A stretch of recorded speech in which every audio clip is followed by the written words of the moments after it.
Chapter 0121. After parting ways with Xiao Yu and Luo Qian, Duan Lingtian tossed over some silver to Shang Quan and sent him to stay in an inn, then he returned to the Li clan estate by himself. Duan Lingtian. On his way, all of the Li clan disciples that saw him seemed as if they had seen a ghost. Duan Lingtian has returned. Oh my god, he actually returned from the demonic genius camp. The entire Li clan estate was stirred for some time. The matter of Duan Lingtian entering the Iron Blood Army's genius camp had long since spread around the entire Li clan, and thus many people had knowledge of this. However, never had they imagined that Duan Lingtian would be able to return alive. All of them were aware of what returning alive represented. It meant that Duan Lingtian had obtained the qualifications to enter Paladin Academy. Paladin Academy was the most sacred existence in the entire Crimson Sky Kingdom, and to every Li clan disciple, it was something unreachable. But now their Li clan actually had someone who obtained the qualification to enter Paladin Academy. This was undoubtedly a piece of news that inspired them greatly. In the quiet courtyard, a graceful and beautiful young girl was cultivating the sword. The edge of her sword flashed as strands of an icy cold aura was emitted from the blade. Abruptly, the young girl sheathed her sword and stood still before looking at the two little pythons that were coiled on her wrist. She sighed before saying, "Young master has been gone for 1 year and 1 month. Why hasn't he returned yet? Little black, little white, do you two miss him? They don't miss me as much as my K.R. does." Just at this moment, a familiar voice entered the young girl's ears, causing her delicate figure to tremble uncontrollably as he slowly turned her body around. "My K.R.'s grown up." Duan Lingtian gazed at the slim and graceful young girl who had now grown slightly taller, and some of the childishness on her face had slightly shed off. Nothing was more amazing than how fast a girl's appearance changes as she grows. "Young master." The young girl's eyes turned slightly red. At this moment, she forgot all about any formalities as she rushed swiftly and gracefully towards Duan Lingtian. Duan Lingtian opened his arms wide and pulled the young girl into his embrace. He inhaled the fresh fragrance off the young girl's hair as he said, in a gentle tone, "K.R., I'm back." The young girl nodded, unwilling to leave Duan Lingtian's embrace even after a long time had passed. She hoped so dearly that this moment could be eternal. Creak. Just at this moment, the nearby room's door opened. "Tian, you're back." A beautiful woman whose face radiated with joy walked out slowly. A trace of excitement flashed within her clear eyes. "Mom, I'm back." When Duan Lingtian looked at the woman, his eyes emitted a gentle stream of light. The young girl was so shy that she left Duan Lingtian's embrace. "Ma, madam." "Silly girl, what are you shy about?" Li Ru shook her head with a smile. "Yeah, K.R., you're my fiancé, so what's there to be shy about?" Duan Lingtian asked. A year had passed, but his mother didn't experience any great changes and was still as beautiful as ever, not even slightly showing that she was the mother of a 17-year-old youth. "Scoundrel." Suddenly, an excited voice sounded from outside the courtyard. Duan Lingtian turned around and with a glance noticed the hot figure that was dashing towards him. She flew straight into his embrace and started hammering his chest. "You rascal, you returned but didn't come see me. If it wasn't for me hearing about your return from the others, I wouldn't even have known you were back." Little Fei. It had been a year since they last met. Li Fei was even more mature and unceasingly emitted her charms, causing Duan Lingtian's little brother, who was asleep for over a year, to react. Li Fei felt it as well and her face flushed. Only now did she realize that K.R. and Li Ru were just beside them, so she hurriedly left Duan Lingtian's embrace. "Aunt Ru, little sister K.R." Li Fei greeted K.R. and Li Ru and was shy to the extent of wishing she could dig a hole and hide inside it. "Tian, are you hungry after traveling all day? Mom will go prepare some food for you." Li Ru entered the kitchen and started her work. K.R. followed suit. Meanwhile, Li Fei looked at Duan Lingtian. "Are you?" "See grandfather, right?" Duan Lingtian interrupted Li Fei, as if he could see through Li Fei's thoughts. Li Fei lightly nodded. "Of course I have to go see him. I haven't been home for over a year, and I miss grandfather as well.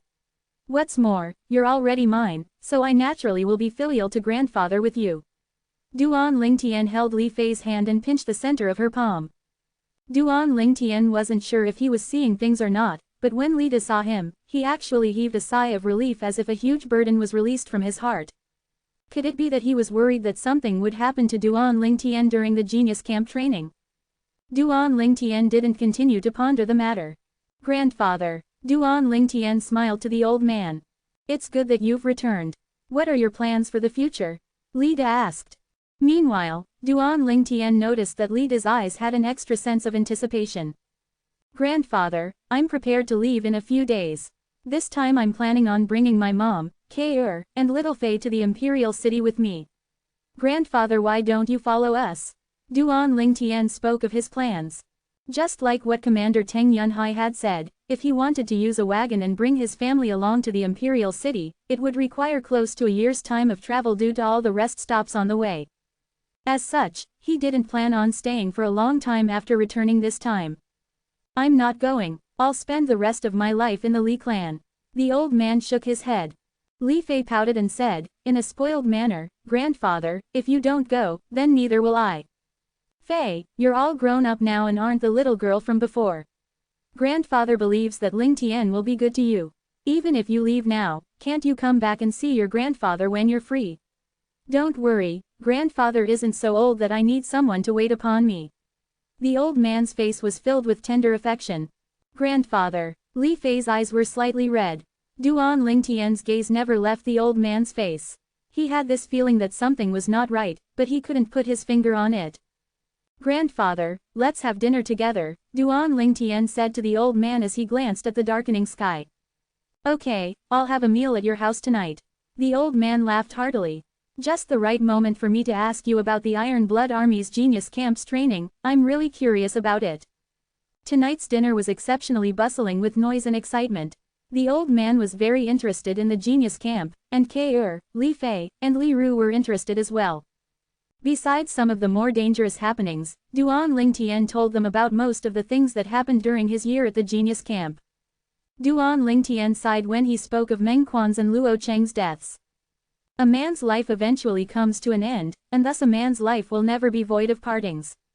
You have to see past it all. Moreover, you've already helped Luo Cheng fulfill his wishes, so he should be able to find his peace, the old man consoled. He had experienced many vicissitudes in life, and thus had the right to speak on the matter. Don't worry, Grandfather, I've seen past it all. Duan Lingtian nodded. 98 people passed the initial Genius Camp test but only 7 survived. The demonic Genius Camp really does deserve its name. Li Fei sighed. Mom, you and Kair pack up in the next 2 days. I've decided to leave for the Imperial City 3 days from now, Duan Lingtian said to Li Ru after finishing their dinner and sending Li Fei and the old man off. Li Ru nodded. She was long ago prepared for this and wasn't surprised. Subsequently, Duan Lingtian started to tease the 2 little pythons. Little black, little white, it's been a year. Have your strengths increased? You couldn't have stayed at the same strength, right? The 2 little pythons seemed to have understood what Duan Lingtian said, as they raised up their small heads and nodded to Duan Lingtian. Meanwhile, Duan Lingtian noticed that the horns on Little Black's and Little White's heads had nearly fully manifested themselves. Looks like the 2 of you have improved greatly. Duan Lingtian could guess the increase of their strengths just from the changes on their bodies. An increase in a fierce beast's strength was usually accompanied by a change in its physical characteristics, and this was from the rebirth martial emperor's experience. At dawn the next day, Duan Lingtian had only just finished his breakfast when an unexpected guest arrived. Patriarch Liao. Duan Lingtian, congratulations. Liao's face had a brilliant smile as he spoke. Thank you, Patriarch. Duan Lingtian lightly smiled as he replied. This is a small token from the Li clan. I hope that once you arrived at Paladin Academy, you won't forget that you're also a member of the Li clan, Liao said as he passed a huge pile of silver to Duan Lingtian. Patriarch, I'm not someone who forgets his roots. You actually don't have to be so courteous. Although Duan Lingtian spoke in this way, he still extended his hand and received the silver, which he estimated to be at least around 2 million silver. He naturally understood Liao's thoughts, which were to try and win him over at the early stages and make him feel himself to be a part of the Li clan. In this way, if he were to be able to make a name for himself in the future, the Li clan would benefit from it as well. This money will only be of use to you at this moment, in the future it will probably be nothing. Liao sighed. No mediocre person ever graduated from Paladin Academy, every one of them was a great figure, and even if they weren't as successful, they would still have a high position. At that time, Duan Lingtian's status would be far from something a patriarch like him could compare to. No matter what, I still have to thank Patriarch for the timely assistance with my travel needs, Duan Lingtian said, with a smile. When are you planning on leaving for the Imperial City? Liao asked. I plan to leave the day after tomorrow, Duan Lingtian said. So rushed. Liao was surprised. If it was just me galloping my horse to the Imperial City, a few months would be sufficient, but this time I will be taking my mother along, so I will travel with a wagon, Duan Lingtian continued. Then leave the wagon to me, Liao said. Then you have my gratitude, Patriarch. A smile appeared on Duan Lingtian's face. He was grateful from the bottom of his heart. After sending Liao off, Duan Lingtian left the Li clan estate and went to the medicine store to look for Tang Ying. Kid, you came back alive at long last, Tang Ying derided. I think you looked forward to me being unable to return alive, right? Duan Lingtian rolled his eyes at Tang Yin. When are you preparing to leave? Tang Ying asked the same question as Liao. Duan Lingtian smiled as he said, I precisely came to tell you about this. I plan to leave the day after tomorrow. Since you're leaving, you'll surely take that girl with you. What about the 6 treasures body tempering liquid? Tang Ying looked at Duan Lingtian with a burning gaze. How about you sell the medicinal formula to me? Not for sale, Duan Lingtian replied in a straightforward manner. Although he had long ago expected this answer, Tang Ying still couldn't help himself from laughing bitterly. Chapter 0122. However, what Duan Lingtian said next made Tang Ying's eyes shine brightly. I can't sell the medicinal formula to you, but I can teach you. However, you have to guarantee that I will obtain the same amount of profit share as before. In addition to that, you can't teach it to anyone else. Duan Lingtian glanced deeply at Tang Ying. After feeling pleasantly surprised, Tang Ying asked, in a joking fashion, aren't you afraid I'll kill you after I obtain the medicinal formula? But would you be willing to do so? There are a lot more good things in my possession. Who knows, we may even have another opportunity to cooperate in the future. You're a smart man, and thus should understand how stupid it is to kill a goose that lays golden eggs. Duan Lingtian smiled as he spoke. You're a sly little fox. Tang Ying said angrily. Duan Lingtian withdrew the medicinal formula he had prepared earlier and let Tang Ying memorize it before igniting a strand of pill fire and burning the formula into ashes. When did you become an alchemist? Seeing the pill fire on Duan Lingtian's hand caused Tang Ying to be dumbstruck, as he didn't know that Duan Lingtian was an alchemist.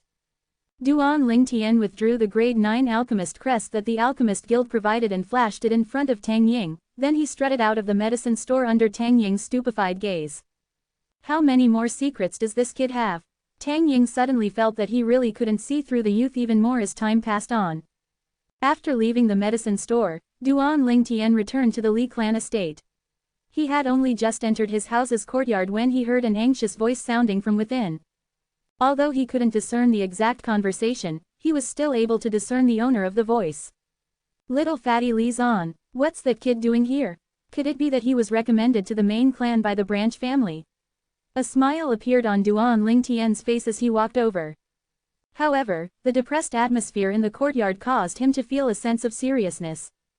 Boss. Little fatty had an agitated expression when he noticed that Duan Lingtian had returned.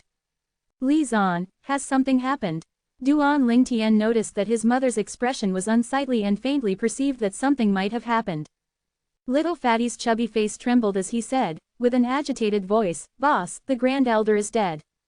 The Grand Elder that Little Fatty spoke of was obviously Grand Elder Li Huo from the Fresh Breeze Town branch family. What? Duan Lingtian's face distorted and his hands moved to grab Little Fatty's shoulder. What happened? How'd the Grand Elder die?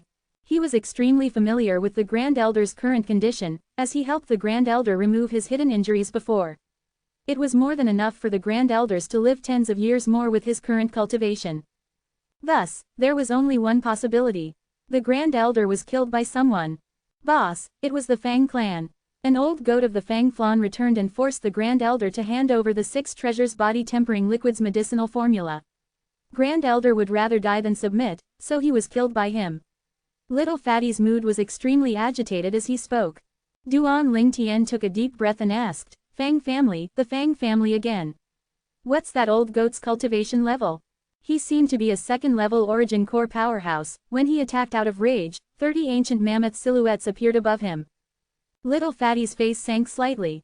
If it wasn't for him being afraid of the fact that our Lee family was Aurora City's Lee clan's branch family, our Fresh Breeze Town Lee family would probably not exist anymore.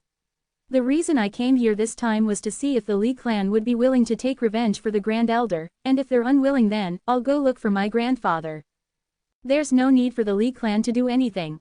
I'll go with you. Duan Lingtian's eyes went cold and the air around him seemed to become slightly colder as well. But boss, that old goat's at the origin core stage. Little Fatty was somewhat hesitant. So what? Duan Lingtian grunted coldly. Shang Quan had already completely dissolved the medicinal strength of the second spirit cleansing pill, so his cultivation had recovered to the 9th level of the origin core stage. The Fang family old goat was only a 2nd level origin core martial artist, but even if he was also at the 9th level of the origin core stage, he would still die for sure. Shang Quan was formerly at the void stage.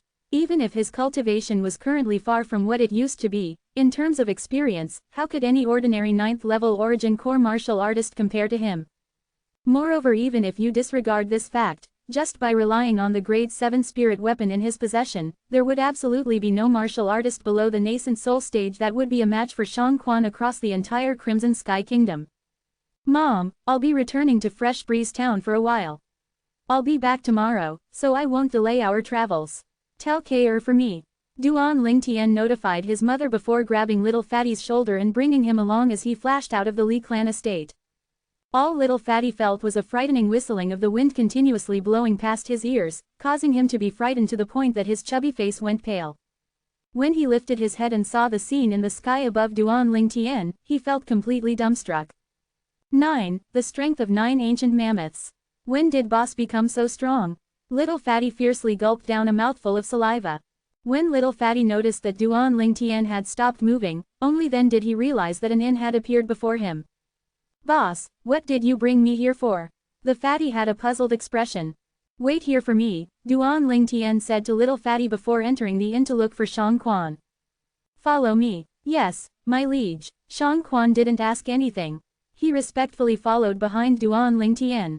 He could clearly feel that the voice of his liege was extremely depressed and was obviously restraining a shocking rage. I wonder which misfortunate soul actually dared to offend my liege. After Duan Lingtian left the inn with Shang Quan, he called Little Fatty along, bought 3 horses, and directly departed, rushing towards Fresh Breeze Town.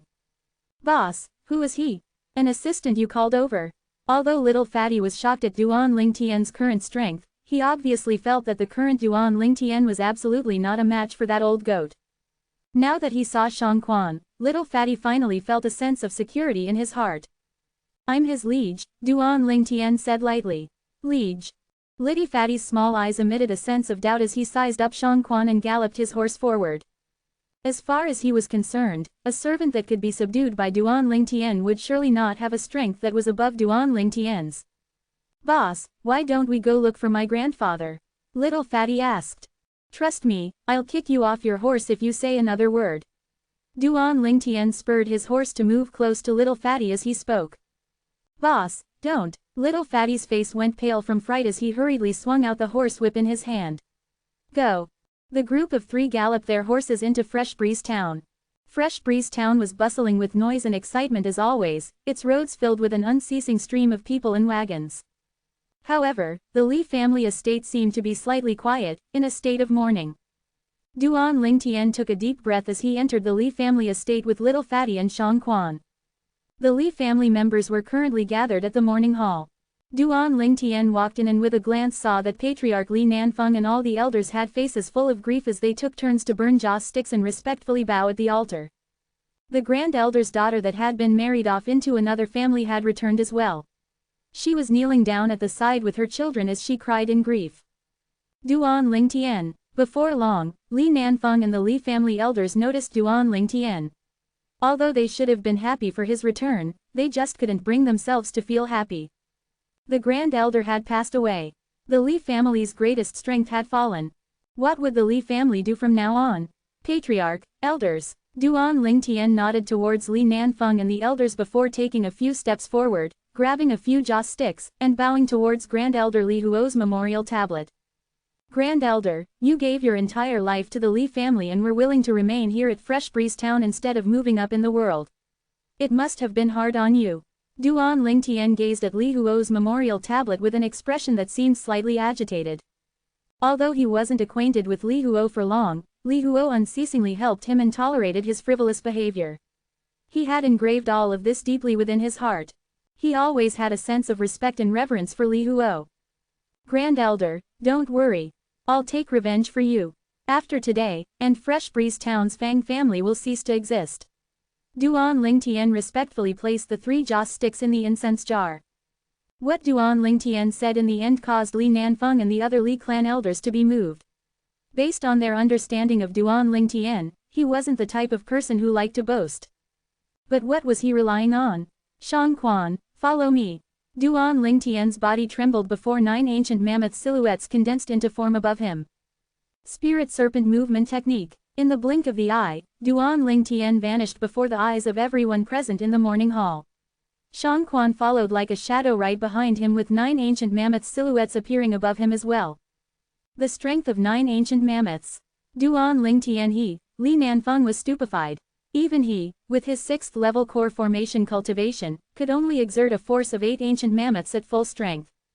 The elders of the Li clan were stupefied as well. The current Duan Lingtian had completely exceeded their wildest imaginations.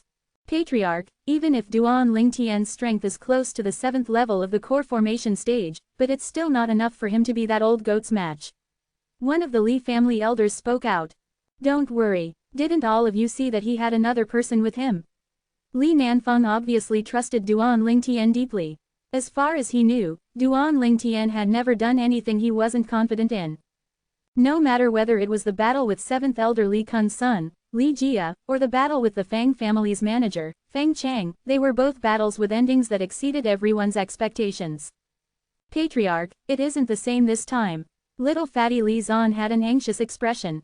Patriarch, I'm guessing that the person following boss had a cultivation similar to his and should not be a match for that old goat of the Fang clan. Why? Li Nanfeng was dazed. 4th Elder Li Ting looked at his son as well. What the heck is going on?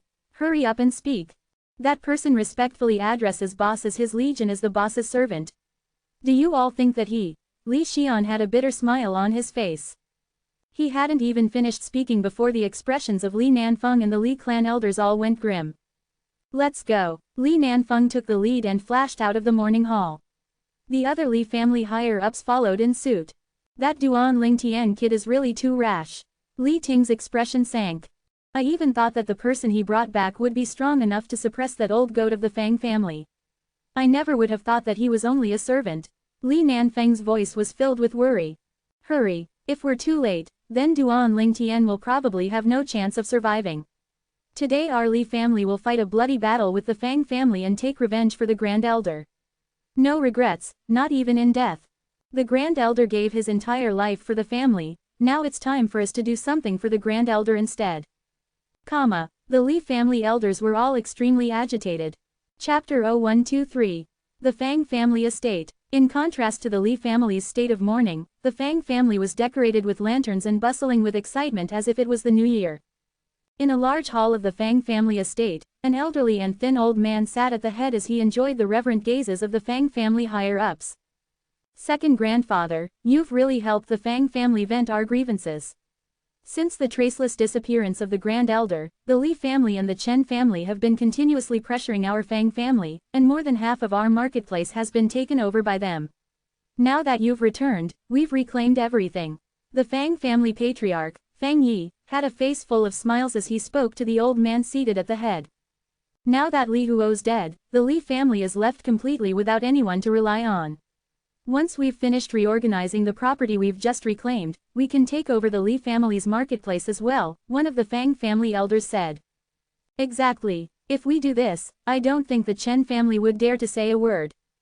Chen family? The Chen family originally wanted to help the Li family, but once they experienced the strength of Second Ancestor, didn't they cower and look on as the Li family's Grand Elder was killed by Second Ancestor? They didn't dare to say a single word. Yeah, I still remember the expression of the Chen family's Grand Elder, Chen Kun, at that time. He wanted to do something but didn't dare to. I nearly died from laughter. The Fang family elders flattered the old man seated at the head. The old man's gaze went cold as he slowly said, If that Chen Kun dared to make a move, then I would have killed him there and then. However, being unable to obtain that miraculous medicinal liquid's medicinal formula was truly a great loss for our Fang family. The old man looked towards Fang Yi and asked, "Yi, have you found any leads on where Li Huo got that medicinal formula from?" "No," Fang Yi shook his head. "However, what I can be sure of is that he obtained it sometime in these 2 years. Even a trash disciple with another surname of the Li family was able to achieve great growth due to that medicinal liquid, and that disciple ultimately caused our Fang family to lose face. Unfortunately, however, that little bastard went to the Li family main clan, or else I'd surely have made living worse than death for him." As Fang Yi finished speaking, a cold light flashed within his eyes. "I've heard of him before. That little bastard must die indeed." The old man's gaze went cold and emitted an icy cold light. "Patriarch, Patriarch." Just at this moment, a figure that was in a sorry state rushed into the Fang family's hall. The figure was a Fang clan young man with a pale face, and his entire body was trembling out of extreme fear. "Who let you come in?" Fang Yi's face sank. The old man seated at the head looked at the young man as he asked, "What happened?" "Second ancestor, Patriarch, 2 people have forced their way into our Fang family and are currently slaughtering their way towards this very hall. Many members of our Fang family have already perished," the young man said, with a shivering voice. "What?" The expressions of all the Fang family higher-ups instant went gloomy. "Let's go. I want to see who dares be so impudent in my Fang family." The old man flew out as he spoke. The Fang family higher-ups followed suit. Duan Lingtian unsheathed his violet myrtle flexible sword the moment he entered the Fang family estate with Shangquan and started a slaughter. As long as they were Fang family members, he would kill them on sight. Shangquan followed behind Duan Lingtian with a 3-foot-long blade in hand. A life would be taken every instant his blade flashed. Whoosh! The violet myrtle flexible sword in Duan Lingtian's hand jerked, and with it another Fang family member's life followed. Duan Lingtian's face and clothes had long ago been drenched in blood. Everywhere he passed, blood would flow there. Killing a man every 10 steps, unstoppable for 1,000 miles. Presently, this saying was extremely suitable to be used on Duan Lingtian. Even Duan Lingtian wasn't aware of how many people had fallen to his sword as he moved along with an icy cold gaze. As far as he was concerned, no amount of Fang family lives would equal the life of the Grand Elder Li Huo. Presently, his unrestrained slaughter was precisely appeasing the Grand Elder's soul in heaven. Whoosh, whoosh, whoosh, whoosh, whoosh, comma. The violet sword light and azure sword light were like 2 scythes of the death god, as a Fang family disciple would fall lifeless every time they flashed. The surroundings resounded with cries filled with dread. Eventually, there weren't any Fang family disciples that dared to come close to them. They stood far off with faces filled with dread. "It's Duan Lingtian." Someone recognized Duan Lingtian. "It really is him. Oh my god, there's actually 9 ancient mammoth silhouettes above him. Doesn't that mean that he's even stronger than the Patriarch? Impossible, he should be only around 17 this year." Every single Fang family disciple felt terrified. "Duan Lingtian, it's you." An explosive shout full of rage sounded from afar. Duan Lingtian's forward steps slowly came to a standstill, and his cold gaze returned to a calm state. The main targets of today's events had finally appeared. Shangquan sheathed his sword and stood ramrod straight behind Duan Lingtian like a guardian deity. Duan Lingtian gazed over only to see a thin old man with eyes that flickered brilliantly walking over in the lead to confront him. The Fang family patriarch, Fang Yi, and the group of Fang family elders followed suit. Presently, all of the Fang family higher-ups had incomparably gloomy expressions, and the one that shouted explosively earlier was precisely Fang Yi. "You're Duan Lingtian." Duan Lingtian's gaze was calm when confronted with the old man's cold question. "Yes, I'm Duan Lingtian. Looks like you should be that Fang family old goat. Then do you know that you're currently courting death?" Killing intent was emitted from the old man's eyes. "Courting death?" Duan Lingtian started laughing. "Old goat, are you that confident? Presumptuous. Duan Lingtian, you actually dare be disrespectful to my second grandfather. I'll kill you." Fang Yi's face sank as he yelled explosively before transforming into a gust of wind that flashed towards Duan Lingtian. "That would depend on if you have the capability." A sneer appeared on the corners of Duan Lingtian's mouth as he saw Fang Yi flashing over with 8 ancient mammoth silhouettes above him. In terms of strength, even if he didn't use a spirit weapon, Fang Yi's strength would still be inferior to his by 1 ancient mammoth. In terms of martial skills, there was no way Fang Yi could ever compare to him. Die! Fang Yi arrived in front of Duan Lingtian in the blink of the eye, then he explosively roared before blasting his palm, which seemed to transform into a fan, downwards. Duan Lingtian made his move as well. He exploded forth with his full strength of 9 ancient mammoths, spirit serpent movement technique. Instantly, Duan Lingtian made his way behind Fang Yu.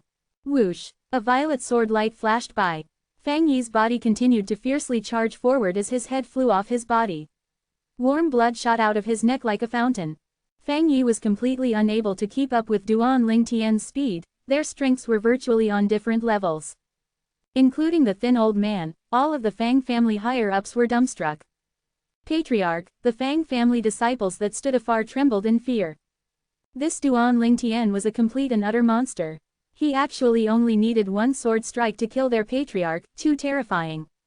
Patriarch, the Fang family elders finally reacted from their dumbstruck state as they cried out in grief. Their gazes were filled with disbelief as they looked at Duan Lingtian.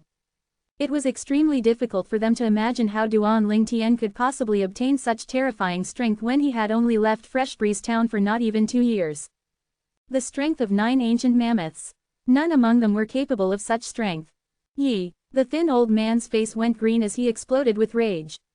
His cold gaze seemed to be able to freeze Duan Lingtian. Little bastard, I'm going to use your blood to appease Yi's soul in heaven.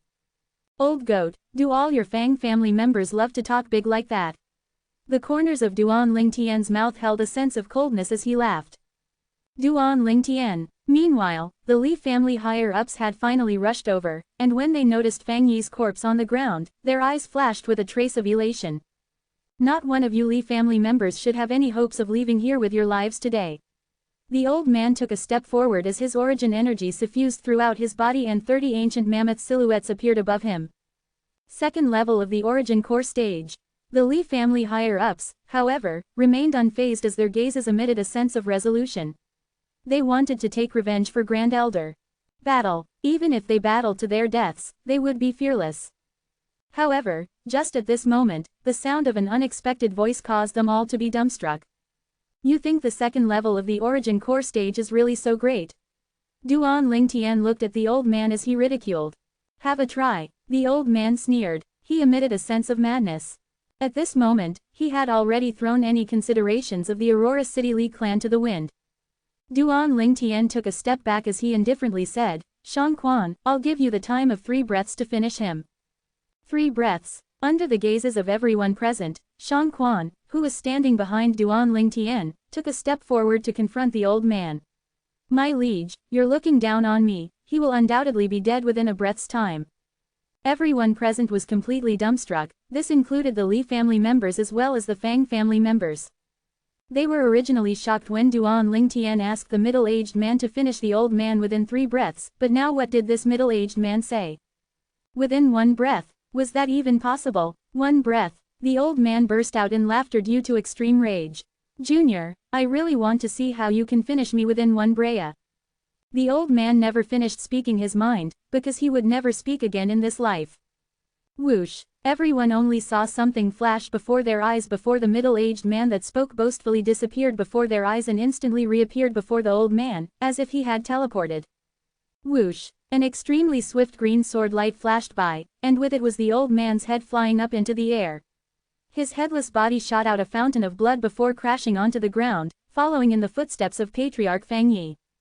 The old man's severed head flew off into the distance before rolling onto the ground. His eyes were filled with everlasting regret as they stared at everyone present. Shang Quan, well done. Duan Lingtian nodded in satisfaction as he laughed coldly in his heart.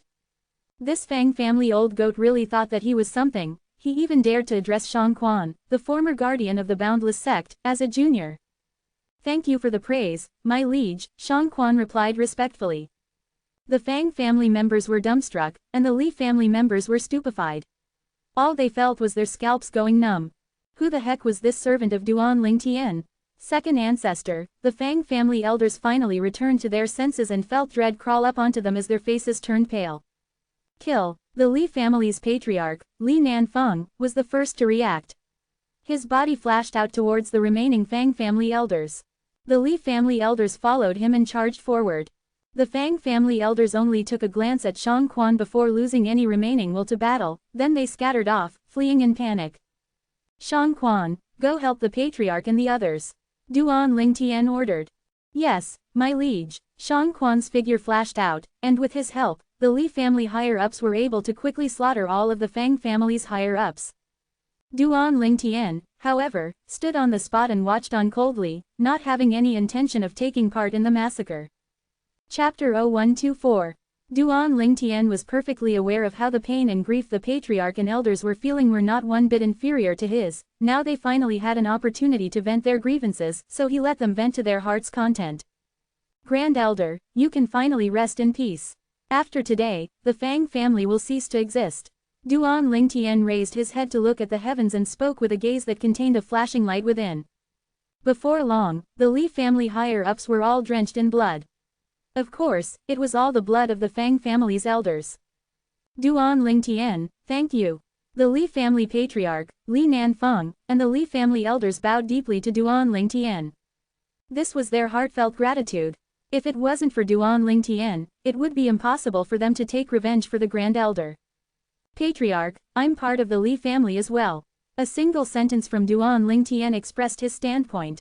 Haha, good, Ninth Elder has a good son, and he is a blessing to our Li family. Li Nanfeng laughed heartily in an extremely excited manner.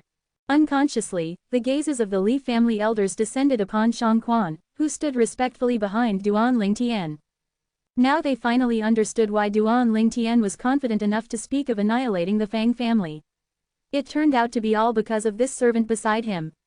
They had all seen how 40 ancient mammoth silhouettes appeared above this servant of Duan Lingtian when he killed that old goat of the Fang family, and it caused them to be terrified. Third level origin core stage powerhouse. If they knew that the current Shang Quan was actually in existence at the 9th level of the origin core stage and that he had only used a third of his strength earlier, Duan Lingtian wondered what their expressions would look like then. The death of all the Fang family higher-ups also meant the decline of the Fang family, and that the Fang family would become part of Fresh Breeze Town's history. While the Li family continued to attend to the morning processions of Grand Elder Li Huo, this shocking piece of news spread throughout Fresh Breeze Town like a hurricane. The Li family, who were in an inferior position, suddenly managed a shocking counterattack to completely annihilate the Fang family. Tisk tisk, the Fang family is gone just like that. Could it be that the Li family's main clan, the Aurora City Li clan, sent someone? Impossible. Unless the Li family of our town faced annihilation, the Aurora City Li clan probably wouldn't interfere. PFF'd. Do all of you really not know of the reason? Could it be that you do? Of course. Let's hear it. Hey, I heard it from one of the guys at the Li family. Allegedly, Duan Lingtian returned with a servant, and that servant of his killed the Fang family's supreme elder, an existence at the 2nd level of the origin core stage, within a single breath. Duan Lingtian's servant? This is too exaggerated. The entire Fresh Breeze Town discussed animatedly. Deep in the night, the Li family audience hall was brightly lit. The mass of Li family elders sat around as they ate and drank, and at the head, the one seated there wasn't Li Nanfeng but Duan Lingtian. Duan Lingtian was forced to sit there, but after refusing repeatedly, he eventually gave in and sat there. Actually, if Duan Lingtian didn't sit at the head right now, the Li family higher-ups would surely feel restless, as Shang Quan, who stood behind Duan Lingtian, was obviously an origin core stage powerhouse.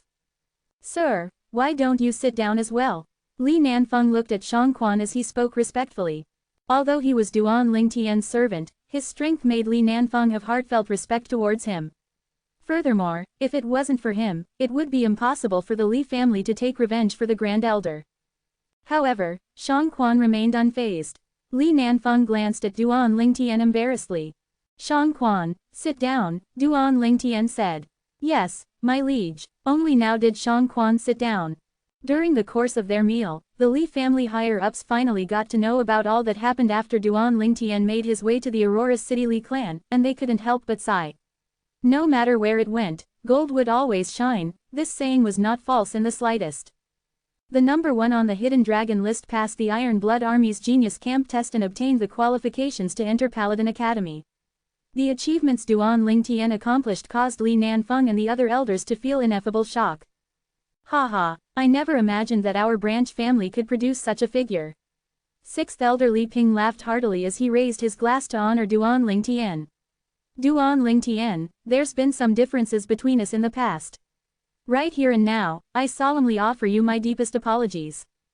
Li Ting had once colluded with the deceased 7th Elder Li Kun and made trouble for Duan Lingtian at every corner, and his heart was filled with regret now that he recalled what had happened in the past. 6th Elder, don't mention it. At the moment that you lent a hand when the Fang family manager, Fang Chang, attacked me, the differences between 6th Elder and I were completely resolved, Duan Lingtian said as he raised his glass in return. Then it's just me being narrow-minded. I'll punish myself with a cup. Li Ping poured another cup of wine for himself before draining the cup in one go. Duan Lingtian, after you leave this time, I wonder when you'll be able to return again. 5th Elder Li Ting sighed. The other elders deeply agreed to this as well. Fellow elders, no matter when, I, Duan Lingtian, will always remember that I was a disciple of the Fresh Breeze Town Li family. When I return this time, I'll ask a favor of the main clan's patriarch to take good care of the Fresh Breeze Town Li family. Duan Lingtian slowly spoke. Hearing what he said caused gazes of the Li family higher-ups to abruptly shine. They understood how Duan Lingtian, who had obtained the qualifications to enter Paladin Academy, was already worthy of the main clan's patriarch to spare no effort in winning him over, and thus the main clan would absolutely not refuse Duan Lingtian's request. Duan Lingtian, the Fresh Breeze Town Li family will always be your home, and whenever you feel exhausted, you can return here at any time. The Li family's doors will always be open for you. Li Nanfeng took a deep breath as he raised his glass and drained it in one go. I'll keep that in mind. Duan Lingtian nodded earnestly. That night, Duan Lingtian returned to the courtyard he used to live in. The courtyard was extremely clean and the rooms tidy, obviously the area had been cleaned regularly. Boss, it was the Grand Elder who ordered for your home to be cleaned, as he said you would return here sooner or later. Unfortunately, Grand Elder never had the chance to see you return. Little Fatty was following behind Duan Lingtian as he sighed. Grand Elder, Duan Lingtian was originally wondering who would have been so considerate, but he never imagined it would be that old man. His heart lightly trembled. Grand Elder, don't worry. I promise you that as long as I, Duan Lingtian, am alive, this Li family which you gave your entire life for will never, ever crumble. Duan Lingtian looked up into the starry night sky as he pledged in his heart. As a grade 9 alchemist, Grand Elder Li Huo could have gone to the main clan and become a medicine court elder. However, he didn't do this. His entire life was lived for the sake of the Fresh Breeze Town Li branch family, and he never once had any complaints. In Duan Lingtian's heart, the Grand Elder was a senior worthy of respect. Go get 2 jugs of wine and drink a few cups with me, Duan Lingtian said to Little Fatty. All right, Little Fatty hurriedly nodded and walked away spiritedly. Duan Lingtian had only just started drinking with Little Fatty when an unexpected guest appeared. Chen Mei'er, the Chen family patriarch's daughter, came alone. Duan Lingtian frowned. Miss Mei'er, are you here looking for me? Duan Lingtian, I'm here to express the apologies of my father and the Grand Elder. A slight anguish appeared on Chen Mei'er's face. She never imagined that the youth from before would actually grow to such a degree that she could only look up to in her entire lifetime. And only continue to look on as he went further and further away. Apologize to me. Duan Lingtian started laughing. What are you apologizing to me for? If it's only about this, then Miss Mei'er, I won't be seeing you out. Please go ahead. He had heard of the Chen family's reaction when the Li family faced danger, and needless to say, he was extremely disgusted with the Chen family. Chen Mei'er felt flustered and exasperated and was about to get angry, but when she noticed that Shang Quan was standing behind Duan Lingtian and was staring at her coldly, she was instantly scared to the extent that her face went pale. If she wasn't wrong, this person was the Origin Core stage powerhouse that was discussed about animatedly all over Fresh Breeze Town today, and also Duan Lingtian's servant. Duan Lingtian, my father and the Grand Elder originally wanted to help the Li family, but who knew that the Fang family ancestor would have such a formidable strength? If my Chen family were to lend a hand, then it would surely incur a catastrophe. My father and the Grand Elder made such a choice for the sake of the Chen family. Our Chen family doesn't have a main clan to seek protection from like your Li family does. Chen Mei'er explained. Miss Mei'er, I think you've really misunderstood.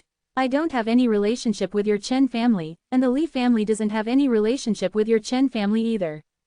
How your Chen family goes about their business has nothing to do with me nor the Li family.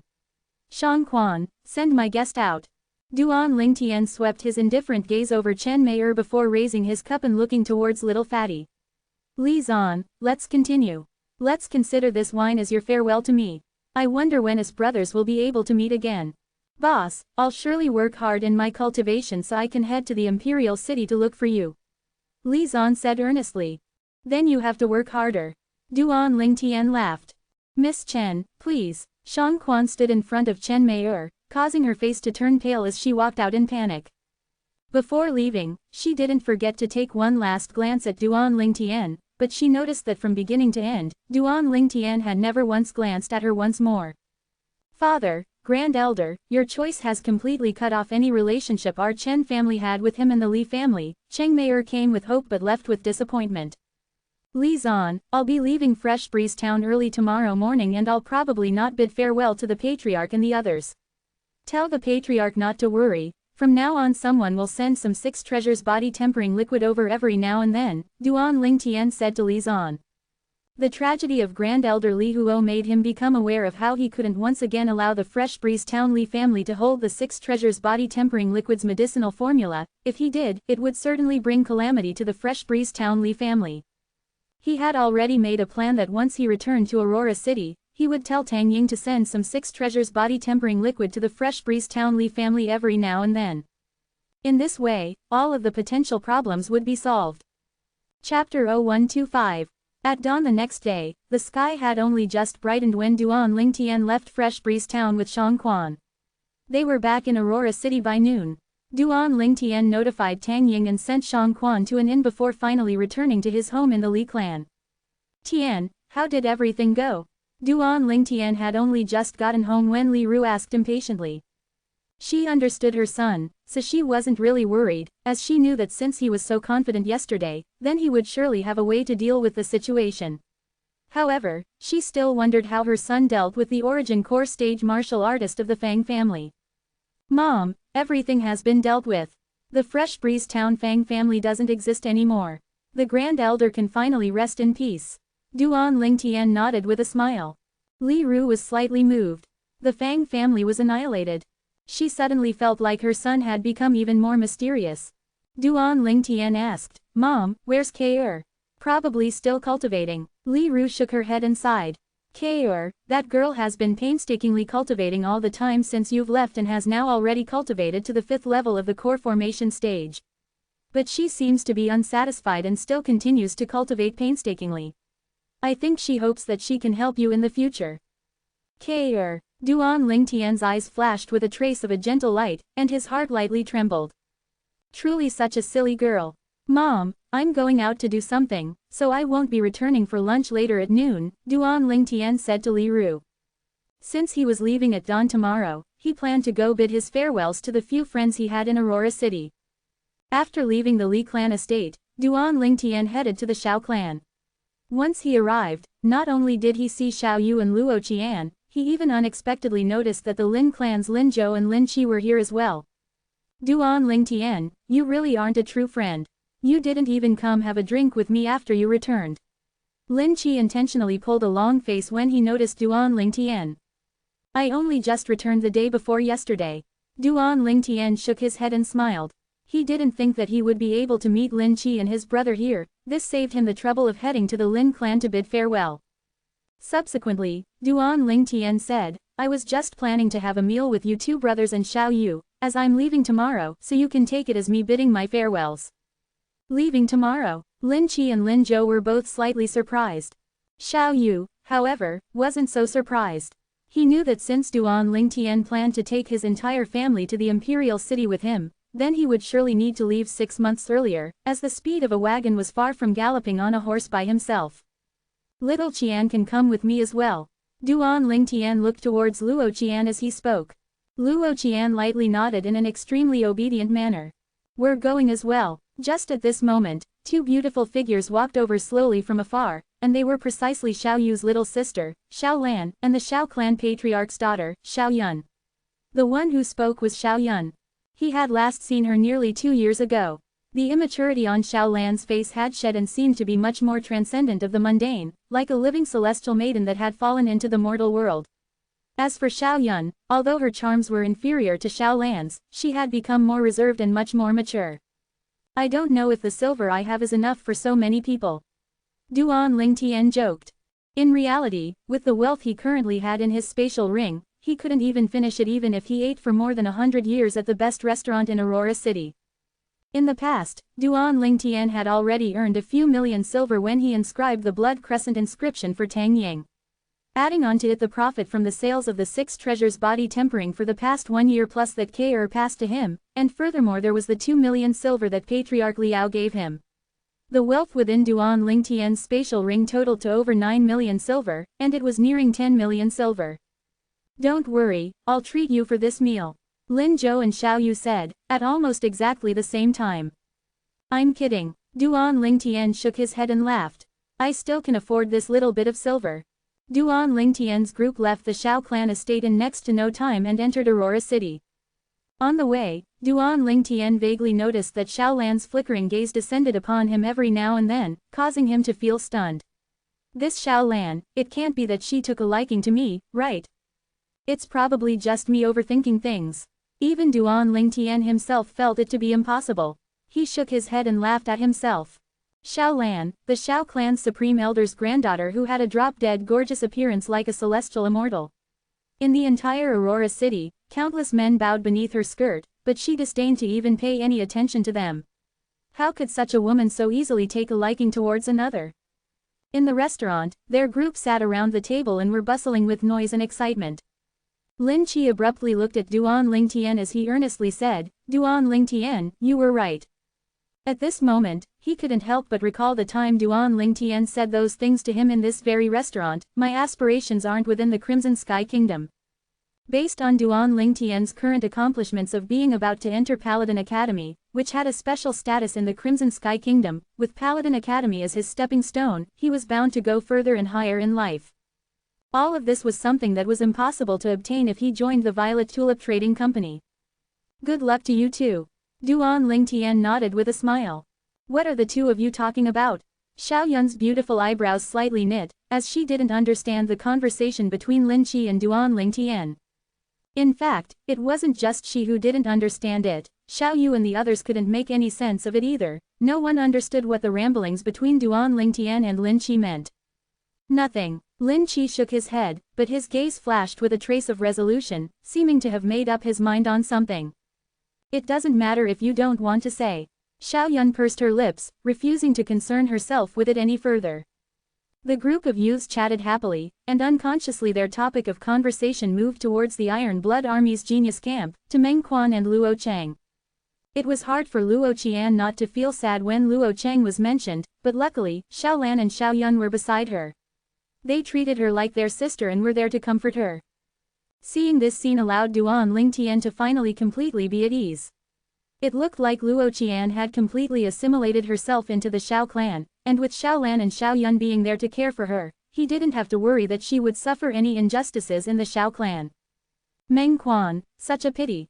Lin Zhou sighed. That time during the genius gathering, how full of spirits Meng Quan was. But now he was gone just like that. Yeah, who would have thought that he would meet such an end? Xiao Yu sighed. However, I've at least helped him finish his last wish, so he should finally be able to rest in peace. Duan Lingtian's gaze flickered with a complicated light.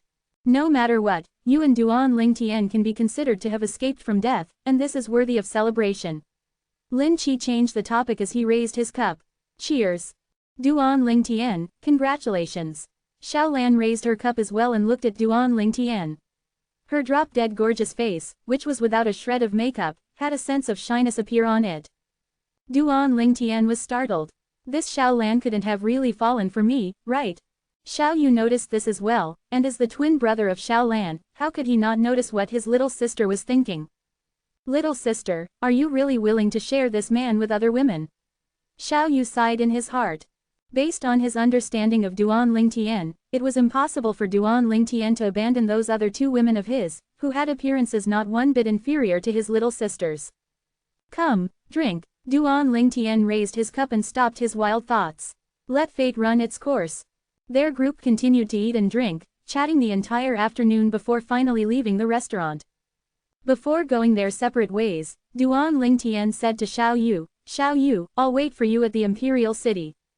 Don't speak too early. There's only one road towards the Imperial City from our Aurora City. Who knows, I might catch up to you, Xiao Yu said with a smile. Duan Lingtian felt the same way after giving it a brief thought. He was traveling by wagon, whereas Xiao Yu would gallop on a horse swiftly, and thus the speed between the two were utterly incomparable. Then I'll be waiting for you to catch up. Duan Lingtian laughed before seeing everyone off. He then once again went to the trade market to buy a pile of medicinal materials to refine origin-increasing pills before returning to the Li clan estate. On the way home, Duan Lingtian bumped into a familiar face, a face that was completely out of his expectations. Duan Lingtian. Li Shishi looked at Duan Lingtian with a slightly evasive and panicked gaze. Long time no see. Duan Lingtian smiled to Li Shishi. Although he didn't approve of Li Shishi's previous actions, there originally wasn't anything much between him and Li Shishi, so he was indifferent to the matter. Without love, how could there be hate? Li Shishi was bound to be someone that just passed by in his life. I heard that you're leaving tomorrow, is that true? Li Shishi asked in a quiet voice. Her gaze was extremely complicated, because the youth that formerly had only just entered the Li clan estate had now grown to a degree that was difficult for her to ever reach. In her heart, besides regret, there was only even more regret. However, she understood that she couldn't become as close to Duan Lingtian as before, and their relationship was something she shattered with her own two hands. Yes, I'll be leaving at dawn tomorrow. See you again. Duan Lingtian nodded and left after bidding his farewells to Li Shishi. Li Shishi sighed faintly as she watched Duan Lingtian's figure disappear in the distance. She gritted her teeth and her delicate figure lightly trembled like a wild flower being blown by the wind, standing there alone without anyone to rely on. That night, Duan Lingtian's family and Li Fei's family gathered together for dinner. This could also be considered a farewell dinner with Li Fei's grandfather. Grandfather, why don't you come with us? Li Fei still tried to persuade him. Fei, don't force grandfather. Grandfather has already spent more than half of his life in the Li clan and has long since rooted himself here. If you miss grandfather in the future, you can return at any time. Don't worry, grandfather's body and bones are still fine, and I will certainly be able to hold the child of you and Lingtian. As the old man finished speaking, he had a face full of smiles. It was as if he could already see the scene of Duan Lingtian and Li Fei having a house full of children and grandchildren. Grandfather, what are you talking about? Who's going to have children with him? Li Fei was embarrassed to the point that she lowered her head. However, she looked extremely beautiful at this moment. Swallow Mountain County, County City. The Yu clan was a renowned and large clan even in the county city. Outside the Yu clan estate, a figure galloped his horse over before jumping off and dashing inside. Father, big brother is dead. The figure who had returned was precisely Yu Shang. After Duan Lingtian left the Iron Blood City, Yu Shang finally mustered up the courage to leave, and by spurring his horse onwards throughout his journey, he finally rushed back to the Yu clan. What? Yu Zhang's father was the Yu clan's second elder and also the little brother of the Yu clan's patriarch. After he finished hearing Yu Shang recount the events, his face went ghastly pale. He was angry to the point that he spat out a mouthful of blood. Shang, come with me to see your uncle. I want that Duan Lingtian to suffer a fate worse than death. Chapter 0126. Duan Lingtian and his family departed at dawn the next day. Patriarch Liao had specially prepared a large wagon for Duan Lingtian. It was pulled by 5 strong and large horses, drawing the attention of many as it left Aurora City. Where did this figure come from? Who could be riding in such an exaggerated wagon? Didn't you see the Li clan crest engraved on the side of that wagon? Could it be that the Li clan's patriarch is inside? Ignorant fool, Duan Lingtian is the one inside there, and he's about to leave for the Imperial City. Could it be that you've all forgotten that Duan Lingtian and the Xiao clan's Xiao Yu have passed the Iron Blood Army's Genius Camp training and obtained the qualification to enter Paladin Academy? Leaving so early, he naturally has to leave early since he's going by wagon. We're quite a distance away from the Imperial City after all. This Duan Lingtian is only 17 this year. I'm absolutely certain he will one day become a great figure of our Crimson Sky Kingdom. Nonsense. Who doesn't know of this? The Aurora City residents that stood at the side of the road and watched the wagon disappear into the distance all had gazes of veneration, and only when the wagon finally disappeared before them did they come back to their senses. Aurora City being able to produce a figure such as Duan Lingtian caused them to feel a sense of pride as well. As a wagon that was pulled by 5 large horses, the interior of the carriage was luxurious and spacious. 2 beds that were covered in high-quality marten skin were on either side, and in the middle was a small table that was filled with fresh fruits and refreshments. The wagon that the patriarch prepared is really not bad. As Duan Lingtian lazily lied on the soft bed, a satisfied smile appeared on his face. He imagined that Patriarch Liao had certainly gone to great lengths to prepare this wagon. Of course, I heard that the patriarch ordered the craftsmen to spend 2 days and 2 nights to rush to complete this wagon. As Li Fei spoke, she touched the marten skin on the beds and sighed. Just these high-quality marten skins should probably be worth a few 100,000 silver. Li Ru sat on the edge of the other bed as she looked at Duan Lingtian and lightly smiled. The patriarch is really considerate. Tian, you have to remember this favor of the patriarch. Mom, I know. Duan Lingtian comfortably lied on the bed, crossed his legs, and lightly shook them in satisfaction. K.'s beautiful eyes curved slightly, seeming to become 2 crescent moons as she lightly asked Duan Lingtian, "Young master, where did you get our wagon driver from? Why does he call you his liege?" Li Fei and Li Ru looked at Duan Lingtian as well, as they had both realized that the middle-aged man that was driving their wagon now was no simple man. That cold and extraordinary appearance with a mask on his face was absolutely not something a normal wagon driver was capable of. K.R., he isn't a wagon driver, he's my servant, Duan Lingtian corrected before laughing. When you've married me, he will address you as his liege lady. K.R.'s face flushed in embarrassment after hearing what Duan Lingtian said. She was lost for words. Scoundrel, you're bullying little sister K.R. again. Li Fei extended her delicate, jade-like hand and pinched the flesh on Duan Lingtian's waist before lightly twisting it. Little Fei, are you trying to murder your husband? Duan Lingtian cried out in pain as he extended his hand to pull Li Fei into his embrace before swinging his palm to slap her sexy buttocks. Slap. Li Fei's sensitive and delicate figure lightly trembled, and upon realizing that K.R. and Li Ru were present as well, her face blushed to the point that it seemed like blood would drip out at any moment. And she sat at a corner in embarrassment, not daring to bully Duan Lingtian anymore. Tian, take note of the current situation. Li Ru lightly coughed and helplessly shook her head. I'll obey your command, my dear mother. Duan Lingtian laughed slyly and was slightly embarrassed. Only now did he remember that his mother was still sitting opposite of him. During their entire journey to the Crimson Sky Kingdom's imperial city, Duan Lingtian's group would stop and rest whenever they passed a town. This wagon's speed was far greater than that of a regular wagon, so their time wasn't so strained.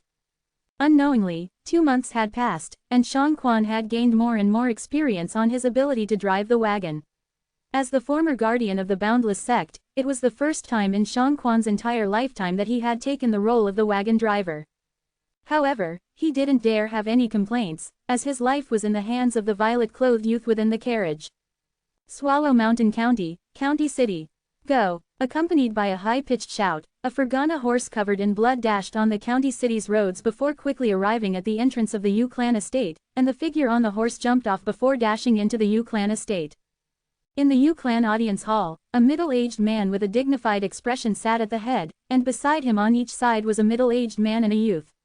These 3 were precisely the Yu Clan's patriarch, Yu Dian, the Yu Clan's second elder, Yu Li, and Yu Shang. Presently, the gazes of the 3 all descended upon the Yu Clan disciple who was breathing heavily. The dignified middle-aged man lightly touched the beard beneath his chin and asked slowly, with a calm expression, "Have you finished your investigation?" After the calmness, his expression seemed to be mixed with a sense of breathtaking coldness. The Yu Clan disciple caught his breath before respectfully reporting, "Patriarch, the Duan Lingtian that young Master Shang spoke of is a disciple with another surname of the Aurora City Li clan. As for that Xiao Yu, he's a member of the Aurora City Xiao clan, and is allegedly the grandson of the Xiao clan's supreme elder. That Xiao clan's supreme elder is a nascent soul martial artist. The grandson of a nascent soul martial artist." Yu Zhang's face slightly sank. That Xiao Yu actually has such a background. So what if he's a nascent soul martial artist's grandson? A nascent soul martial artist from a small clan like that would at most be at the first stage. You said Aurora City earlier. Unexpectedly, however, Yu Dian frowned. Yes. The Yu clan disciple respectfully nodded. Uncle, what's wrong? A bad premonition arose in Yu Zhang's heart. According to what I know, the Aurora City Shao clan is the branch clan of the Imperial City's Shao clan, Yu Dian said slowly. Imperial City's Shao clan's branch clan. Yu Zhang's expression went gloomy as he took a deep breath and recalled something. No wonder he had such a strong defensive martial skill.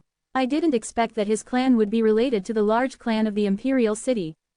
Yu Dian looked at Yu Li and Yu Shang as he slowly said, "Second brother, Shang, we can't touch this Shao Yu." Their Yu clan was considered a large clan in Swallow Mountain County, but once it was compared to the large clans of the Imperial City, it was nothing. The clans that truly had deep roots within the Crimson Sky Kingdom were undoubtedly the Imperial family and the few large clans of the Imperial City. The Yu clan was completely powerless before them. Uncle, he's only a branch clan disciple. If we kill him, the Imperial City Shao clan won't look into the matter. Yu Zhang's eyes flashed with a trace of coldness. Until today, he couldn't forget the scene of Xiao Yu forcing that steamed bun that was tainted with mud down his throat. Also, Xiao Yu had challenged, defeated, and knocked him out cold. He considered this matter to be a great humiliation. The hatred in his heart towards Xiao Yu was only inferior to his hatred towards Duan Lingtian. Meanwhile, Yu Zhang's father, Yu Li, said, in a low voice, "Shang, don't be silly. That Xiao Yu might not have been taken into consideration by the Imperial City Shao clan in the past, but now that he's passed the Iron Blood Army's Genius Camp test and obtained the qualifications to enter Paladin Academy, his meaning to them is completely different. Even the Imperial City's Shao clan would focus on fostering such a figure. If our Yu clan were to touch him, it would be a catastrophe for our Yu clan once the Shao clan found out about it. Do you understand? The Yu clan could look down upon the Aurora City Shao clan, but the Imperial City Shao clan, on the other hand, was a colossus compared to the Yu clan. Father, I understand. Yu Shang took a deep breath. Although his eyes still emitted killing intent, he knew that the clan wouldn't take such risks just for him. Xiao Yu, you got lucky. What's the background of that Duan Lingtian? Yu Shang gazed at the Yu clan disciple that was tasked with gathering information. He recalled the offensive inscription that Duan Lingtian used to kill his brother. That Duan Lingtian couldn't also have some background, right? He was slightly perturbed in his heart. The Yu clan disciple respectfully replied, "Young Master Shang, that Duan Lingtian doesn't have any background, he's only a disciple with another surname of the Aurora City Li clan and is allegedly even only a branch family disciple. Uncle, you must take revenge for my brother." Yu Shang had an agitated expression as he looked at Yu Dian. I've never heard of the Li clan having any sort of background. Moreover, that Duan Lingtian is only a disciple with another surname that came from a branch family, HMPH. He's just a bumpkin. Since he killed Yu Hong, then he most certainly must die. Yu Dian's eyes flickered and his tone was filled with an overbearing manner. Patriarch. Meanwhile, the Yu clan disciple spoke once more. 10 days ago, when I arrived at Aurora City to investigate Duan Lingtian, I found out that he left Aurora City by wagon 2 months ago and is heading for the Imperial City. By wagon, he really does know how to enjoy. Yu Shang sneered as his eyes flickered with killing intent that seemed to be able to swallow anyone it targeted. Big brother, I want to take revenge for my son with my own 2 hands. Yu Li looked at Yu Dian with a slightly agitated expression. Yu Dian stood up and spoke resolutely. Don't worry, second brother, I'll take you to see the Grand Elder right away, and I'll ask the Grand Elder to accompany you on this journey. There's only a single road heading from Aurora City to the Imperial City, and since he's traveling by wagon, he couldn't have gotten far. You can easily catch up to him by riding on Fergana horses. Grand Elder. Yu Li's gaze abruptly shone. Their Yu clan's Grand Elder was the 4th nascent soul stage powerhouse in their Yu clan besides the 3 Supreme Elders. Having a nascent soul stage powerhouse accompanying them would allow their trip to have certain success. Father, I recognize that Duan Lingtian, so I'll follow along. Yu Shang was extremely agitated as well, and his chest rose and fell like a bellows. Yu Li hadn't even said a word when Yu Dian had already agreed. Shang, don't worry, Uncle will prepare a Fergana horse for you as well. At that time, I'll let you see for yourself how the Grand Elder and your father take revenge for your brother. Even to the extent that the Grand Elder can capture that Duan Lingtian alive and let you deal with him yourself. Thank you, Uncle, thank you, Uncle. Yu Zhang's face flushed. Thinking about how Duan Lingtian would soon die at his hands caused his mood to be excited to the point where he was unable to calm down for a long time. Chapter 0127. An antique-styled small town seemed to transform into a peaceful drawing under the gentle light of the setting sun, relaxing the mind of anyone with but just a glance. A large wagon pulled by 5 large horses entered the small town and stirred up a sensation. Oh my God, what a large wagon! I wonder where this great figure came from. The residents of the small town had never once seen such an extravagant wagon, so they stopped and looked. The middle-aged wagon driver slightly turned his head and said towards the carriage, "My liege, we've entered the town." A lazy voice sounded from within the carriage, as if only just having woken up. "Okay, find an inn to stay at, and we'll leave at dawn tomorrow." "Yes." The middle-aged wagon driver respectfully nodded. The people on this wagon was naturally Duan Lingtian's group. It presently had already been an entire 3 months since they left Aurora City. Under the gazes of the surrounding spectators, the wagon stopped at the door of an inn, and the middle-aged wagon driver raised up the wagon's screen. A violet-clothed youth around the age of 17 slowly walked out, following which, with the support of the violet-clothed youth, a beautiful young girl at a similar age to him walked out. The moment the young girl appeared, she attracted the gazes of everyone present. Her skin was white like jade and her appearance like a goddess. Everyone's minds flashed with the same thoughts, and before long, they were dumbstruck once more. After the young girl, another beautiful young girl that wasn't 20 yet walked out. The young girl had a face like an angel and a body like a devil, causing the men present to be unable to help their eyes from glowing. And before long, another young woman with graceful bearings walked out. At this moment, everyone was numbed. When had they ever seen such beautiful women before? And today at once they saw 3. "Guests, please enter." 2 attendants walked out of the inn and stood on either side of Duan Lingtian's group as they greeted them into the inn with a respectful and humble bearing. Meanwhile, the crowd of people outside the inn dispersed. Why is it that everywhere we go there are so many bored people? What's so great to look at? Li Fei's beautiful eyebrows slightly frowned with an unhappy expression on her face. During this entire journey, every time they found a place to stay at, she would receive the same treatment and would become the center of attention. "Isn't it because my little Fei is beautiful? This is a type of compliment to you, why are you unhappy about it?" Duan Lingtian shook his head and laughed, following which he booked a total of 4 rooms. 1 for his mother, 1 for Shang Quan, 1 for himself and 1 more for Kei and Li Fei. After entering their rooms, Duan Lingtian left his own room and made his way to Kei's and Li Fei's room in an easy and experienced manner. "You scoundrel, always keeping 1 room empty. Such a waste of silver." Li Fei rolled her eyes at Duan Lingtian. During the entire journey, whenever they stayed at a town's inn, Duan Lingtian would book 4 rooms. However, when night fell, his room would always be empty, as he would enter into Li Fei and Kei's room and sleep together with them.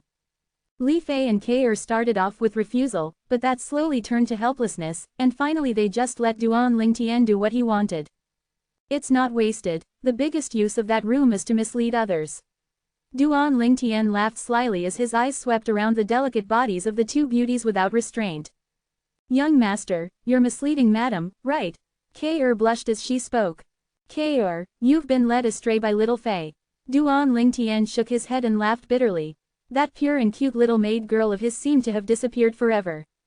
"Pei, if anyone is being led astray, then you are surely the scoundrel that led us astray." "Scoundrel, I'm planning to go buy a veil with little sister Kei. Do you want to follow us?" Li Fei asked Duan Lingtian. Obviously, Li Fei was unwilling of being the center of attention. "Why do you want to buy a veil? You 2 don't have anything to hide." Duan Lingtian's thoughts were completely different from Li Fei's. As far as he was concerned, the beauty of a woman was meant to be shown, and there was no need of concealing anything, they weren't thieves after all. "Humph, if you aren't accompanying us, then we'll go by ourselves." "Are you kidding? How could I, the escort, not follow the 2 of you when you want to go out?" "Let's go." Duan Lingtian took the lead and left the room before walking out of the inn. Li Fei and Kei walked shoulder to shoulder with him on either side. The sky had already dimmed down, and the roads in the small town were lit up brilliantly and radiantly. The night market was extremely lively and filled with a bustling stream of people. Duan Lingtian's group of three naturally attracted the gazes of many people as they walked by, and just at this moment, at the corner ahead of the road that Duan Lingtian's group of three were walking on, an over 20-year-old embroidered-clothed young man was walking over with two of his family's servants. I heard that a wagon that was pulled by 5 horses entered the town today, is this true? The young man in embroidered clothes abruptly asked the 2 servants behind him. Yes, young master, I was at the scene at that time. One of the servants hurriedly nodded, and as he recalled the scene from before, he felt shock in his heart. Those 3 women that exited the wagon were absolutely the most beautiful women he had even seen in his lifetime, perfect to the point he couldn't find a single flaw. The rumors are getting more exaggerated as they're passed on, saying that the 3 women that exited the wagon all had appearances like goddesses. The young man in embroidered clothes shook his head and didn't take it seriously. Young master, it isn't that the rumors are exaggerated, it's true. Those 3 women are absolutely not one bit inferior to goddesses, the servant hurriedly said. He saw them with his own 2 eyes, so he knew that the rumors weren't false. Is it really that exaggerated? Although the young man in embroidered clothes still acted as if he didn't take it seriously, his eyes flashed with a brilliance. I'm curious right now, so let's go. Follow me to take a look at that inn. Young master, the other servant's expression went pale. Those people are obviously of extraordinary background, so the clan probably can't afford to fend them. The eyes of the young man in embroidered clothes emitted a sharp light as he said, "Humph. I'm only going to take a look and not going to do anything. Besides, they're just 3 women, a youth, and a wagon driver, even if they're members of a large clan, if we secretly capture them, who would know it was us who did it?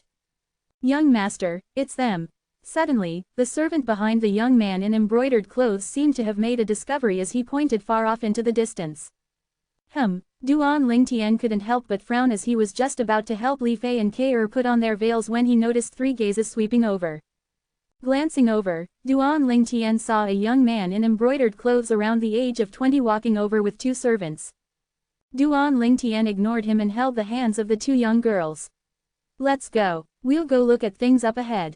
Don't move." The eyes of the young man in embroidered clothes shone as he blocked the way of Duan Lingtian's group of 3.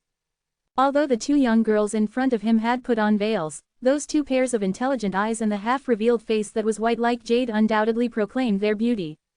The young man in embroidered clothes gulped down a mouthful of saliva as his eyes flashed with a trace of greed. Li Fei frowned in disgust as she snapped, "Scram. Hot-tempered. This young master likes it." The eyes of the young man in embroidered clothes shone brightly, completely ignoring Duan Lingtian, whose expression had sunk, as he looked at Li Fei and Ke. "2 little beauties, come, remove your veils for this young master to see. This young master is curious of whether you 2 are really beautiful like goddesses as the rumors say. She asked you to FK off. Didn't you hear?" Duan Lingtian's eyes went cold, and his voice seemed as if it came from a pit of ice, shocking the hearts of everyone present. Normally, if anyone were to take an extra glance at Li Fei and Ke due to being shocked by their peerless appearance, Duan Lingtian saw it as nothing. After all, everyone loved to look at beauties. But the actions of the young man in front of him had touched his bottom line. Meanwhile, the surrounding crowd gathered and started discussing animatedly. Isn't this the violet-clothed youth that entered the town in that large wagon earlier? And these 2 women, aren't they the 2 little goddesses? You can tell that they aren't ordinary people by just looking at their wagon alone. This Tien clan young master actually provoked them. Isn't he afraid of bringing a catastrophe to the Tien clan? Many bystanders recognized Duan Lingtian's group of 3. Hearing the discussions of the surrounding crowd caused the expression of the young man in embroidered clothes to become unsightly. However, he had no way to back down right now. Could it be that he would have to lower his head in front of so many people? If this were to happen, how would he stand his ground in Raining Valley Town after this? As a member of Raining Valley Town's 3 great clans, the Tien clan's patriarch's son, the young master of the Tien clan, Tien Guang had his own pride. Duan Lingtian's eyes emitted a cold light as he said, in a cold and indifferent voice, "My patience is limited. I'll give you one more chance, FK off. Kid, I don't care where you're from, you have to understand that a mighty dragon can't crush a snake in its own lair. If you don't ask them to take off their veils and let this young master have a look, then this young master won't budge an inch." Tien Guang sneered with a shameless expression. "Little Fei, Ke, close your eyes," Duan Lingtian said in a tranquil voice. Li Fei and Ke could perceive a shocking coldness coming from this tranquil voice. However, Duan Ling Tian standing up for them caused them to feel pleased in their hearts. What, scared? It may not be a bad idea. Beauties taking off their veils with their eyes closed should be nice to behold as well. Tian Guang's eyes shone. He didn't understand the danger that was about to befall him. Whoosh! A violet sword light instantly flashed out before returning to its sheath in the blink of the eye. Under the night's cover, the numerous ancient mammoth silhouettes above Duan Ling Tian flashed before disappearing. No one was able to discern them. Ah! A shrill cry full of grief sounded at almost the exact same instant. At the same time that Tian Guang's shrill cries sounded, his body fell over before rolling around all over the ground. At his lower regions, blood flowed out like a fountain, and the piece of meat that was unique to men fell off as well. It would probably be useless from now on. Young master. The two servants' expressions went pale as they hurriedly tried to help Tian Guang stop the bleeding, but they realized that it was utterly impossible. One should know one's own limitations. In this world, you can't afford to offend some people. I'm relatively kind-hearted, so I'll let you live today, but if there's a second time, you will undoubtedly lose your life. Duan Ling Tian swept Tian Guang with his cold gaze before grabbing Li Fei's and Ke's hands and walking off. Pooh! Tian Guang's face flushed from anger at hearing what Duan Ling Tian said, and he spat out a mouthful of blood before fainting. At the moment before he fainted, he only had one remaining thought: this is called kind-hearted. Chapter 0128. The surrounding crowd was deathly silent as they watched the violet-clothed youth grab the hands of the two girls and slowly fade into the distance. That violet-clothed youth was too terrifying. Actually directly crippling the Tian clan's young master's little bro, this Tian Guang was the only son of the Tian clan's patriarch. They could imagine how the Tian clan was bound to be in chaos tonight. Duan Ling Tian, however, didn't give it any thought. He patiently accompanied Li Fei and Ke on a few rounds around the night market before returning to the inn. Scoundrel, do you think that snake would bring other people to make trouble for us? Li Fei looked at Duan Ling Tian and blinked her eyes as she gave him a spurious smile. Snake, he seems like a worm to me. Duan Ling Tian shook his head and paid no attention to the matter. It was only a clan from a small town, and thus probably wouldn't even have an origin core martial artist. As long as they didn't come provoke him, he would let the matter rest, or else, instantly, Duan Ling Tian's eyes flickered with a piercing cold light. I'll pass the veil over to madam. While they strolled around the night market, Ke didn't forget to buy a veil for Li Ru. Li Fei looked at Ke's silhouette and said, with slight jealousy, little sister Ke is really considerate of others. No wonder Aunt Ru dotes on her so much, even I feel slightly envious. I, however, think my mother dotes on you equally, and she has long since taken you as her daughter-in-law. Duan Ling Tian extended his hand to wrap around Li Fei's slim waist, and his mouth came close to her ears as he quietly said while breathing heavily, "Little Fei, it's been so long since I ate you." Scoundrel! Li Fei blushed a bright red before struggling free of Duan Ling Tian and fleeing into her room. Duan Ling Tian shook his head and laughed. He didn't think that this girl couldn't even stand a little teasing. After Ke returned, Duan Ling Tian embraced the two girls and was about to head to sleep. Knock knock. Just at this moment, the sounds of door knocking echoed out, which was followed by the voice of the inn's attendant. Guest, the Tian clan's patriarch and two elders have arrived and they requested a meeting with you. Tian clan. Duan Ling Tian's brows slightly raised. He let go of the two girls, got off the bed, and put on his clothes before heading out. You two head to sleep first. Duan Ling Tian said to Ke and Li Fei with a voice-filled gentleness before he left. Shang Quan. After leaving the room, Duan Ling Tian was just about to knock on the door of the room beside his when the room door opened with a crack, and Shang Quan walked out in large strides. My liege, continue your rest. I'll go deal with them. Shang Quan's tone was filled with killing intent. You don't have to attack so impatiently. I want to see what they want to do. Duan Ling Tian shook his head as a mischievous smile appeared in his eyes. Duan Ling Tian met with the Tian clan's patriarch while being escorted by Shang Quan. The patriarch was a middle-aged man around the age of 50, and beside him were two elderly men.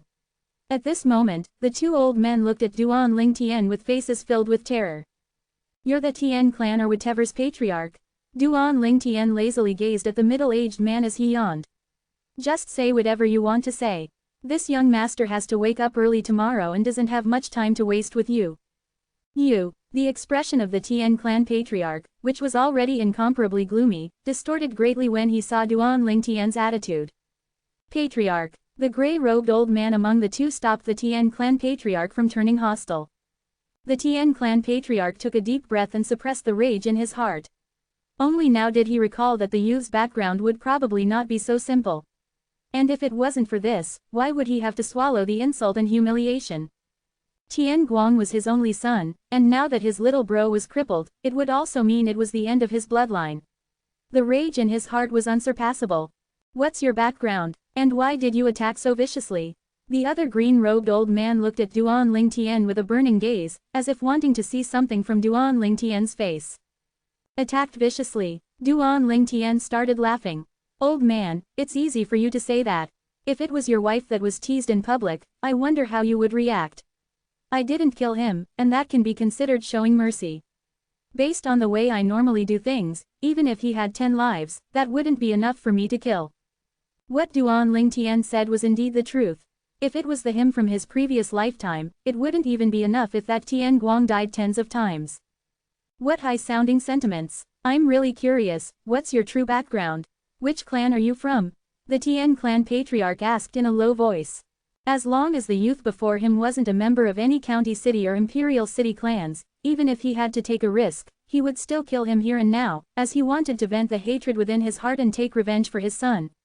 And on this matter, he had gotten the acknowledgement of the two elders beside him before coming here. At that time, they would attack together and annihilate all possible dangers.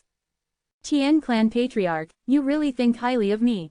I'm just a nameless junior, not even worthy of being mentioned, Duan Ling Tian indifferently said. Hearing what he said, the expression of the Tian clan's group of 3 sank. The more Duan Ling Tian spoke in this way, the more they felt that Duan Ling Tian was mysterious, so they didn't dare to act rashly. What, you dare to cripple my son but don't even have the guts to proclaim your background? The Tian clan patriarch asked in a deep voice as he desired to use provocation to force Duan Ling Tian into revealing his background. Unfortunately, however, how could Duan Ling Tian fall for these little tricks of his? Tian clan patriarch, I know what you're thinking of. Today I'll put down these words. I'm only a nameless junior, and I don't have any background behind me. So you don't have to be considerate about a lot of things, do whatever you feel like doing. Duan Ling Tian's words caused the Tian clan patriarch to turn angry out of embarrassment, and the 2 old men besides him felt even more afraid. Disregarding everything else, just this composure sufficiently showed that this youth wasn't simple. Then I really want to see how capable this nameless junior is.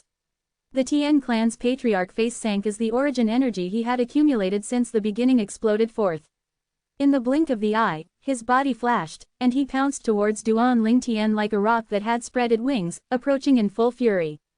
Above him, 10 ancient mammoth silhouettes condensed into form, 7th level of the core formation stage. Patriarch. The expressions of the 2 Tian clan old men turned grim. Never had they imagined that the patriarch would be so rash. Although they wanted to stop him, it was already too late.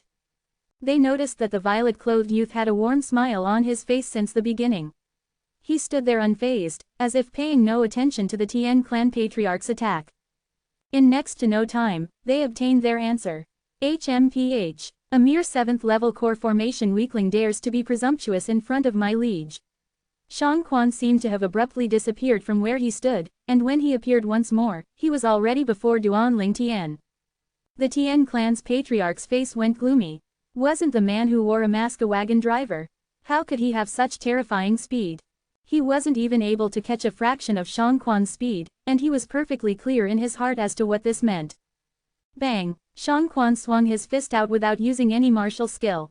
The simple punch brought along an incomparably violent energy as it blasted onto the Tian clan patriarch's chest, and the terrifying origin energy within exploded forth, blasting the Tian clan patriarch away.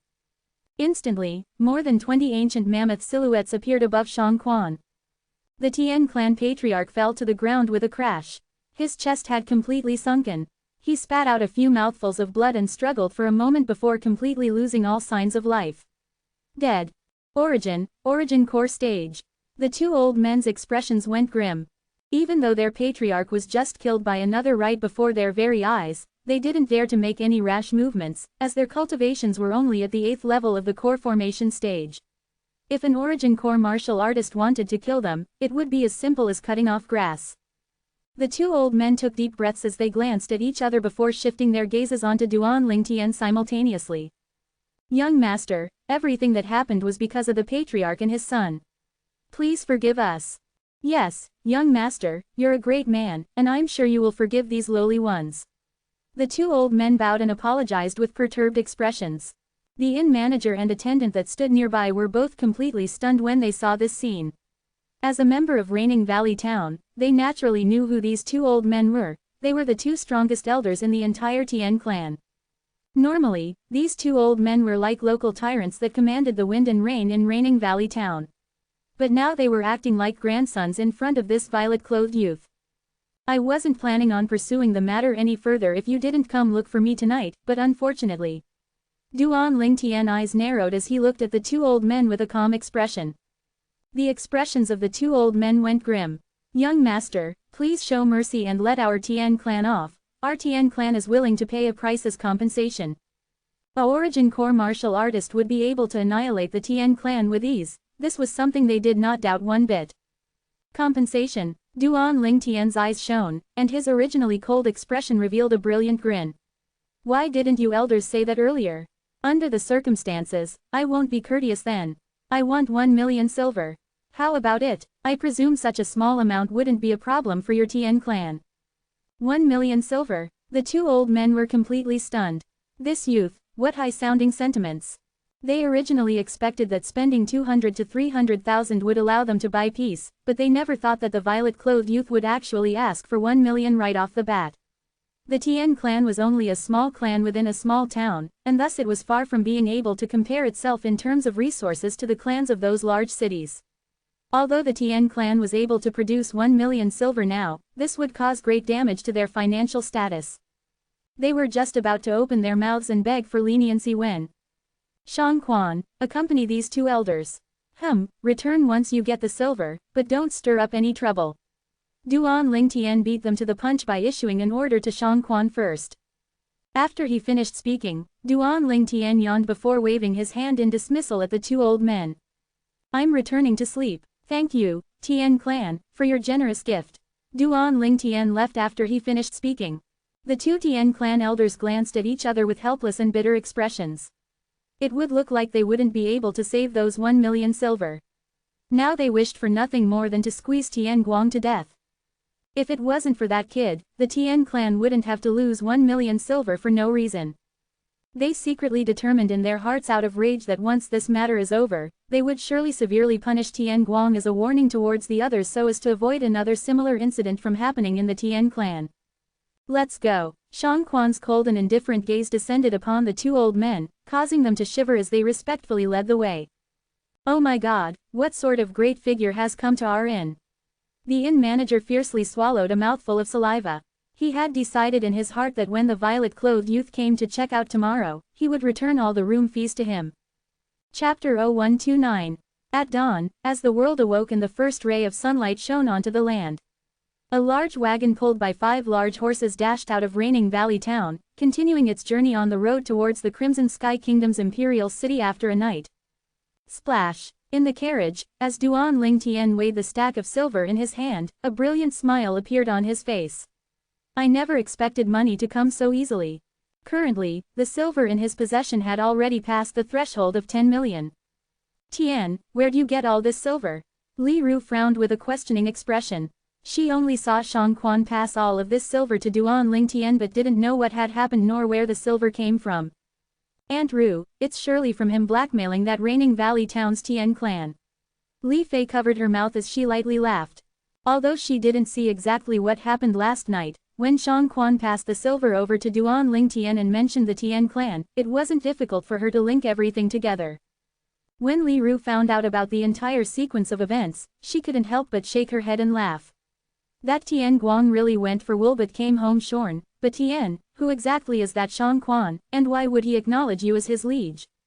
Seeing that Shang Quan was able to terrorize the entire Tien clan, Li Ru realized that Shang Quan was no ordinary person. Duan Lingtian's brows slightly knit as he slowly explained, Mom, he was captured by others as a slave and I coincidentally saved him, so he acknowledged me as his liege. He could still get caught as a slave even with his strength. Li Ru was puzzled and at the same time came to an understanding as to why Shang Quan wore a mask. It turned out to be a means to cover his slave's brand. He was poisoned earlier and only had the strength at the 9th level of the body tempering stage. I saved him and then helped him cure the poison. He currently has recovered his strength to the nascent soul stage. Duan Ling Tian lied on K.'s jade thighs and ate the grapes K.'r fed him while speaking unclearly. Nascent soul stage. At this moment, it wasn't only Li Ru, even Li Fei was dumbstruck. Although Li Fei was aware that Shang Quan's strength was formidable, she never expected him to be so strong. Nascent soul stage. Such a cultivation was already not one bit inferior to the supreme elders of the 3 great clans of Aurora City, and it caused her to be deeply shocked. Only K.'r wasn't really surprised and maintained calm as she removed the skin off the grapes and set them inside Duan Ling Tian's mouth one by one. In her heart, there wasn't anything that the young master she adored wasn't capable of. No wonder you dealt with the matter of the Fresh Breeze Town Fang family so easily. Li Ru finally understood, and the questions in her heart were finally answered. I really never imagined that Shang Quan was a nascent soul stage powerhouse. Li Fei only came back to her senses a long time later. Isn't it only a nascent soul martial artist? Do you need to be so surprised? Duan Ling Tian glanced at Li Fei before slowly saying, Little Fei, as long as you seriously cultivate the Galactic Star technique, it won't be difficult for you to step into the nascent soul stage within 5 years. Only now did Li Fei recall that the Galactic Star technique that she cultivated was a top cultivation technique that could be cultivated all the way to the Martial Emperor stage. Adding on to that the high-purity medicinal pills that Duan Ling Tian refined, her cultivation would rise at an extremely quick pace. Tian, can we rely on that Shang Quan? Compared to Li Fei, Li Ru thought over things more thoroughly, and her beautiful face was serious and slightly worried. As far as she was concerned, having a powerhouse at your side was no different than a double-edged blade. Mom, don't worry, I've taken that into account. Duan Ling Tian lightly smiled. He naturally knew what his mother was worried about, and it was nothing other than worrying that Shang Quan would go against him. Unfortunately, however, Shang Quan's life was currently within his grasp, and in the entire world, only he was capable of curing the poison that he gave Shang Quan. That poison was a special formula unique to the rebirth Martial Emperor, who was a royal-grade alchemist at the time. When Duan Ling Tian's group left, the entire Tian clan's atmosphere was extremely depressed. Their patriarch had died. Father. When Tian Guang awoke and noticed that his little bro was gone, he already took a heavy blow. Now hearing that his father had been killed caused him to emit a cry full of grief, and it was so hard on him to take the 2 blows so suddenly that he blacked out again. He understood that with his father dead, it would also mean that the status of the Tian clan would suffer a great decline. After a few days, Tian Guang, who had just recovered with great difficulty, was carried off to the punishment hall by a few Tian clan disciples and was beaten 100 planks as punishment in front of everyone in the Tian clan. As he blacked out from pain, he heard the voice of the Grand Elder. Tian Guang brought calamity unto our Tian clan. Abiding by the orders of the 2 guardian elders, he was given a special punishment here. In the future, if anyone makes this same mistake, they will receive the death punishment as stated in the laws of the clan. When he awoke once again, Tian Guang was extremely dispirited and his eyes flickered full of regret. Never had he imagined that one decision from that night would cause him to fall into such a state. If the heavens were to give him another chance to redo that night, even if he had to abandon his pride and kowtow 10 times to that violet-clothed youth, he would still want to plead for forgiveness from the violet-clothed youth. Now he didn't have anything left, let alone pride. Tian Guang, the Grand Elder requested your presence in the audience hall. Just at this moment, a voice sounded from outside and caused Tian Guang's face to turn pale. After arriving at the audience hall, Tian Guang directly knelt before the Grand Elder and held onto the Grand Elder's legs and he cried. Grand Elder, I know my mistakes, I really know my mistakes, don't punish me anymore, please, please. The Tian clan's Grand Elder frowned and his expression was slightly unsightly as he looked over to the 3 people nearby. He said, in embarrassment, 3 respected guests, excuse this scene. Subsequently, his face sank as he kicked Tian Guang away. Tian Guang, I didn't bring you here today to punish you. Besides the 2 guardian elders, only you are familiar of the appearance of the violet-clothed youth from the other day. Now, describe in detail the appearance of that violet-clothed youth to the 3 respected guests. When Tian Guang heard that he wasn't brought here to be punished, he finally caught his breath, and only now did he notice that there were 3 more people inside the audience hall. An elderly old man, a middle-aged man, and a young man around the age of 20. You all, what's the relationship between you all and that violet-clothed youth? Tian Guang asked, in a slightly nervous manner. He was really scared that these people were related to that violet-clothed youth. He thought that they were here to take action for the violet-clothed youth. If that was the case, then he would really be misfortunate to the utmost extent. He's an irreconcilable enemy of ours, and the reason we're here is precisely because we're chasing after him with the objective of killing him. The 20-year-old young man said, with a voice filled with ruthlessness and hatred. Hearing what he said caused Tian Guang's eyes to shine, following which he seemed to recall something and his eyes dimmed back down. It's of no use, there's an Origin Core martial artist protecting him, even my father, the patriarch, died in his hand. Origin Core stage. The young man laughed in disdain. It's only an Origin Core martial artist, what's there to be feared? This person beside me is RU Clan's Grand Elder, an existence at the nascent soul stage. A mere Origin Core martial artist would die with just a flip of the hand of the Grand Elder. Nascent soul stage. Tian Guang was shocked. The Tian Clan Grand Elder's pupils constricted, and he only reacted after a short moment. Yu Clan, nascent soul stage. You all wouldn't be from Swallow Mountain County City's Yu Clan, right? Tian Guang's gaze shone once more, like a starry sky in the night sky, as he looked at the young man as if looking at the last life-saving straw he could clutch onto. Yes, we're from the Yu Clan. This is our Yu Clan's Grand Elder, and this is my father, the Yu Clan's Second Elder. The young man haughtily raised his head as he enjoyed the gazes full of reverence from the 2 Tian Clan members. So it's the Yu Clan's Grand Elder, Second Elder, and Young Master. Please forgive this Tian Lin for not entertaining you properly. Tian Guang, hurry and get the kitchen to prepare a grand banquet. I want to properly entertain our guests. The Tian Clan Grand Elder Tian Lin looked at Tian Guang as he ordered. Yes, yes. As Tian Guang hurriedly stood up, his eyes flickered brightly in agitation. Father, someone will take revenge for you really soon. So what if there's an Origin Core martial artist beside that little bastard?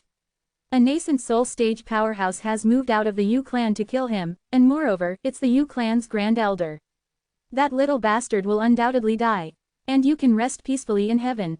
Wait, just at this moment, the Yu Clan's Grand Elder, Yu Wei, stopped Tian Guang and indifferently said, the reason I came to your Tian Clan isn't to eat.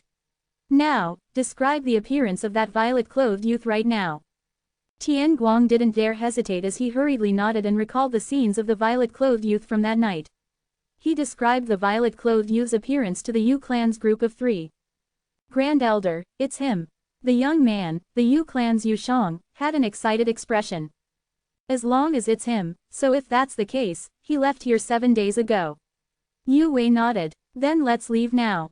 Grand Elder. Tian Lin took a step forward as he respectfully said, the 3 of you have traveled so far and should probably be hungry by now. Why don't you stay at my Tian Clan and have some food? It's our Tian Clan's honor that you have arrived here. I hope that you will give me the opportunity to provide you with the hospitality of the Tian Clan. Yu Wei didn't agree directly but instead looked at Second Elder Yu Li and Yu Shang. What do you 2 think? Grand Elder, since that Duan Ling Tian has already left 7 days ago, we aren't really in a rush.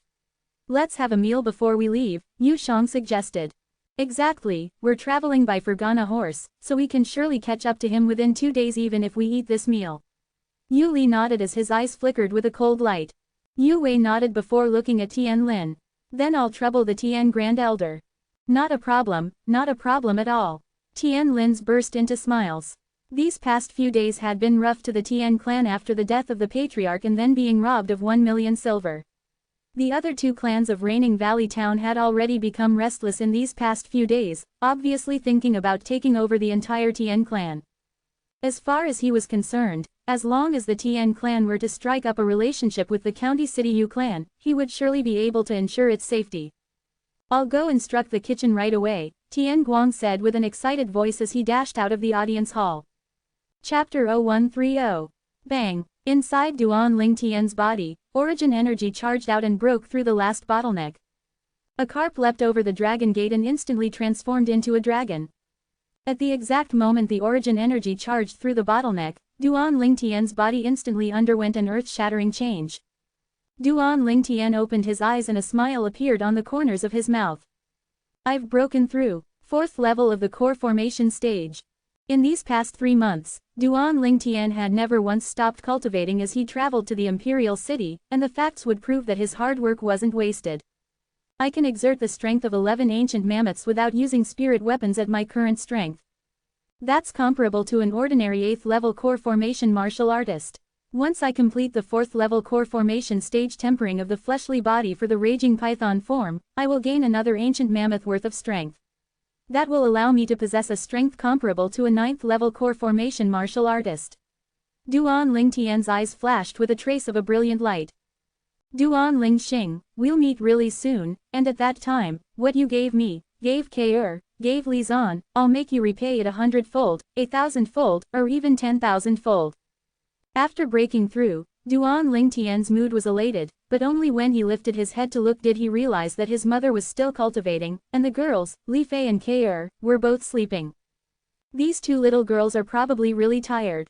A light smile appeared on the corners of Duan Lingtian's mouth and his eyes were filled with a gentleness. He planned to use his entire life to protect these 2 girls and allow them to be the happiest women on this world. This was the promise he made to himself that wouldn't change throughout his lifetime. Duan Lingtian opened the carriage curtain and looked off into the distance.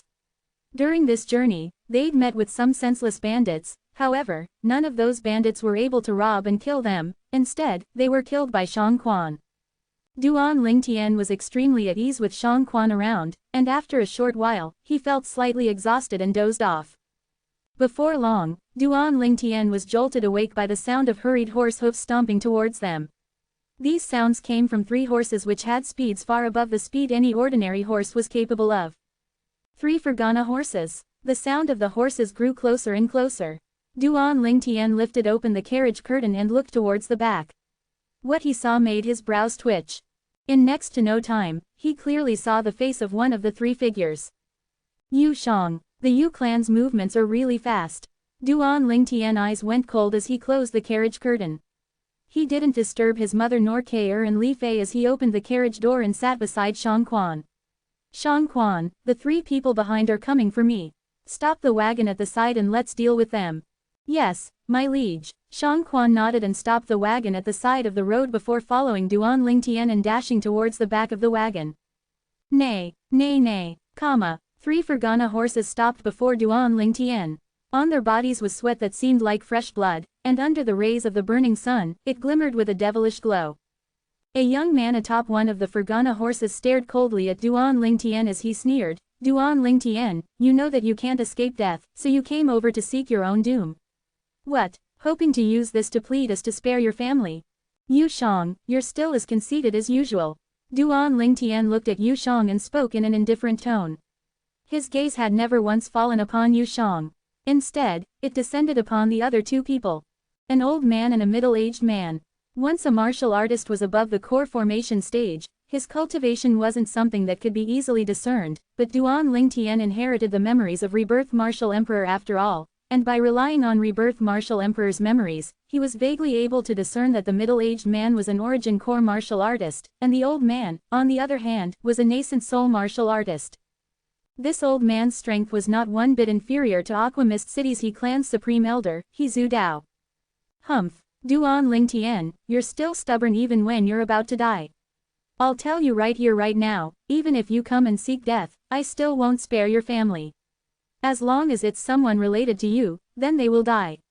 Seeing Duan Lingtian actually ignoring him caused Yu Shang to burst with rage. What did you say? Duan Lingtian's face sank and his gaze turned slightly cold. A terrifying killing intent swept out from him towards Yu Shang. Threatening his family was taboo to him. Yu Zhang's expression went ghastly pale and his body started trembling when he was abruptly enveloped by this killing intent, and he actually fell off his horse in a sorry state. The old man, or the Yu clan's grand elder, Yu Wei, glanced at Duan Lingtian with a slightly astounded gaze. Such a killing intent, even he, who had killed to make his way through his life till now, had not developed a killing intent of this degree. This youth around the age of 17 was not an ordinary person.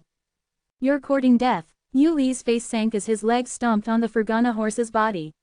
He launched himself like a rocket towards Duan Lingtian, then he smashed his palm that swept out with violent winds towards him, causing the sound of air exploding to echo out. Duan Lingtian, you killed my son, Yu Hong. Today is the day you die. Yu Hong. Duan Lingtian's eyes flickered as he came to an understanding. So this man was Yu Hong's father. As he looked at the 110 ancient mammoth silhouettes above Yu Li, Duan Lingtian thought in his heart, this Yu Li's strength isn't bad, he actually cultivated to the 8th level of the origin core stage. But this little bit of strength. You dare to be disrespectful to my liege. Die, Shang Quan shouted explosively. As he instantly flashed out to intercept Yu Li, 100 ancient mammoth silhouettes appeared above him. 7th level of the origin core stage. Yu Wei, who still sat atop his Fergana horse, was slightly surprised, but didn't have any intention of lending a hand. As far as he was concerned, Yu Li was more than enough to handle a 7th level origin core martial artist. Humph, a mere 7th level origin core martial artist dares to be presumptuous in front of me. I'll kill you first. Yu Li looked on disdainfully as he sneered, and his palm that approached with tremendous momentum was suffused with origin energy as it blasted towards Shang Quan. Whoosh. However, in this very instant, the 100 ancient mammoth silhouettes above Shang Quan instantly became 200. No. Seeing this scene caused the sneer on the corners of Yu Li's mouth to completely freeze, and his eyes contained terror. He never would have thought that Shang Quan was actually a nascent soul martial artist, as 200 ancient mammoths were something only a martial artist above the 1st level of the nascent soul stage was capable of condensing. He wanted to stop his attack, but he realized that it was already too late, as the entire strength within him had already been fully poured into this palm strike and was now difficult to withdraw. Stay your hand. Yu Hui's expression distorted, as he never imagined that Shang Quan would have concealed his strength, and his body swiftly flashed out in an effort to save Yu Li. Above him, 300 ancient mammoth silhouettes condensed into form. 2nd level of the nascent soul stage. Duan Lingtian's eyes flashed when he noticed Yu Wei attacking, but he remained unfazed. Whoosh! A 3-foot-long blade abruptly appeared in Shang Quan's hand and whistled out to instantaneously flash past Yu Li's throat. After successfully completing his attack, Shang Quan returned to stand in front of Duan Lingtian and protect him. Yu Wei caught Yu Li's body only to notice that blood was flowing violently out of Yu Li's throat, then Yu Li struggled for a few moments and lost all signs of life. Second Elder. Yu Hui's expression turned gloomy, as the middle-aged man in his hands was not only simply the 2nd elder of the Yu clan, he was the younger brother of the patriarch. Now that Yu Li had died in front of him, how would he return and explain it to the patriarch? Since the moment Shang Quan exerted the strength of a nascent soul martial artist, Yu Shang had been completely dumbstruck. Now that he saw Yu Li's death, his expression went ghastly pale. He pounced forward and continuously shook Yu Li's corpse. It was as if he was unwilling to believe that all of this was real. Father! Father! Yu Wei put down Yu Li's corpse and strode over towards Duan Lingtian and Shang Quan while staring at them with a cold and indifferent gaze. Today, even if you're at the 1st level of the nascent soul stage, you will still die for sure.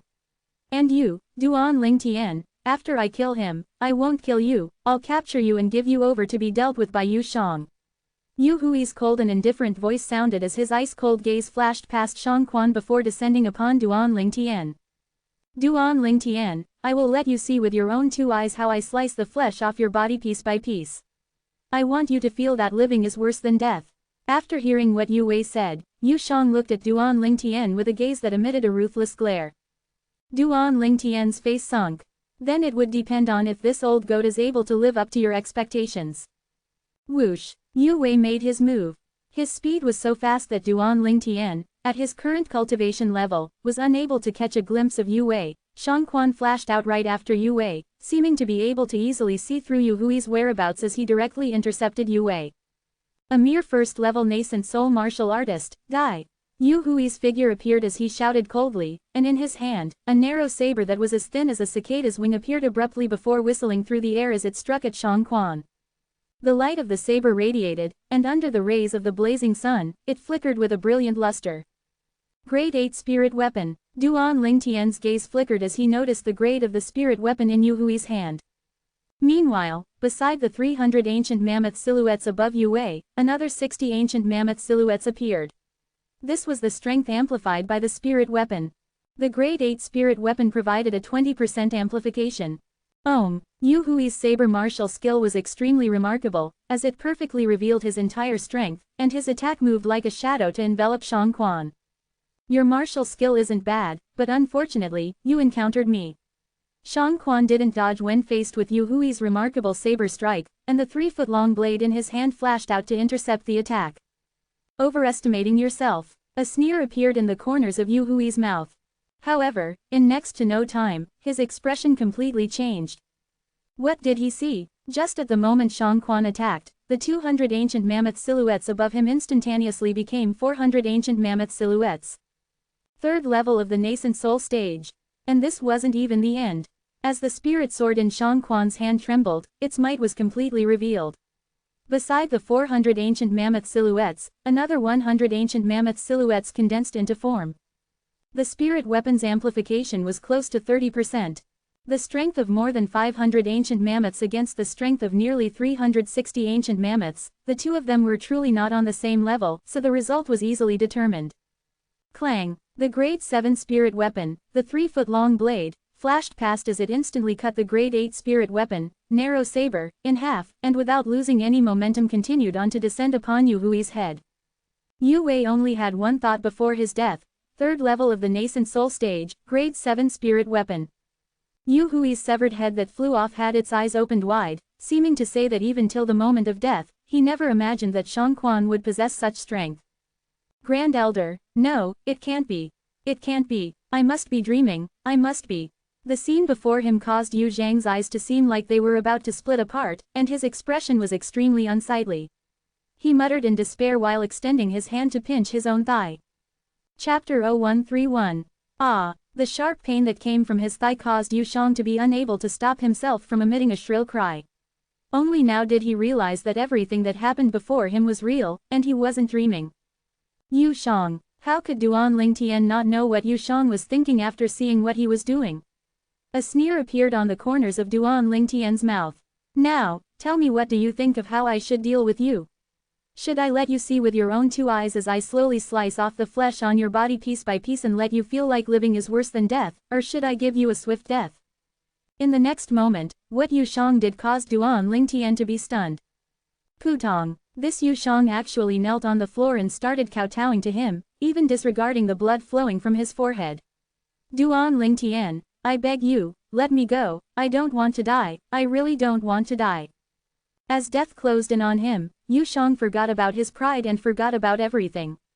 Let you go, Duan Lingtian sneered. Let you go so that you can return to the Yu clan and get more people to take revenge on me. Yu Shang hurriedly shook his head. He was so afraid that his body shivered. I won't look for you to take revenge, I really won't look for you to take revenge. Your father and your brother both died by my hand. Are you sure you won't look for me to take revenge?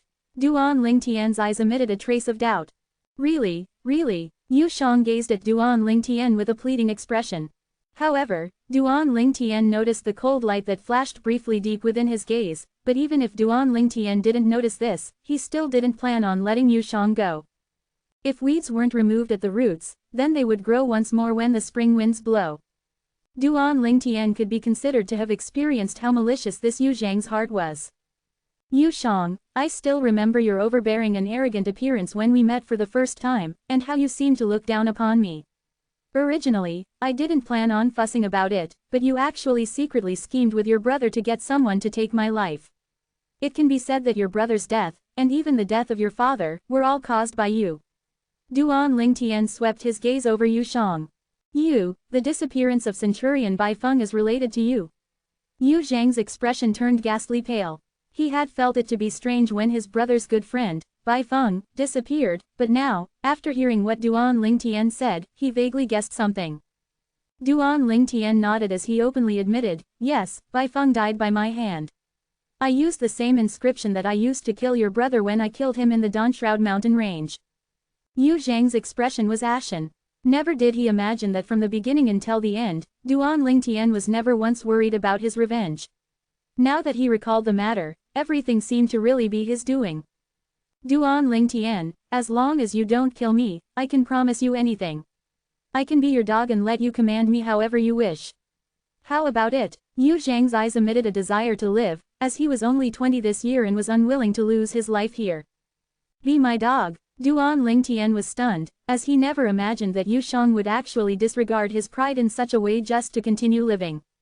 The current Yu Shang, compared to the Yu Shang he met on their first meeting, were like two completely different people.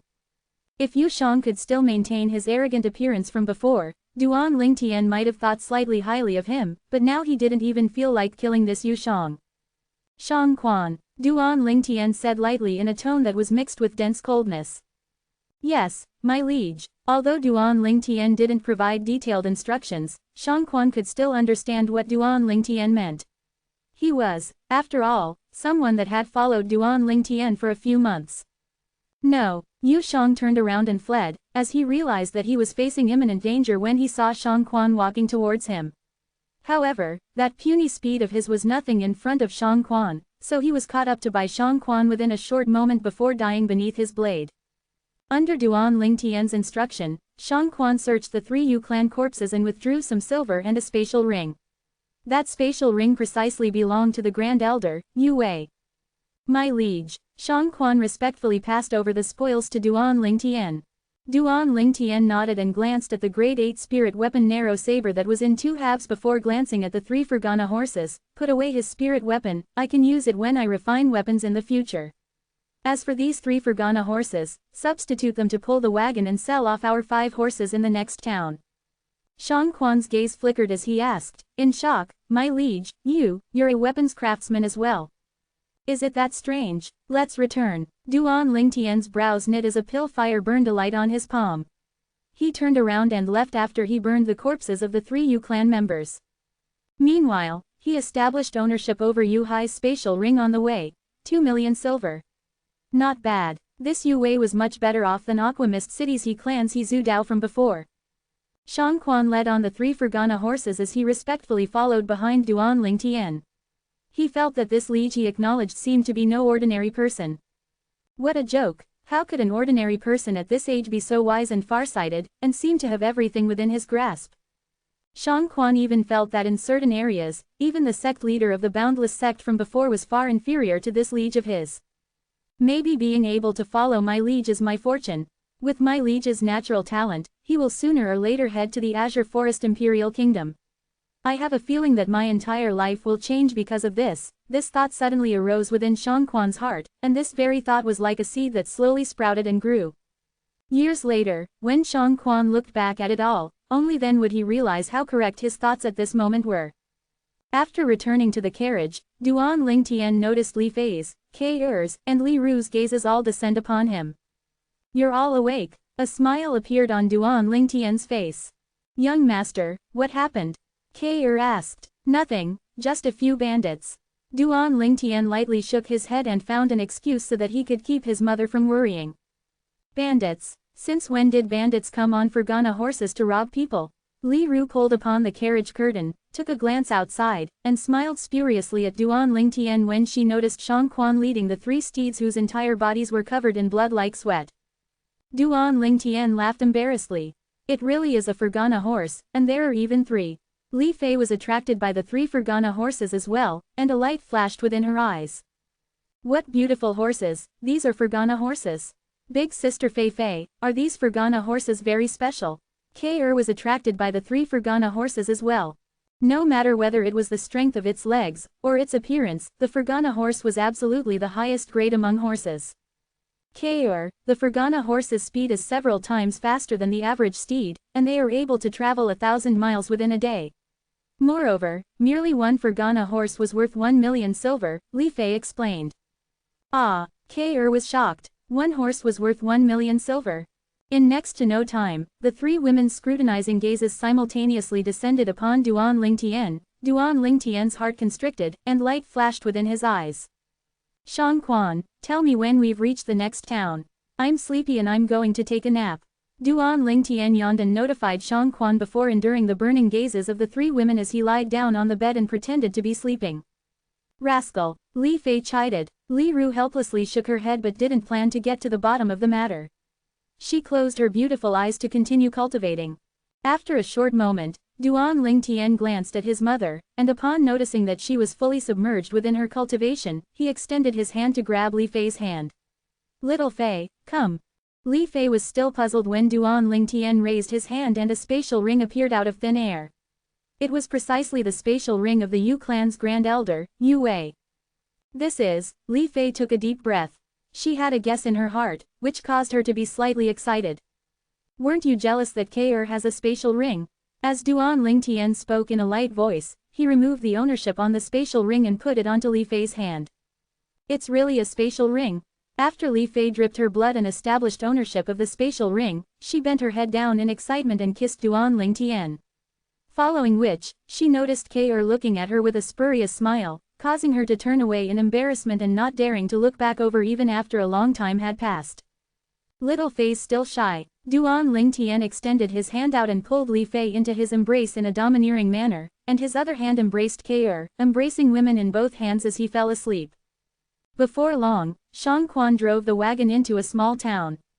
After dealing with the original 5 steeds, Shang Quan harnessed the 3 Fergana horses onto the wagon. When they left the small town, the rate of people taking a second glance was 100%. There were even some people who chased behind as they left the small town and watched as their wagon disappeared off into the distance before coming back to their senses. My God, is that a Fergana horse? 3 Fergana horses are worth 3 million silver. Pulling a wagon with 3 Fergana horses, too extravagant. The crowd of the small town residents deeply engraved this scene in their hearts, as this was the most extravagant act they would see in their entire lives. After changing to the 3 Fergana horses, the wagon dashed like the wind with extremely swift speeds. In Duan Lingtian's original plan, he would need nearly a year to arrive at the imperial city, but now, since they had changed to the Fergana horses, they would be able to arrive a whole 3 months earlier. The imperial city is just up ahead. Li Ru's gaze was complicated as she looked through the carriage window and saw the faraway grand and enormous city that covered a vast expanse. That year, she took her son that was still too small to understand anything and left this place. Never did she imagine that after so many years she would once again step foot on this soil. She seemed to recall the scenes of when her husband, Duan Rufeng, was still alive.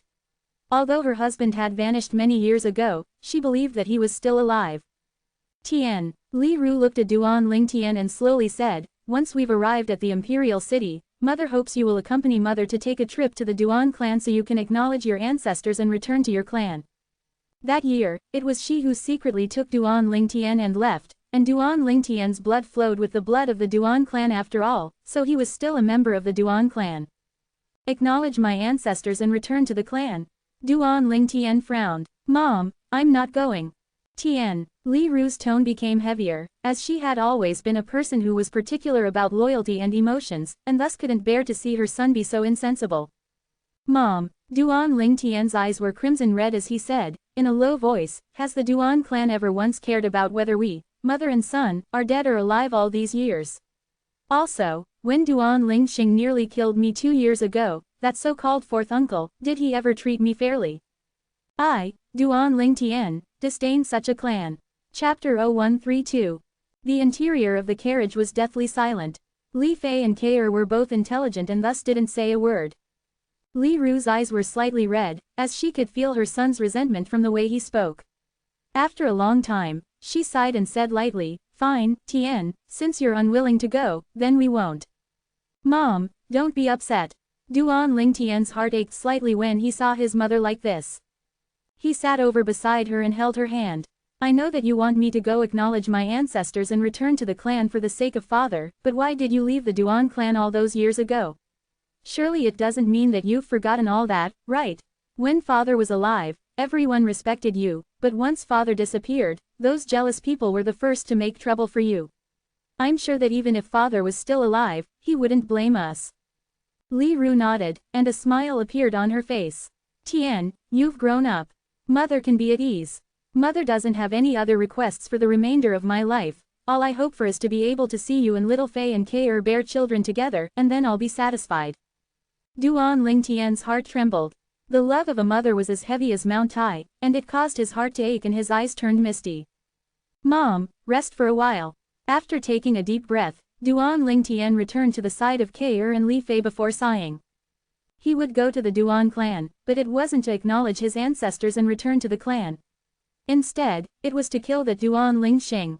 Before long, the wagon arrived before the imperial city, and the large wagon that was pulled by 3 Fergana horses naturally attracted much attention wherever it passed. The imperial city encompassed a vast expanse of land, and it stood there like an enormous fierce beast in hibernation, giving people a type of oppressive feeling. Surrounding the imperial city was a wide moat, only leaving a single stone bridge to provide access towards the city's main gate. This was precisely the one and only city gate in the imperial city, and thus there was only this one method of passage in and out of the imperial city. As the wagon traveled on the stone bridge, ferocious fish-type fierce beasts could be vaguely seen leaping about the city moat, revealing their vicious sharp teeth.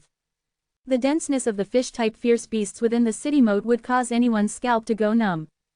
It's imaginable that even if a nascent soul martial artist were to fall in, he would still probably have only a slim chance of survival.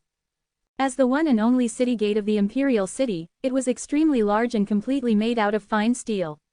Its height was over tens of meters, and on either side of the city gate were mighty soldiers wearing armor. These soldiers held sharp spears within their grasps, and they separated into 2 squads that stood guard on either side of the city gate, not moving an inch.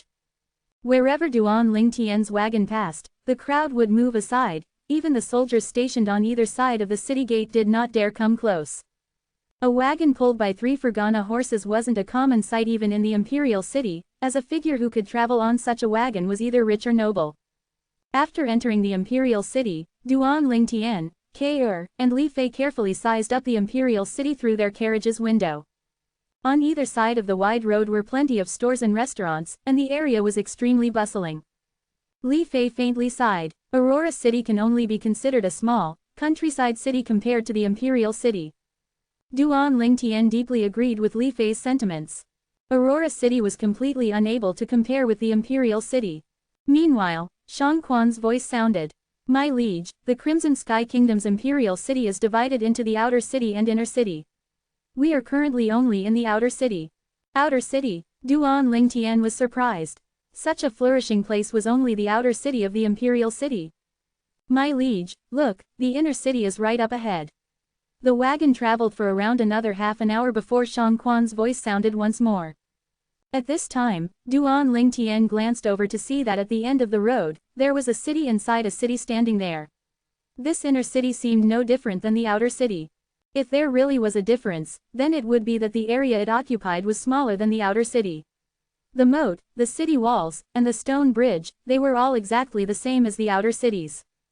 Presently, the inner city's city gate was shut tight, and the stone bridge was devoid of people.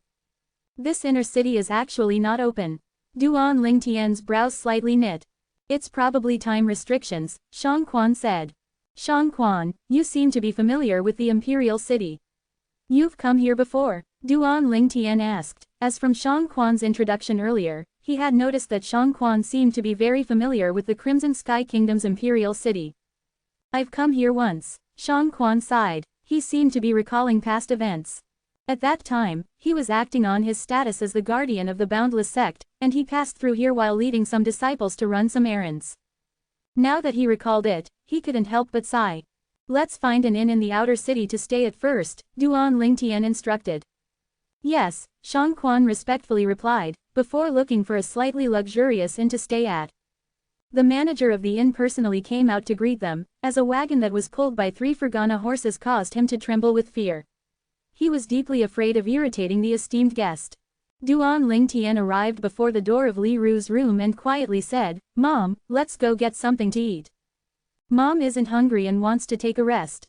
Go on ahead, remember to bring Shang Quan along, as the imperial city is full of powerhouses.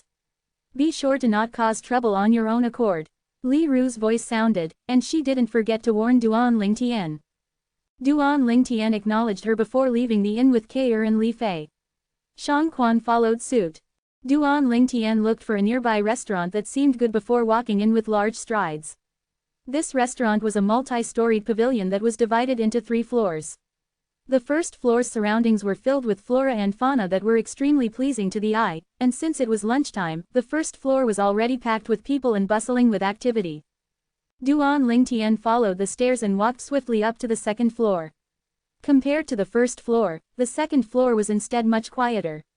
Although many people were conversing, they intentionally suppressed the sound of their voices, as they were very conscious of their image. Guest, please come over here. Before long, a female attendant greeted Duan Lingtian's group and brought them to a nearby table. Bring me a serving of all the specialty dishes in your restaurant, and a jug of fine wine, Duan Lingtian instructed. Yes, the female attendant respectfully nodded before turning around and leaving. In next to no time, good wine and delicious food were placed onto the table. This restaurant is really special. Li Fei lightly smiled. They were nearly unable to hear any of the loud noise from the first floor while sitting here on the second floor, and everything seemed so calm and peaceful. A small portion of the surrounding patrons were discussing private matters, whereas the larger portion were discussing the Paladin Academy. I wonder if the Paladin Academy will receive another genius student like Shu Qing this year. What a joke, that Shu Qing is a rare genius martial artist, and in our entire Crimson Sky Kingdom's Paladin Academy's history, only one person from 20 over years ago could compare with him. Who? Naturally it was the Duan clan's Duan Rufeng. Who's Duan Rufeng? You actually don't even know Duan Rufeng. He's a peerless genius of our Crimson Sky Kingdom from over 20 years ago and is a direct descendant of the Duan clan. I actually have never heard of him. That normal, because he disappeared 15 years ago. If he didn't disappear, the #1 powerhouse in our Crimson Sky Kingdom might not be the figure from the Imperial family. Shish, softer. Are you courting death? Is that figure of the Imperial family's figure someone you can wildly talk about? Duan Lingtian's eyes narrowed as he heard the discussion from the nearby table. Duan Rufeng was precisely his father of this lifetime.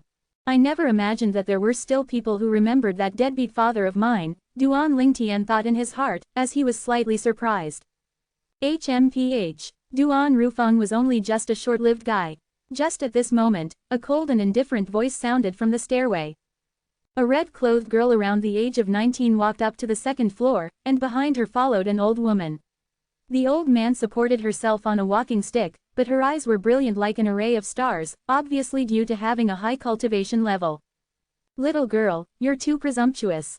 Would you dare say that if that Duan Rufeng was around? The face of the middle-aged man who adored Duan Rufeng sank. Slap in the face. The red-clothed girl's icy cold voice sounded. It was unknown who she was talking to. Instantly, the old woman behind her moved as if she had transformed into a gust of wind and flashed towards the middle-aged man. Above the old woman, tens of ancient mammoth silhouettes condensed into form before vanishing in the next instant. Slap! A clear sound echoed out as the old woman returned to the red-clothed girl. Half of the middle-aged man's face swelled up, and his expression was extremely unsightly, but although he was furious, he did not dare say anything, as the old woman's strength was far above his. For a moment, the entire second floor was deathly silent. So overbearing. Duan Lingtian's eyes narrowed as a cold light flickered within. Although he didn't have any feelings towards that deadbeat father of his, he was still his father after all, and now that someone was insulting him, Duan Lingtian couldn't help but have rage arise in his heart. What a joke. A short-lived guy is worthy of your adoration. The red-clothed girl's icy cold gaze descended upon the group of people that were discussing earlier, causing them to hurriedly lower their heads and not dare say another word. Li Fei obviously detested the actions of the red-clothed girl, so she coldly grunted, HMPH. Nowadays, people can't even speak the truth. Would you dare insult him if he was still alive? The red-clothed girl's gaze descended upon Li Fei as she mocked, a freak covered in a veil is worthy of speaking to this young miss. I'll give you a chance. Slap yourself 30 times, or else bear the consequences. Freak. Li Fei was dazed for a moment before sneering, you really think highly of yourself. With this sort of attitude, even if you give yourself over to the beggars on the roadside, they might not even want to marry you, right? Duan Lingtian couldn't help but burst into laughter. This girl's mouth was really unforgiving. You're courting death. The red-clothed girl's eyes flashed with a trace of a cold light. Her hand trembled and was suffused with origin energy before sweeping out with a black whip, carrying violent winds and a string of afterimages towards Li Fei. Above her, 6 ancient mammoth silhouettes condensed into form, 4th level of the core formation stage. Just when everyone thought Li Fei was about to suffer a loss, Duan Lingtian moved. Whoosh! Duan Lingtian embraced Li Fei and dodged the red-clothed girl's attack just when Li Fei's eyes went slightly cold and she was about to attack. And Duan Lingtian's icy cold gaze descended upon the red-clothed girl. So only you can mock others but others can't mock you. If you can't win an argument, you turn angry out of embarrassment and use force instead. Don't you think you're going too far? Chapter 0133. Going too far. The red-clothed girl's face was extremely unsightly due to her attack hitting nothing. You can't afford to offend some people. In front of me, not to mention mocking, she doesn't even have the qualification to speak. Qualification to speak? That's really fresh. It's the first time I've ever heard that speaking required qualifications. I wonder where you obtained the qualifications to injure another, and who gave you the qualifications. Duan Lingtian's face sank as he started laughing out of extreme anger. Even if he hadn't made a move earlier, Li Fei, with her strength at the 5th level of the core formation stage, was more than sufficient to defeat this 4th level core formation stage red-clothed girl. The only reason he pulled Li Fei away was not because he was worried Li Fei would suffer a loss, but rather he was listening to what his mother said and was trying not to get into trouble. If the matter really progressed to a point that it got out of hand, then he wasn't someone who was easy to offend. Some of the surrounding patrons frowned as they gazed at the red-clothed girl, as they all felt she was going too far. Some people are born lowly like ants. Some people are born noble and lofty. The red-clothed girl raised her head arrogantly as she spoke in a tone filled with contempt. You asked this young miss where I got the qualifications. This is precisely my qualifications. In front of this young miss, she is just an ant. You are just an ant as well. So you don't have the qualification to speak in front of this young miss. The red-clothed girl had only just finished speaking when her black whip swung out once more, flashing towards Duan Lingtian. What logic? Today, I'll properly discipline you in your parents' stead. And I'll let you know that no one has the qualifications to casually trample on another's dignity. Duan Lingtian's voice was incomparably cold, as he was really furious. Die! The red-clothed girl shouted in a low voice, and the whip in her hand seemed to transform into many black poisonous snakes that flashed towards Duan Lingtian. Slap! Duan Lingtian extended his hand and only used a strength close to 7 ancient mammoths, easily grasping in his hand the black whip that the red-clothed girl swung at him, before he fiercely shook it. Pooh! The red-clothed girl's hand that held the whip trembled, and the shock caused her to spit out a mouthful of blood. She glared at Duan Lingtian with a ghastly pale face as if she had encountered something completely unbelievable. You actually dare injure this young miss? What a joke! You want to kill me, but I can't injure you. Duan Lingtian sneered. Does this insane girl really think that she is number 2 beneath the heavens? She can kill others, but others can only stand and be killed by her. What logic is this? For a moment, the crowd of patrons in the restaurant looked at the red-clothed girl as if looking at an idiot. Although they'd seen many good-for-nothing rich kids, this was the first time they had seen one that was this bad. Do you know who this young miss is? This young miss will give you a chance. Kneel down and kowtow 3 times to this young miss, and perhaps this young miss might show mercy and spare your life. The red-clothed girl looked at Duan Lingtian and spoke in a cold voice, as if she was giving charity to Duan Lingtian. Ridiculous. Do you really think you're the judge of life and death and may easily determine another's life or death? Duan Lingtian strode a step forward, and an icy cold, bloody killing intent swept out from his body. The red-clothed girl's expression went ghastly pale when she was enveloped by this killing intent, and her whole body trembled while she took a few steps back. When she looked at Duan Lingtian once more, her gaze was as if looking at a devil. You, don't come any closer, don't come any closer. Enough. The old woman finally said something. She walked out to stand in front of the red-clothed girl, blocking the unparalleled killing intent that was emitted from Duan Lingtian's body. At this moment, even the old woman couldn't help but be moved.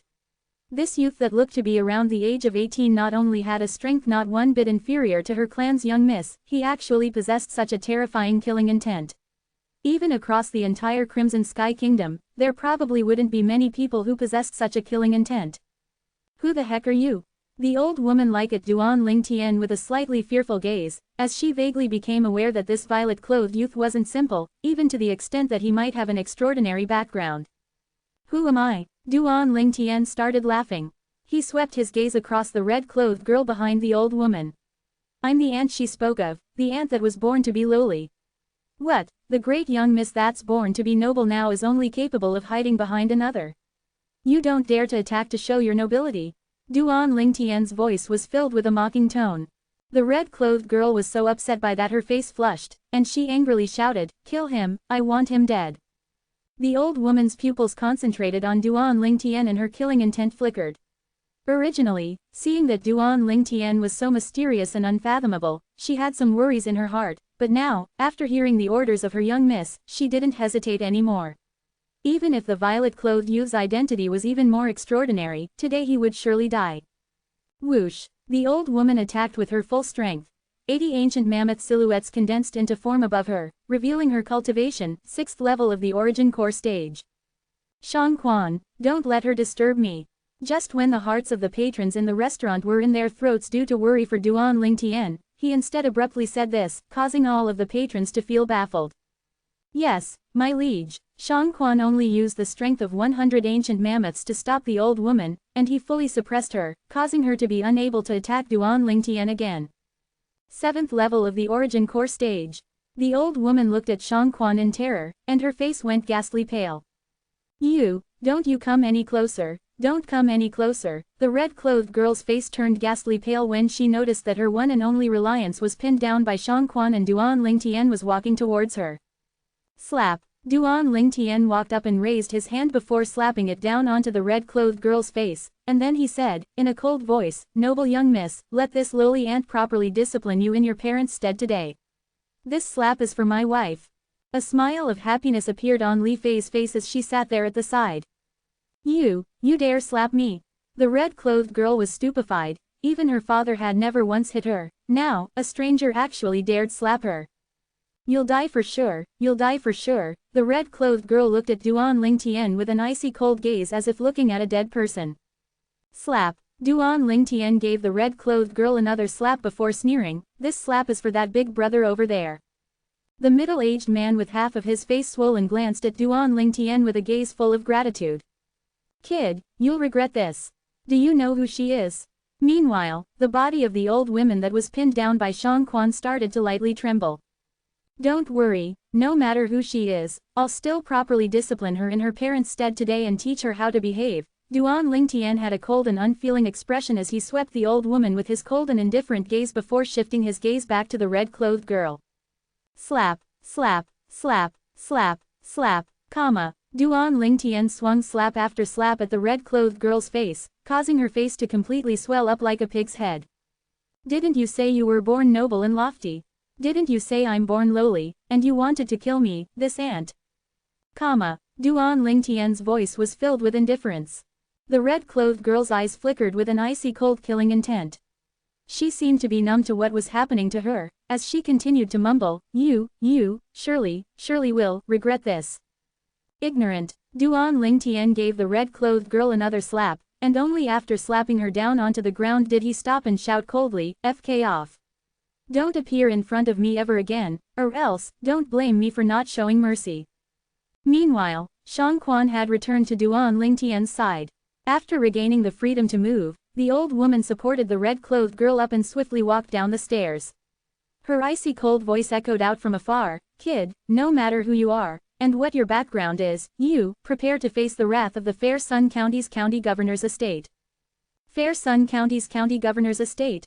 The corners of Duan Lingtian's mouth curled into a sneer. A country governor's estate again. He seemed to be extremely fated with members of county governor estates. First it was the Swallow Mountain County's county governor's estate, now it was the Fair Sun County's county governor's estate. Could it be that the red-clothed girl from before is the Fair Sun County's county governor's daughter? I once heard that the Fair Sun County's county governor's daughter was an unruly girl, but I never thought that she would be unruly to this degree. The expressions of many of the patrons in the restaurant went pale, and they hurriedly paid their bills and left, deeply afraid that they would court disaster by remaining here. Little brother. Before long, only the middle-aged man with a swollen face remained. He looked at Duan Lingtian with a grim expression. The Fair Sun County's county governor's estate is not to be trifled with. You all should hurry and leave the imperial city. This is the imperial city. Could it be that their county governor's estate possesses the ability to rebel against the imperial family? Duan Lingtian was slightly curious, because no matter how strong the county governor's estate was, it would only have its prestige spread within the county it controlled. In the imperial city, a mere county governor's estate still dared to be presumptuous. The middle-aged man might have seen through Duan Lingtian's indifference, and he laughed bitterly and explained, "Little brother, you are not aware. If it was any of the other 17 counties, it wouldn't really matter. But the Fair Sun County's counter-governor's estate is different. If memory serves, the red-clothed girl from before should be the daughter of the fair Sun County's county governor, and the little sister of His Majesty the Emperor's concubine. That concubine of His Majesty the Emperor is also the mother of the fifth prince. The middle-aged man left the restaurant after he finished explaining, and he didn't forget to warn Duan Lingtian once more to leave the imperial city as soon as possible. In other words, the red-clothed girl from before is the cousin of the fifth prince. Li Fei's beautiful eyebrows frowned. She looked at Duan Lingtian with a slightly worried gaze. Scoundrel, what should we do? They had only just arrived in the imperial city and had already indirectly offended the fifth prince of the Crimson Sky Kingdom. This was no good sign. What, little Fei, weren't you so confident earlier? Now you're scared. Duan Lingtian made fun of her. HMPH, I'm just worried about you. Li Fei grunted. Duan Lingtian returned to his seat between Li Fei and Ke as he said, with a light smile, all right, let's eat. Before long, Duan Lingtian looked towards the female attendant that stood afar and called her over. Ji guest, do you need anything? The female attendant didn't dare to look at Duan Lingtian, as Duan Lingtian's domineering bearings from before had scared her as well. Don't be nervous, I just want to ask you if you know when the inner city is open to the public. Duan Lingtian forced out a trace of a smile on his face as he asked curiously.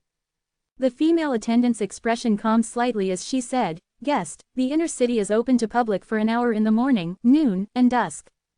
What's the difference between the inner city and outer city? Duan Lingtian continued asking. The inner city is much more luxurious than the outer city.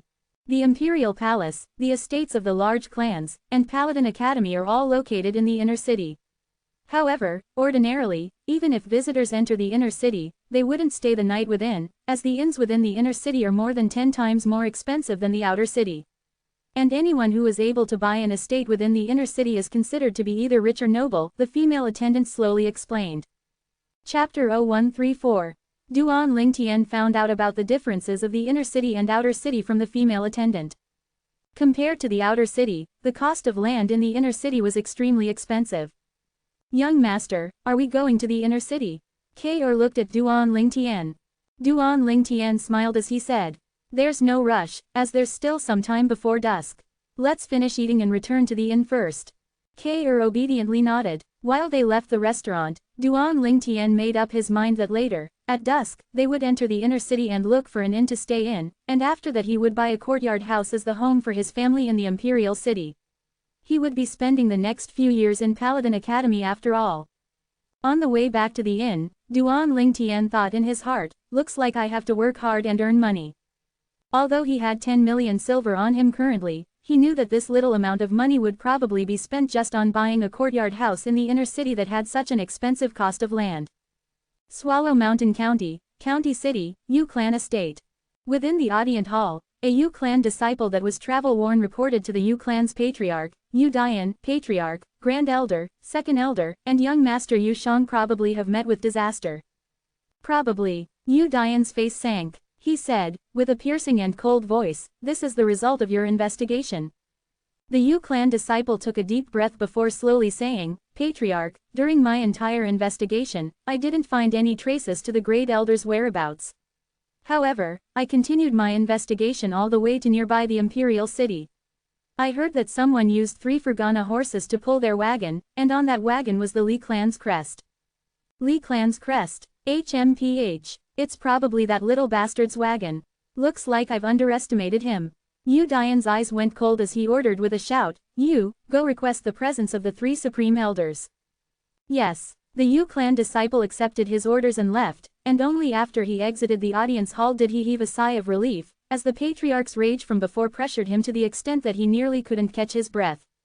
Second brother, Shang, don't worry, even if that Duan Lingtian has gone to the Imperial City, I'll still dye his blood on a 3-foot-long blade to console your spirits in heaven. At this very moment, the Yu Clan's patriarch's flames of fury ravaged, as he was clear that the 3 of them who hadn't made contact for nearly half a year would most probably be dead. Imperial City, outer city, in an inn that was exceptionally peaceful in such a bustling city.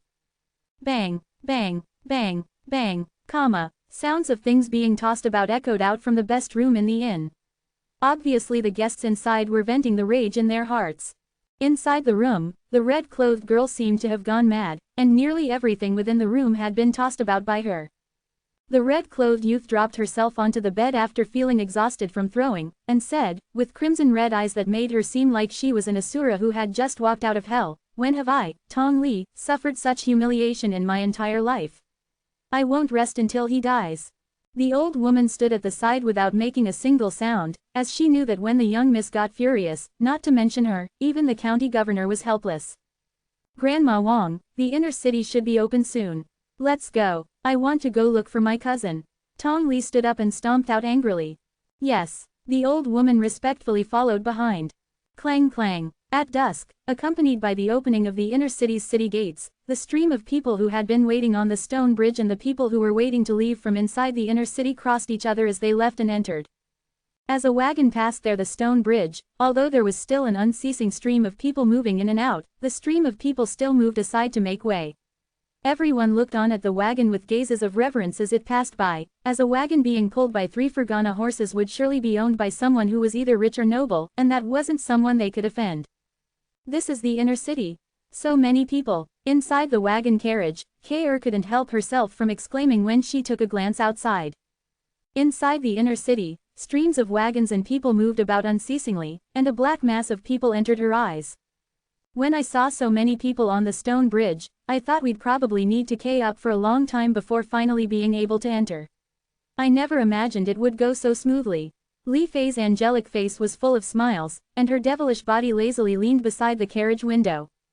"Of course, don't look down on the deterrent power of these 3 Fergana horses," Duan Lingtian said with a smile.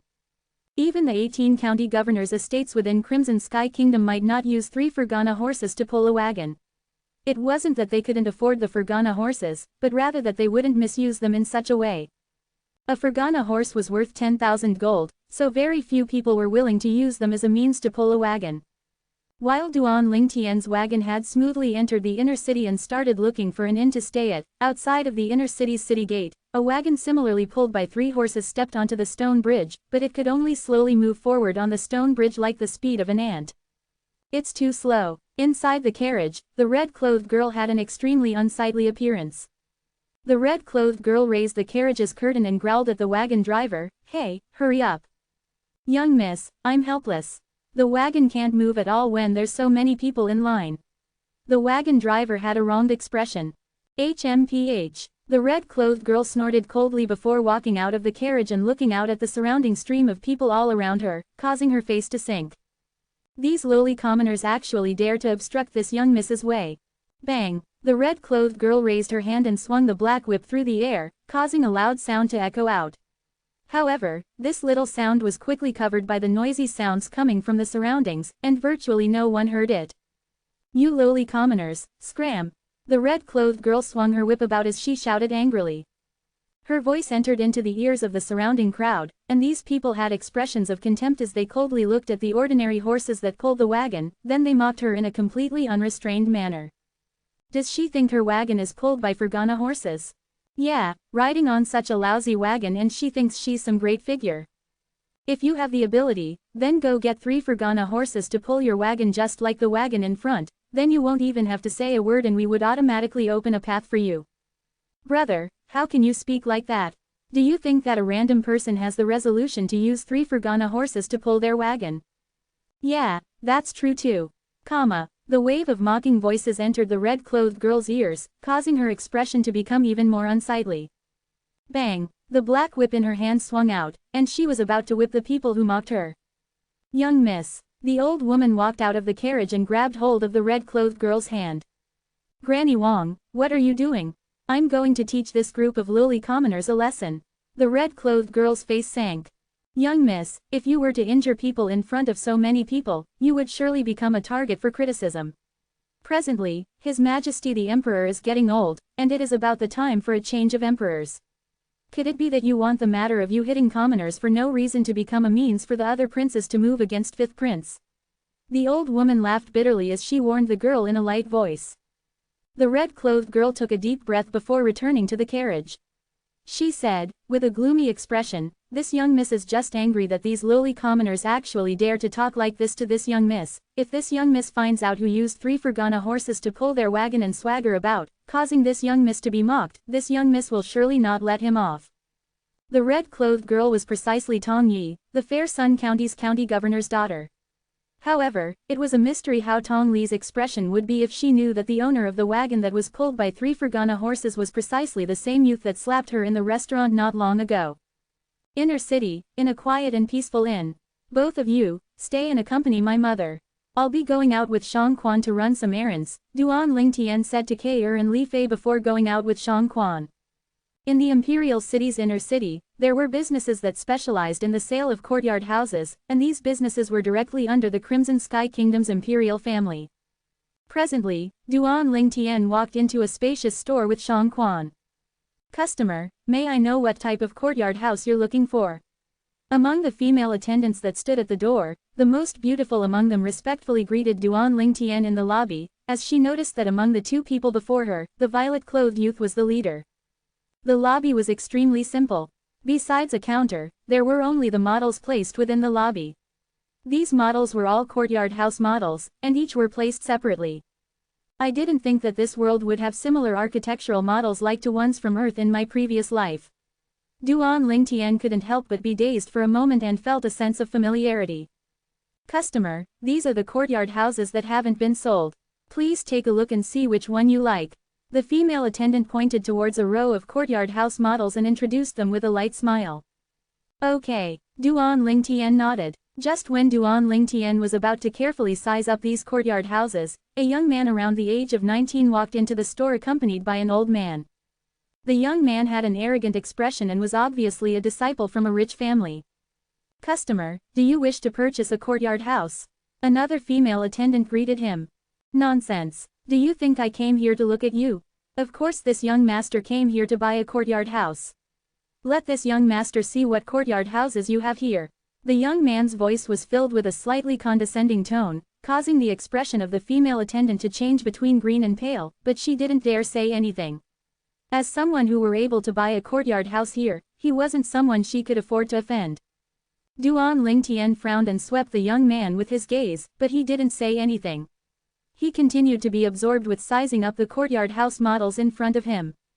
This girl is not bad. Hey, you, this young master doesn't want to be attended by her.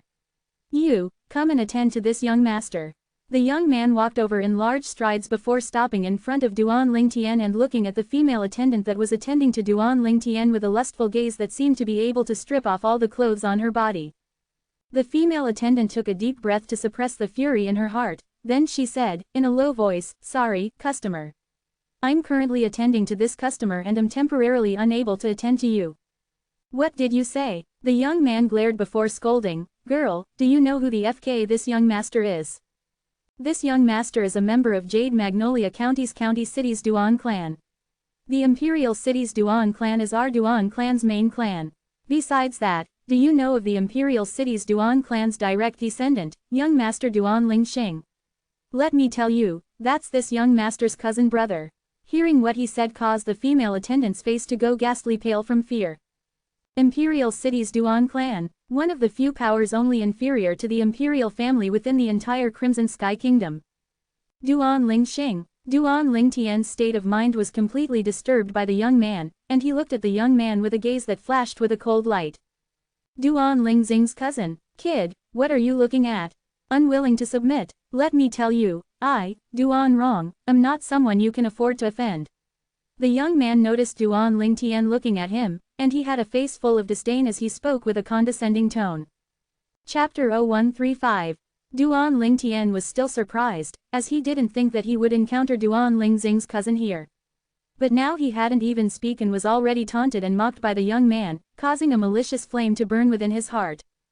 Idiot. The corners of Duan Ling Tian's mouth curled up slightly as he slowly spit out a word. Duan Rong was stupefied. This violet-clothed youth had actually called him an idiot. He even thought that he had heard wrong and asked uncertainly, "What did you say?" Duan Ling Tian paid no attention to the young man. Although he was Duan Ling Xing's cousin, there wasn't any real relationship between the two. He had enmity with Duan Ling Xing, but he wouldn't involve Duan Ling Xing's family members for no reason. This was a principle that he had always persisted upon in his previous life while living in the world of mercenaries on the edge of a blade. One's family shouldn't have to bear their sins. This point was something that even made the enemies in his previous life have heartfelt admiration towards him. Of course, if Duan Rong wasn't sensible and provoked him, that he wasn't someone that was afraid of trouble. Duan Lingtian lightly smiled to the attendant beside him as he asked, "What are the prices of these courtyard houses?" The attendant returned to her senses. Duan Lingtian's smile was like a spring breeze to her, and she momentarily forgot about the displeased feeling from what happened just now as she earnestly explained to Duan Lingtian, "Customer, this courtyard house is divided into a main and a secondary building. It has a total of 20 rooms, 2 kitchens, 2 halls, 1 front yard, and 1 backyard. The courtyard houses we sell here all come with brand new furniture and daily necessities, and in total cost 8 million silver." 8 million silver? Duan Lingtian couldn't help but be astounded as he looked at the courtyard house the attendant pointed at. Duan Rong stood at the side with a flushed face. When was he ever ignored by someone in such a way? Flames of fury couldn't help but ignite within his heart as he watched the violet-clothed youth chat happily with the beautiful attendant. "Kid, didn't you hear what this young master said earlier? I want this attendant," Duan Rong said in a cold voice that contained an undisputable manner and was extremely overbearing. "Customer." The attendant's face turned slightly pale, as she was scared of Duan Rong's growl, and looked over at Duan Lingtian with a worried expression. "In this world, dogs bark everywhere, you just have to get used to it. You can continue." Duan Lingtian had a carefree and unbothered expression. Just like he said, there were so many mad dogs in this world that he couldn't actually kill all of them, right? As long as they didn't bite him, they could go on and be as mad as they wanted, he would just ignore them. The attendant heaved a sigh of relief when she saw how Duan Lingtian was so unperturbed. She realized that although this youth had heard of the young man's background, he was still unperturbed and thus obviously was unafraid. "Dog bark." Duan Rong's face darkened as he shouted in rage, "Kid, you're courting death." As soon as he finished speaking, Duan Rong pounced towards Duan Lingtian, and above him, 7 ancient mammoth silhouettes condensed into form. 5th level of the core formation stage. "Customer, be careful." The attendant's face went pale, as she didn't expect that this young man would have such a deep cultivation. At the same time, she unconsciously moved to block in front of Duan Lingtian. Her delicate body trembled as she closed her eyes in terror. "You're courting death." Seeing the attendant actually being willing to shield Duan Lingtian caused his eyes to emit jealousy and insanity. His palm strike, which suffused palm images throughout the air, blasted down towards the attendant. "It looks to me like you're courting death." Duan Lingtian's voice was incomparably icy cold, as if it came from hell itself. Spirit Serpent Movement Technique. Duan Lingtian's figure flashed out, seeming to transform into a spirit serpent as he moved around the attendant's delicate figure to circle around in front of her. At the critical moment, Duan Lingtian's hands shook, then palm images and fist images whistled out to intercept Duan Rong's palm strike. Dragon's finishing touch. Between the flurry of fist and palm images, Duan Lingtian's finger pointed out and, accompanied by an ear-shattering sound, touched Duan Rong's approaching palm. Swish! In the blink of the eye, 8 ancient mammoth silhouettes condensed into form above Duan Lingtian.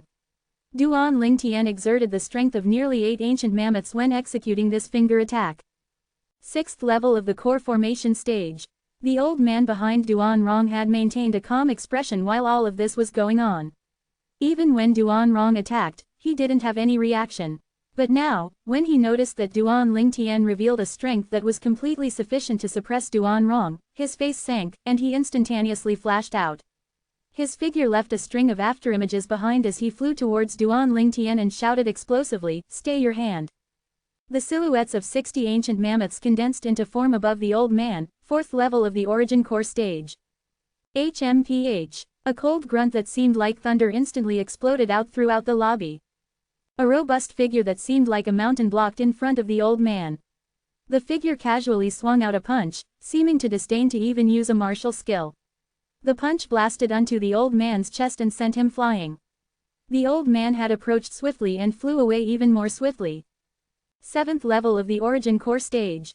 When the old man flew out, he could vaguely see 100 ancient mammoth silhouettes flash above the figure that attacked him. Hiss! And almost at the exact same moment, Duan Lingtian's finger strike touched Duan Rong's approaching palm strike. Instantly, the force of his finger attack exploded out. "Ah!" Duan Rong's shrill cry sounded, accompanied by a strange sound of bones shattering, and his body jerked before following in the old man's footsteps. He was blasted away by Duan Lingtian's finger attack. Bang, bang, the old man's body had only just crashed onto the ground when Duan Rong's body descended straight after him, crashing just right beside the old man. The sharp pain that came from the heart of his palm caused Duan Rong to let out another shrill cry full of grief. Eighth elder, my carpal bone, shattered, it's shattered.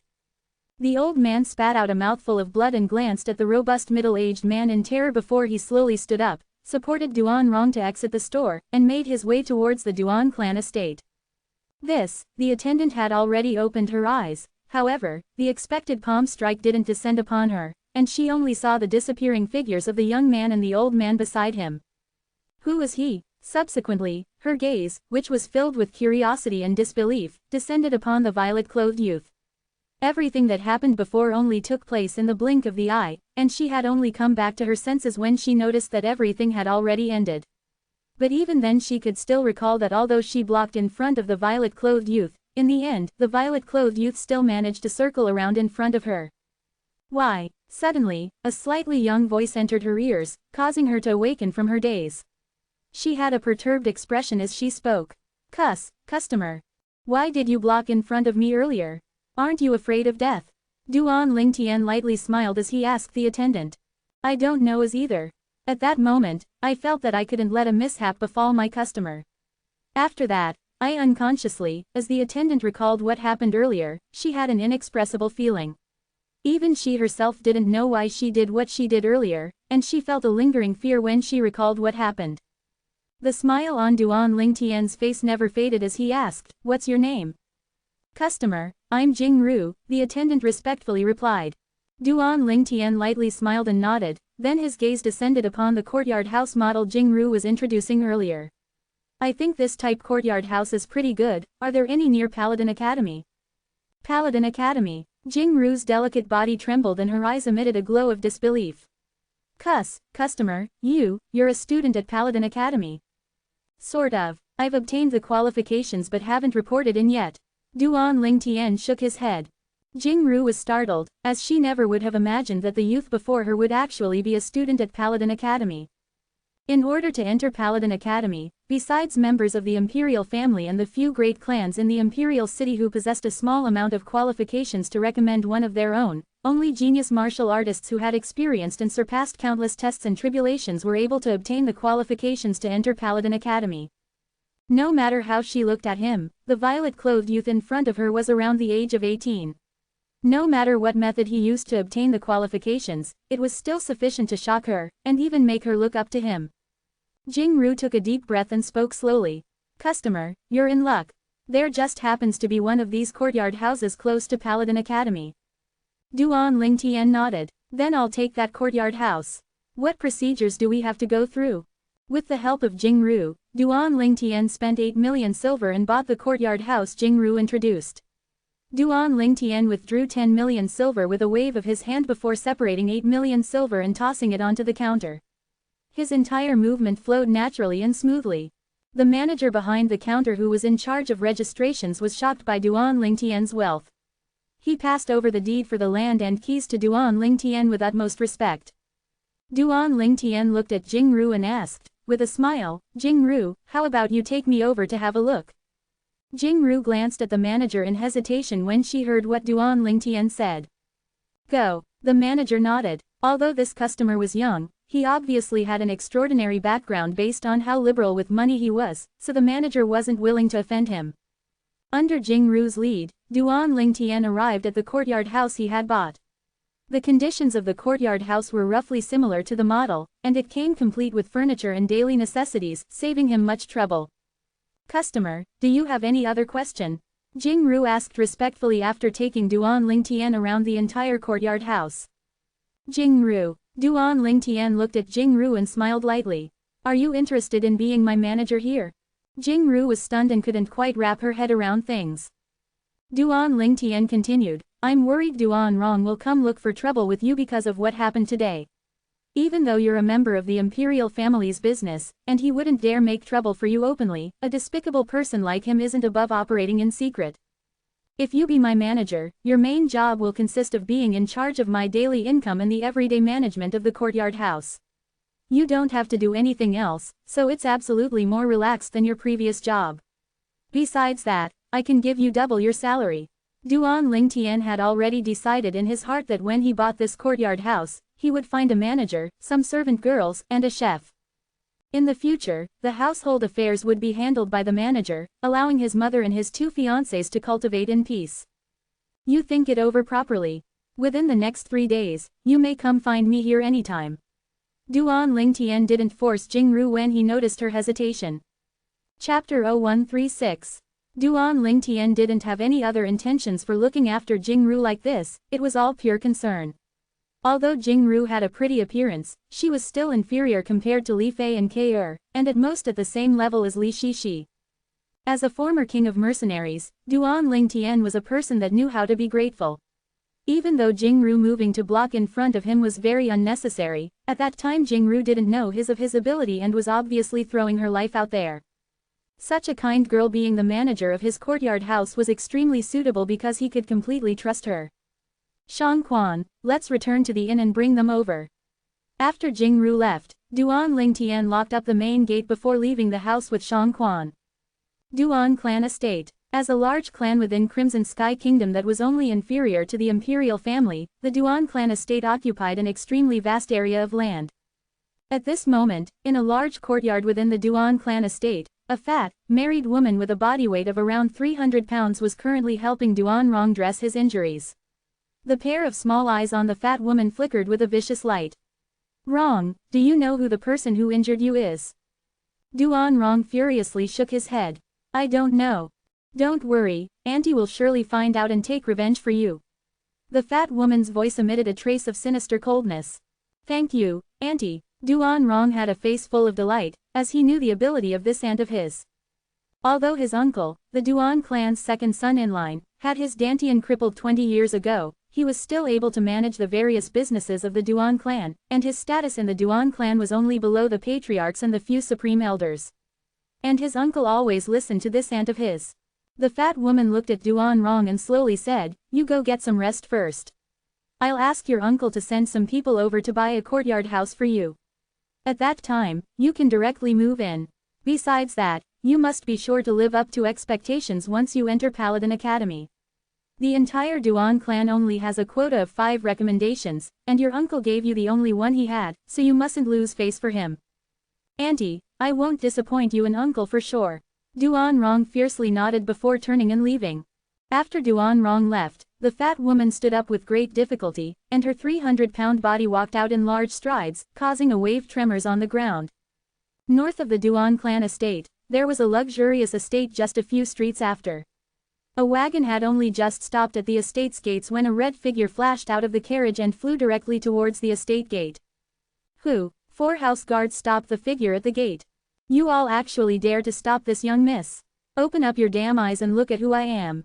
The red-clothed youth burst out in rage as she stared at them furiously, and her hand that grasped the black whip seemed to tighten.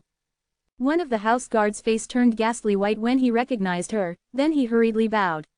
Young Miss Li, this lowly one didn't recognize you for a moment. Please pardon my offense. Young Miss Li, the other 3 house guards' expression turned ghastly white as well and they hurriedly bowed. They had all recalled this she-devil. She was precisely the 5th prince's cousin and the only daughter of Fair Sun County's county governor, Tong Li. Pardon your offense. Dream on. I'll discipline you all properly in my cousin's stead today. Tong Li, however, wasn't so forgiving. When she lifted her hand, the black whip seemed to transform into a black, venomous snake that flashed towards the 4 house guards, fiercely swinging itself upon their bodies.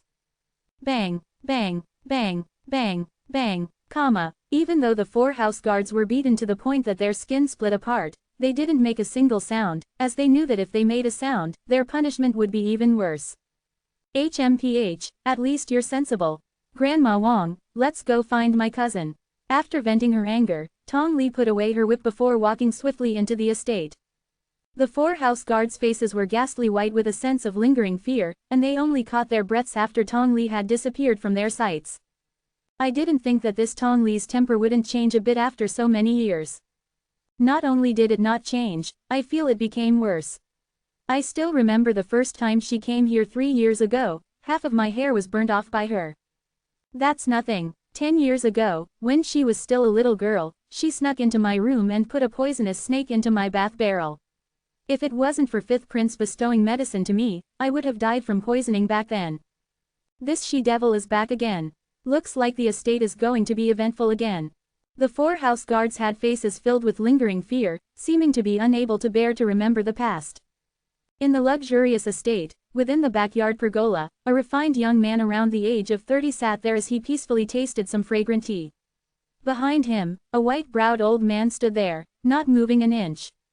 "Cousin brother." Suddenly, a voice that caused the refined young man's eyebrows to twitch sounded from afar, and then a sense of tender love appeared on his face. The corners of the white-browed old man's mouth twitched, and his expression became slightly unnatural. Before long, Tong Li arrived before the refined young man. With red eyes, her tears flowed like the rain. "Cousin brother, you have to take revenge for me." The refined young man, in other words, the Crimson Sky Kingdom's 5th prince, couldn't help but be stunned. It was hard for him to imagine how there was actually someone who could bully this cousin of his. "Li, what wrong? Who offended you?" Woo-woo. Tong Li flew into 5th prince's embrace. It was like a place for her to vent as she started crying loudly. "Grandma Wang, what happened?" When the 5th prince looked at the old woman that followed Tong Li in, the tender love on his face vanished, and in its place was a trace of a dignified expression.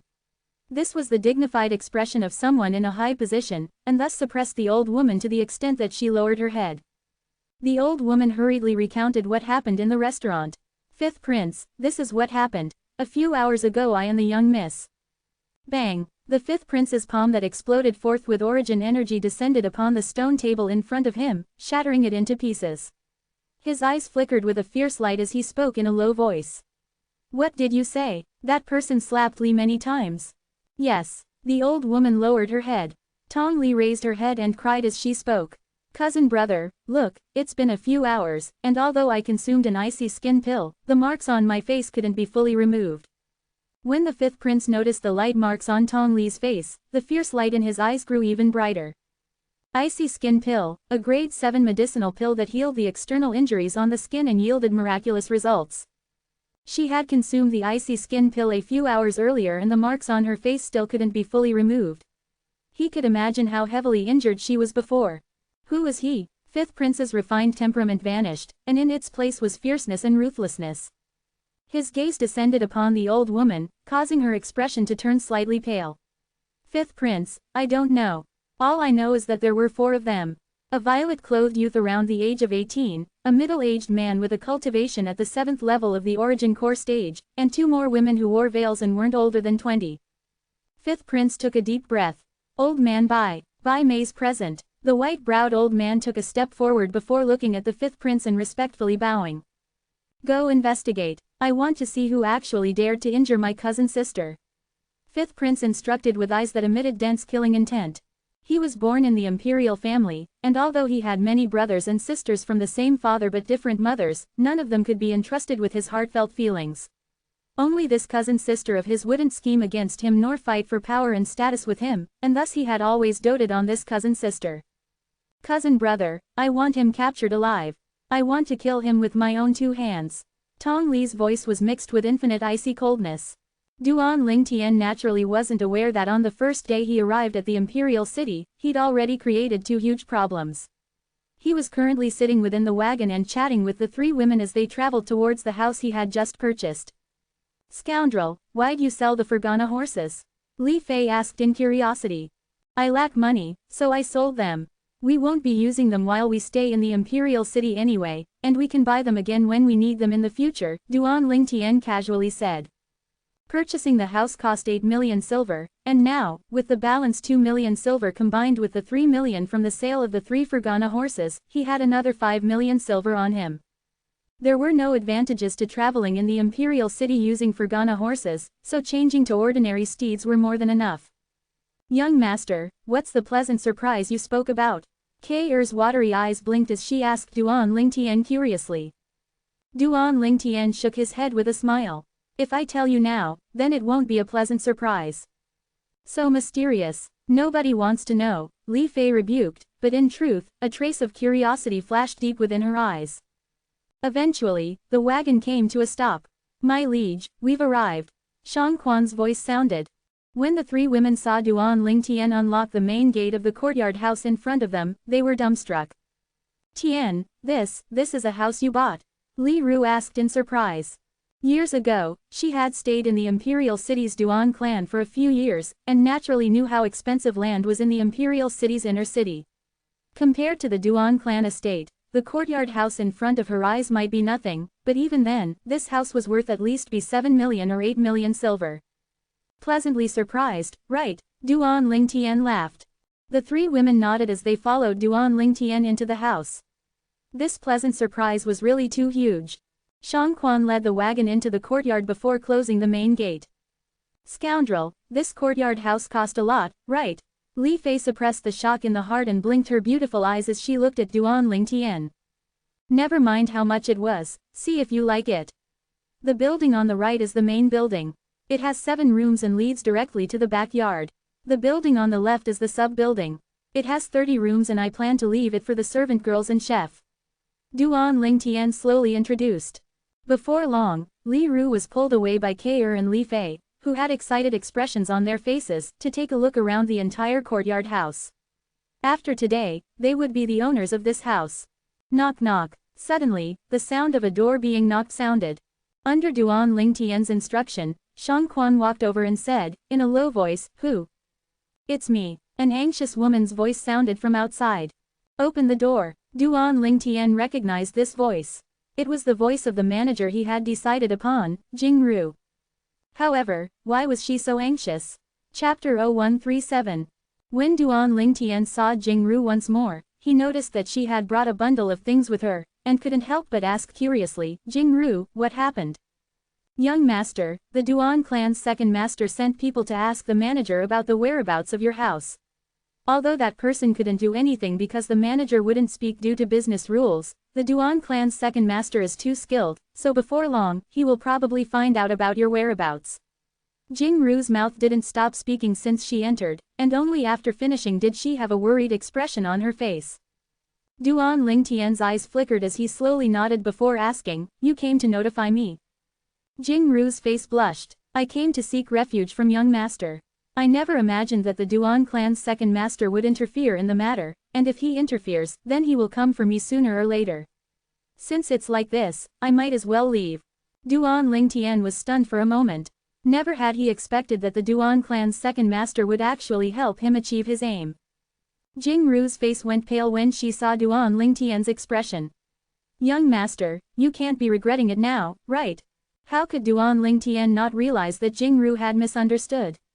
"What are you thinking?" Duan Ling Tian, never take back what I've said," he explained with a light smile. Duan Ling Tian, Jing Ru's beautiful eyebrows knit. "Young master, could it be that you're a member of the Duan clan?" "According to my knowledge, the younger generation direct line descendants of the Duan clan were named with Ling. I was once, but now I'm not," Duan Ling Tian said indifferently, as he never had any sense of belonging to that Duan clan. Even if his deadbeat father were to return, he still wouldn't return to the Duan clan. That clan that was cold and indifferent like ice. That clan that would force a single mother to leave. He would never in his entire life forget the generous gifts the Duan clan gave to him. Jing Ru was a smart person, so upon noticing that Duan Ling Tian didn't want to explain any further, she didn't continue asking.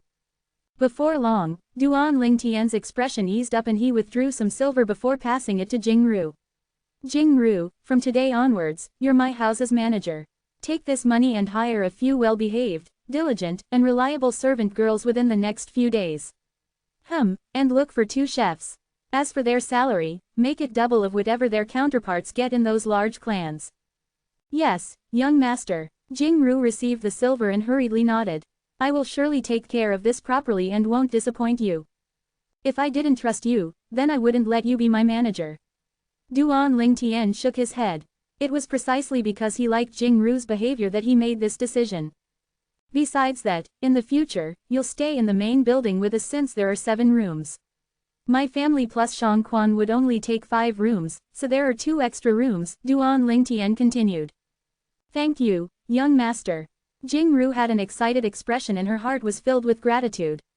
The young master allowed her to stay in the main building, and it would also mean that he didn't take her to be an outsider. Scoundrel, who is she? A fragrance invaded his senses as Li Fei grabbed Duan Lingtian's arm. It was as if she was announcing that Duan Lingtian belonged to her. Her gaze, which was filled with vigilance, descended upon Jingru. This is the manager I found, Jingru. Jingru, this is my fiancé, Li Fei. Duan Lingtian introduced the two girls. Manager. The vigilance on Li Fei's face eased up and she lightly smiled to Jingru. Big sister Jingru, nice to meet you. Jingru was overwhelmed with the unexpected favor as he hurriedly said, young mistress, you can call me Jingru. Li Fei beamed when Jingru called her young mistress, then she grabbed Jingru's hand and walked off towards the house. Big sister Jingru, let's go. I'll introduce Aunt Ru and Kair to you. A smile appeared on Duan Lingtian's face when he saw the three women quickly getting along with Jingru. Whoosh, whoosh. Just at this moment, two flashes of light that seemed like bolts of lightning flashed out straight towards Duan Lingtian like lightning striking. Be careful, my liege. Shang Quan's expression turned grim and his body jerked before disappearing on the spot. When he appeared once again, he was already in front of Duan Lingtian. Whoosh. Instantly, his 3-foot-long blade flashed out and over 500 ancient mammoth silhouettes condensed into form above him. Facing the two flashes of light that were flying over, Shang Quan used his full strength, clearly showing how fearful he was of these two sudden flashes of light. However, even Shang Quan's sword strike still hit nothing. The two flashes of light flashed past his sword and flew towards Duan Lingtian.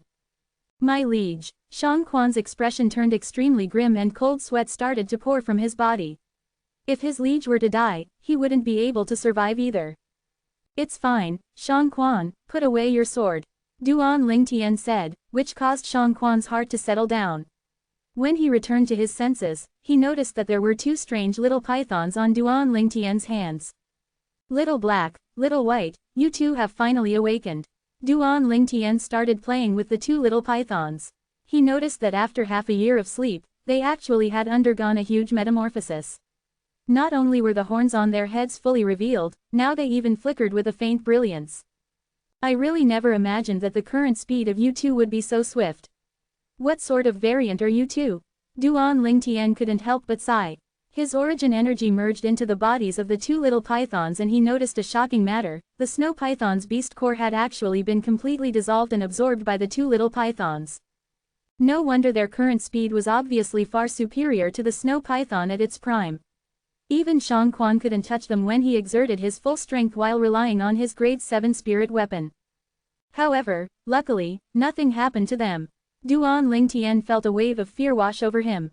He hadn't mentioned the two little pythons to Shang Quan, and thus Shang Quan didn't know of their existence.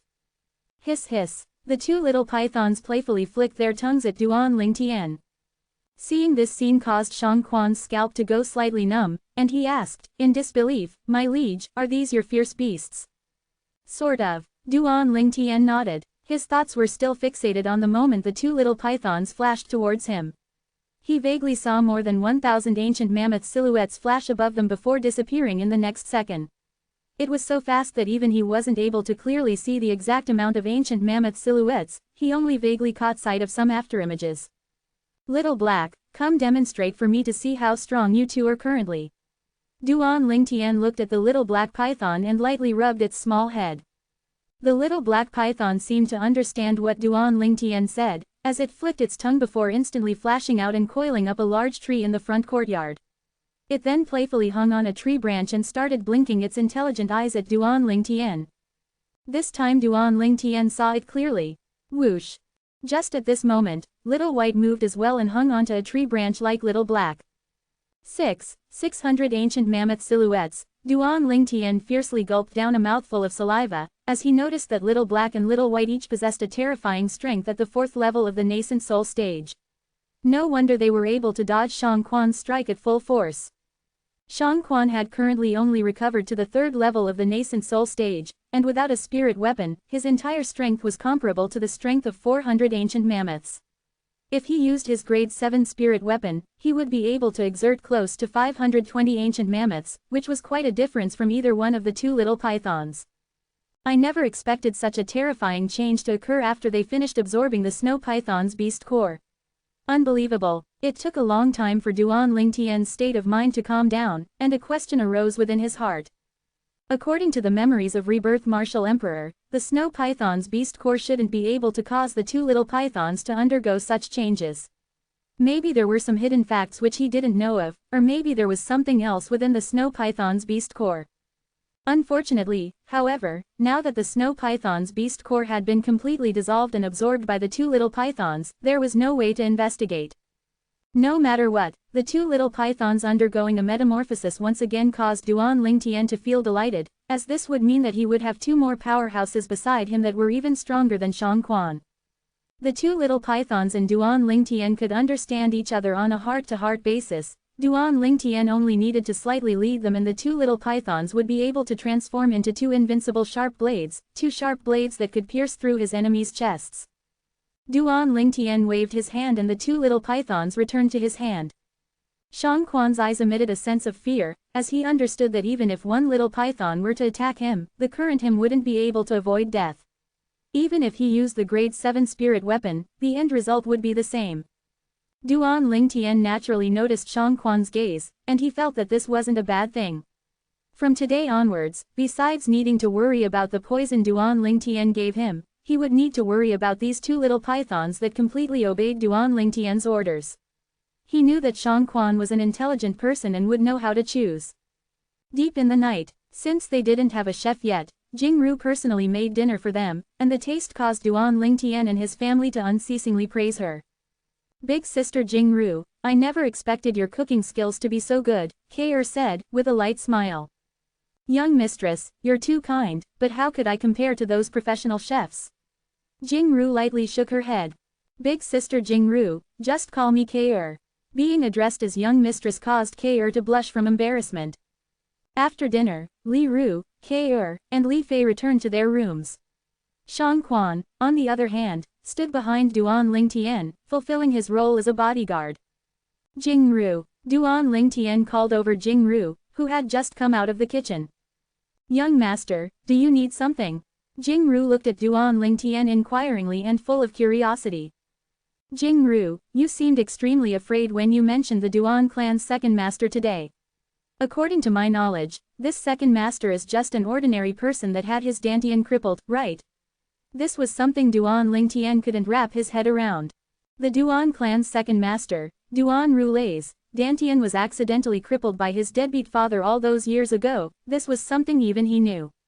A 9th-level body-tempering martial artist whose Dantian had been crippled was actually able to cause Jingru's face to turn pale just from mentioning him.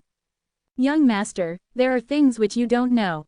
Although the Duan clan's second master's Dantian was crippled, he's skilled in business. The businesses under the Duan clan were mostly built up by him. Although he lost his cultivation, he controls the Duan clan's economy, so his status within the Duan clan is only below the patriarchs and the few supreme elders." As soon as Jingru heard what Duan Lingtian said, she knew that he didn't know of the Duan clan's current circumstances. She was curious in her heart. Could it be that the young master was a direct descendant of the Duan clan that was left behind outside of the clan? Chapter 0138. In a spacious room, Duan Lingtian lied on the soft bed as he looked at the ceiling with a flickering gaze. What Jingru said earlier made him feel like he was awakening from a dream. He suddenly felt that many of his previous ways of thinking were too naive. According to his previous thoughts, after he arrived at the imperial city, he would directly go to the Duan clan and challenge Duan Lingxing before killing him. In this way, the Duan clan would suffer a loss but be unable to voice their grievances. But now it would seem that the matter was not as simple as he thought. If he were to kill Duan Lingxing in a fair and public match, he would surely need to face Duan Rulei's frenzied secret attempts at revenge. Duan Rulei's status was extremely high in the Duan clan, so that would be very troublesome. He himself wasn't afraid, but he had to consider the safety of his family. Looks like the matter of taking revenge on Duan Lingxing needs to be planned carefully. Duan Lingtian took a deep breath before he closed his eyes and started thinking of a way to deal with the situation. Besides Shang Quan, there was only the two little pythons by his side that were strong. If the two little pythons were to work together and attack unexpectedly, killing a 5th-level nascent soul martial artist shouldn't be a problem, but if it was a 6th-level nascent soul martial artist, then even if Shang Quan and the two little pythons were to work together, they still might not be able to kill him. Duan Rulei has such a high status in the Duan clan, not to mention a 6th-level nascent soul martial artist. he probably can even order about a martial artist above the 7th level of the nascent soul stage. The strength that I control is still too weak. Duan Lingtian slowly opened his eyes, and a bright light flashed within. Cultivate. As long as he broke through to the origin core stage, he would be able to condense a grade 8 pill fire and become a grade 8 alchemist, and thus would be able to refine a grade 8 spirit cleansing pill for Shang Quan. At that time, Shang Quan's strength would recover by another 1/3. And based on Duan Lingtian's estimations, his strength would be at the first level of the void prying stage. I wouldn't be so constrained if Shang Quan was a first-level void prying martial artist. Duan Lingtian's eyes emitted a piercing cold glow before he closed them. 9 Dragons War Sovereign Technique, Raging Python Form. The origin energy within Duan Lingtian's body madly rushed at his fleshly body and unceasingly tempered it. If his fleshly body hadn't completed its tempering, then he wouldn't be able to break through to the 5th level of the core formation stage. It could be said that the Raging Python Form's mental cultivation method slowed down Duan Lingtian's cultivation speed by a certain degree. This was precisely the reason it was difficult for him to catch up to Ke and Li Fei's cultivation levels. His cultivation had an extra step, the tempering of the fleshly body. Duan Lingtian cultivated the entire night until dawn the next day, but he noticed that he actually didn't feel one bit exhausted. Although the 4th level core formation stage tempering of the fleshly body hasn't been completed, he still noticed some changes in himself. My spiritual force seems to have advanced. Only a little bit more for it to be comparable to the spiritual force of a nascent soul martial artist. After noticing this, Duan Lingtian was pleasantly surprised. If he possessed a spiritual force comparable to a nascent soul martial artist, then it would also mean that he would be able to inscribe an inscription that was at an even higher grade than the Blood Crescent inscription. If activated unexpectedly, the Blood Crescent inscription was capable of killing martial artists below the nascent soul stage but posed no threat against any martial artist at the nascent soul stage. If he wanted to deal with a nascent soul martial artists, then he would have to use a higher grade offensive inscription. Scoundrel, you broke through. Duan Lingtian walked out of the main building and arrived at the front courtyard. His appearance, which was full of spirits, caused Li Fei to be surprised. No, Duan Lingtian shook his head. Only he knew what he was happy about. Duan Lingtian glanced at Ke, who was absorbed in her sword cultivation, and lightly smiled as he asked Li Fei, "Who's stronger between you and Ke?" Li Fei said, with a smile, "After little sister Ke's freezing sword stepped into the perfection stage, I wasn't a match for her. Moreover, her cultivation should soon step into the 6th level of the core formation stage." Li Fei was not one bit envious of Ke's cultivation surpassing hers, as she had gotten along well with Ke in these past 2 years, and they were like true sisters. Of course, this was only limited to Ke. Maybe it was because Ke was with Duan Lingtian at first and she came later on. However, Li Fei was extremely vigilant towards any other woman that appeared near Duan Lingtian, as she was unwilling to share Duan Lingtian with a third woman. Duan Lingtian looked at the faraway beautiful figure with slight surprise, as he didn't expect Ke to have such huge progress in her cultivation. Ke currently was similar to him, already at the age of 18. Women changed quickly as they aged, and the current Ke was completely different from the immature little girl from 3 years ago. Whoosh! Ke's sword that was suffused with origin energy flashed out, and with it, an icy cold aura swept out. The entire sword seemed to be covered in a layer of cold chi. This was precisely the freezing sword, a high-grade profound rank sword skill. And it was also the sword skill within the top cultivation method, Frost God's sword technique. In the following month, the courtyard house was peaceful. Besides occasionally flirting with his 2 fiancées, Duan Lingtian spent his time painstakingly cultivating. The facts proved that concentrating solely on cultivation made the process much faster than the cultivating while traveling in the wagon.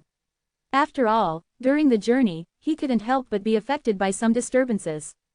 Duan Lingtian completed the tempering of his fleshly body for the 4th level of the core formation stage within half a month and started to charge towards the 5th level of the core formation stage. Something worth mentioning was that his spirit serpent movement technique that hadn't broken through for a long time had finally stepped into the perfection stage during this 1 month's time. Presently, the 3 high-grade profound rank martial skills that he possessed had all stepped into the perfection stage in succession. Whoosh! In the front courtyard, Duan Lingtian's body was like a spirit serpent as it flashed out, seeming to transform into a violet bolt of lightning. Above him, 12 ancient mammoth silhouettes condensed into form. In terms of strength, the current him was comparable to a 9th-level core formation martial artist. If he used the grade 8 spirit weapon, Violet Myrtle flexible sword, he was confident that there weren't many people under the origin core stage that could withstand a single sword strike from him. During this month, K.R. smoothly stepped into the 6th level of the core formation stage. Compared to a month before, the peaceful house felt much more alive, as Jing-Ru had found 3 servant girls and 2 chefs. Everything in the house was on the right track, allowing Duan Lingtian and his family to cultivate in peace. "How's the situation outside?" Duan Lingtian asked Shang Quan, who had just returned. Shang Quan respectfully said, "My liege, although the Duan clan's second master and the 5th prince's people are still searching for your whereabouts, it isn't so frequent anymore. They don't know of your background and thus have no way of searching for you. However, according to my knowledge, the Fair Sun County's county governor's daughter and the Duan clan's second master's nephew, Duan Rong, seem to be students in the same year as you in Paladin Academy. There's still 2 months before the end of the registration period of Paladin Academy and when the term begins. My liege, if you go to Paladin Academy, they'll probably recognize you at the first possible moment, and at that time, the Duan clan's second master and the 5th prince will both target you." Shang Quan spoke of his worries. Both the Duan clan's second master and the 5th prince had a myriad of powerhouses under their command. Shang Quan was self-aware and thus knew that with his current level of cultivation, it would be difficult for him to deal with them. They're Paladin Academy students as well. Duan Lingtian was slightly surprised. After pondering for a moment, he nodded. "I understand. I'll think of a way to handle this. Hereafter, continue to keep an eye on the surrounding circumstances. I don't wish for the Duan clan's second master and 5th prince's people to locate this place in the short term." "Yes, my liege," Shang Quan replied respectfully. He obeyed any of Duan Lingtian's orders unconditionally. Duan Lingtian looked at Shang Quan and slowly said, "Besides that, don't call me your liege in the future, call me young master like Jing-Ru and the others." "Yes, young master," Shang Quan replied before leaving. Duan clan's second master, 5th prince, Duan Lingtian rubbed his temples. If the current him were to face them head-on, he would undoubtedly be overestimating himself. "My spiritual force is still slightly lacking. I can only wait for some time." Duan Lingtian took a deep breath as his eyes emitted a dense, cold light. According to Rebirth Martial Emperor's memories, there was no way to cultivate spiritual force, and one could only rely on the progression of one's cultivation to continuously grow one's spiritual force. Duan Lingtian had a feeling that as long as he broke through to the 5th level of the core formation stage, his spiritual force should be able to smoothly complete the final metamorphosis. At that time, his spiritual force, which was comparable to that of a martial artist at the nascent soul stage, would be sufficient to inscribe a formidable inscription that could annihilate nascent soul martial artists. However, the higher the inscription, the more expensive the materials needed. Merely one inscription that could annihilate a nascent soul martial artist requires materials worth a few million silver. Duan Lingtian realized that he needed to find a way to make money. Duan Lingtian looked at the servant girl beside him and asked, "Xiao Lu, do you have some makeup?" This servant girl was a clever girl named Xiao Lu. She was brought in by Jing-Ru. "Yes." Xiao Lu hurriedly nodded. "Get it for me," Duan Lingtian said. Even though Xiao Lu was curious as to why Duan Lingtian would want makeup, she still brought it over for Duan Lingtian. When she saw Duan Lingtian putting makeup onto his own face, she was stunned. Does young master's face, which is so delicate and pretty that even a girl would be envious of, need makeup? In next to no time, she was completely dumbstruck. "How is it? Can you still recognize me?" Duan Lingtian lightly smiled. The current him looked as if he had completely changed his face, and it was precisely the effects of the disguise from the makeup he used. "Young master, you're too formidable, this is really too godly." Xiao Lu had a face full of adoration as she looked at Duan Lingtian. If she hadn't seen it with her own 2 eyes, it would be extremely difficult for her to believe that this was real, because it was utterly impossible to notice that Duan Lingtian had makeup on just by looking. "Xiao Lu, what are you so surprised about? You, who are you?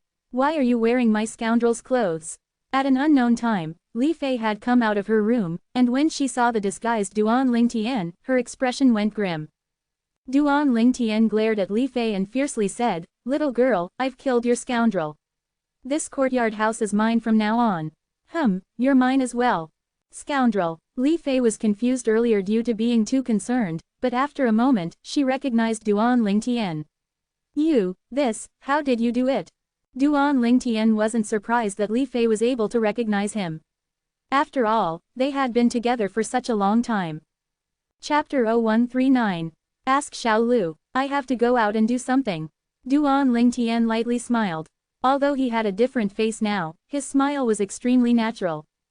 Duan Lingtian brought Little Black in his sleeve before walking out of the house. After leaving the house, Duan Lingtian asked a passerby about the location of the Alchemist Guild in the inner city before walking over with large strides. The inner city wasn't big but neither was it small. Duan Lingtian weaved through the stream of people before arriving at the Alchemist Guild half an hour later. Compared to Aurora City's Alchemist Guild, the Imperial City's Alchemist Guild was an ancient and majestic building. This should probably be the main building for the Crimson Sky Kingdom's Alchemist Guild, Duan Lingtian thought in his heart. Within the Alchemist Guild's lobby, the stream of people entering and leaving was unceasing. Most of these people were here to post assignments. There was also a small amount of people who had an Alchemist Guild crest on their chests. Obviously they were alchemists, and most of them were grade 9 alchemists. Grade 9 alchemists that were a rare sight in Fresh Breeze Town and even Aurora City are now everywhere to be seen. Duan Lingtian sighed in his heart, and at the same time he withdrew his grade 9 alchemist crest and placed it on his chest before walking in. Instantly, the people outside the Alchemist Guild's door stopped their steps and their gazes descended onto Duan Lingtian, a grade 9 alchemist. This wasn't the main point.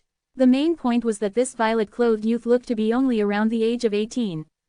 An 18-year-old grade 9 alchemist. They were all shocked. Although Duan Lingtian had disguised his face, this face was still a face of a youth and looked to be at most around the age of 18. Duan Lingtian ignored these gazes. He directly walked into the Alchemist Guild lobby and made his way towards the counter. Meanwhile, the people at the door finally started moving. 18-year-old youth, grade 9 alchemist. Is it real or fake?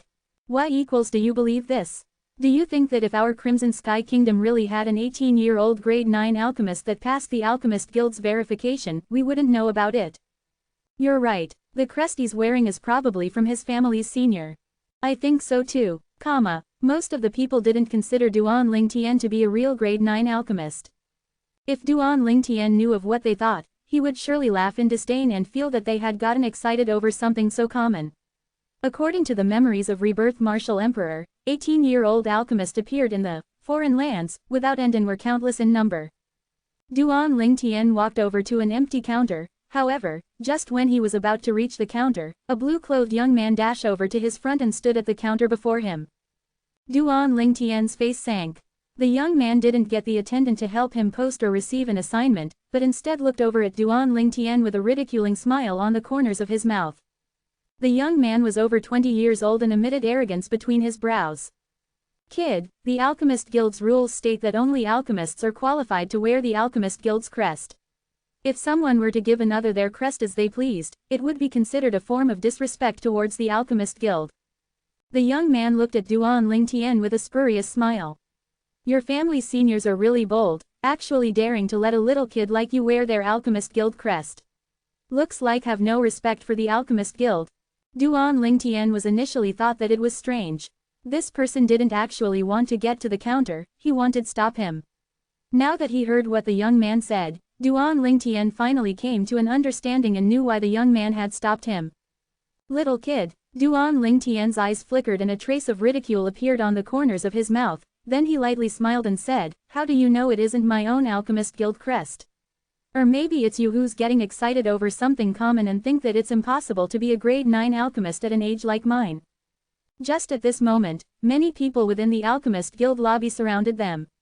Watching a scene was human nature. Isn't this the Xiao clan's genius alchemist, Xiao He? Yeah, it's Xiao He.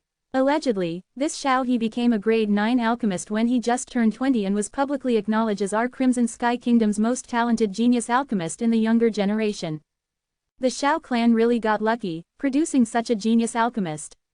With Xiao He's natural talent, becoming a grade 7 alchemist in the future won't be difficult. This youth is a grade 9 alchemist as well. Oh my god, he looks like he's only 18. Didn't you hear what Xiao He said earlier? This youth probably got the Alchemist Guild crest from his family's senior and purposely came here to show off. This youth's seniors are really outrageous. The surrounding crowd discussed animatedly. No one felt that Duan Lingtian could really be a grade 9 alchemist, as he too young after all. Moreover, in the entire history of the Crimson Sky Kingdom, there had never once been an 18-year-old grade 9 alchemist. Duan Lingtian raised his eyebrows. Xiao He, 20 years old, grade 9 alchemist. In the Crimson Sky Kingdom's domain, such a natural talent was indeed considered to be a genius alchemist. However, wasn't he a bit too arrogant? I'm getting excited over something common. Xiao He perked up his head and mocked, little kid. Last year, when I was 20, I, Xiao He, registered as a grade 9 alchemist in this alchemist guild. I was acknowledged as the most gifted alchemist in the entire younger generation of the Crimson Sky Kingdom, and this was something that the guild master of the Crimson Sky Kingdom's alchemist guild's main guild personally acknowledged. If you're really a grade 9 alchemist, how could I have not heard of it? So, you are surely a fake. Sometimes being self-confident is a good thing, but you shouldn't make self-confidence your means to be arrogant. In this world, there are some people that might not have the same level of fame as you, but that doesn't mean their natural talent is inferior to yours. So, this little kid, will give you a piece of advice: you should conduct yourself in a more humble manner. Duan Lingtian shook his head and smiled before slowly saying, if there's nothing else, please move aside, my time is extremely precious. What Duan Lingtian said caused the surrounding bystanders to have weird expressions on their faces. This kid was actually teaching Xiao He a lesson. Little kid, you seem to be too self-righteous. Xiao He's face sank and his voice turned slightly cold. Xiao He, what's going on? Just at this moment, a middle-aged man with a dignified appearance walked out from within the Alchemist Guild and walked over upon seeing the crowd gathered together. Vice Guild Master. Instantly, the surrounding crowd respectfully greeted the middle-aged man. Even Xiao He was no exception. This middle-aged man was precisely the Crimson Sky Kingdom's Alchemist Guild's Vice Guild Master, Yi Lun. Vice Guild Master, this person put on another's Alchemist Guild crest and blatantly sought public attention. It's detrimental to the Alchemist Guild's reputation, so I say the Alchemist Guild should find the true owner of this Alchemist Guild crest and give out punishment to him. Xiao He pointed at the Alchemist Guild crest on Duan Lingtian's chest and spoke with a sense of justice. Duan Lingtian was slightly surprised when he saw the middle-aged man, as through the memories of Rebirth Martial Emperor, he was able to discern that this middle-aged man around the age of 50 was actually a grade 7 alchemist. As expected of the Crimson Sky Kingdom's Alchemist Guild's Vice Guild Master. Oh, after hearing what Xiao He said, Yi Lun curiously sized up Duan Lingtian before asking, in an indifferent voice, kid, who gave you this Alchemist Guild crest? Duan Lingtian started laughing. What, the dignified Vice Guild Master of the Alchemist Guild speaks irresponsibly when he doesn't know the truth of the matter yet? Yi Lun's brows creased. Presumptuous. Xiao He's face sank as he shouted at Duan Lingtian, kid, you still dare deny it in front of the Vice Guild Master? Yi Lun raised his hand to stop Xiao He before glancing at Duan Lingtian in interest. Kid, could it be that it's really your own Alchemist Guild crest? Is it that strange? Duan Lingtian shrugged and had a disapproving expression. It isn't strange, but you seem to be only around 18 years old. Are you sure this grade 9 alchemist crest is something you obtained through the verification of our Alchemist Guild? Yi Lun's eyes shined brilliantly as his gaze descended upon Duan Lingtian's face, seeming to be wanting to discern something. Unfortunately, however, he was bound to be disappointed, as Duan Lingtian's face remained unchanged from the beginning until the end. Kid, if you can't prove that you're really the owner of the grade 9 alchemist crest, then our Alchemist Guild has the right to reclaim this crest, Yi Lun added.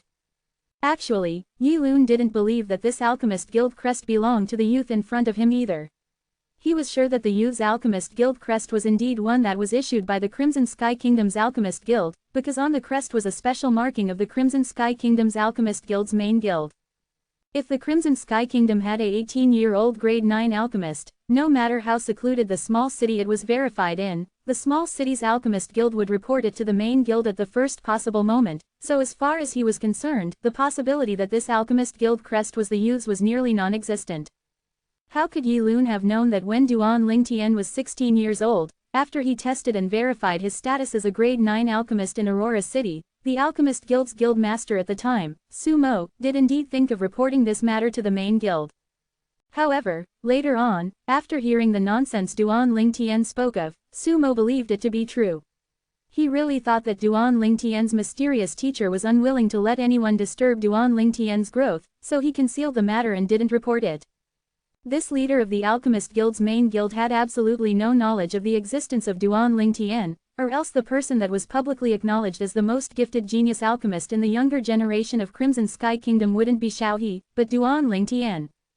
Although a 20-year-old grade 9 alchemist was rare in the history of the Crimson Sky Kingdom, it wasn't that rare. But a 16-year-old grade 9 alchemist, not to mention it hadn't appeared in the entire history of the Crimson Sky Kingdom, it's even never appeared in the entire history of the Azure Forest Imperial Kingdom. Chapter 0140. Kid, did you hear what the Vice Guild Master said? If you can't prove your identity as a grade 9 alchemist, then the Alchemist Guild will reclaim your Alchemist Guild crest. Xiaohe looked at Duan Lingtian with a gaze filled with a sense of looking at a joke.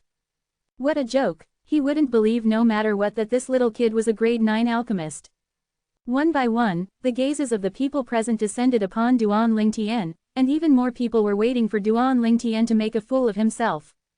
Duan Lingtian glanced at the surrounding people as he asked, "None of you believe that I'm grade 9 alchemist?" Even though no one replied, their questioning gazes explained everything. "You're called Xiaohe?" Duan Lingtian turned his gaze over to Xiaohe, and his eyes flashed with a trace of a cunning brilliance that he didn't allow Xiaohe to notice. "Exactly, I'm Xiaohe." Xiaohe perked up his head in an incredibly arrogant manner as he looked down upon Duan Lingtian. "If do you dare to make a bet with me?" Duan Lingtian asked. "Humph, I'm not interested in betting with you," Xiaohe sneered. Even though he didn't know what exactly Duan Lingtian had up his sleeve, being someone who could become a grade 9 alchemist at the age of 20, he naturally wasn't a fool. Haha, the Crimson Sky Kingdom's most gifted genius alchemist, an alchemist at the age of 20. What an undeserved reputation. Duan Lingtian started laughing with a carefree expression, but anyone could perceive that Duan Lingtian was actually mocking Xiaohe as a cowardly person. "Kid, don't change the subject. Didn't you hear what the Vice Guild Master said?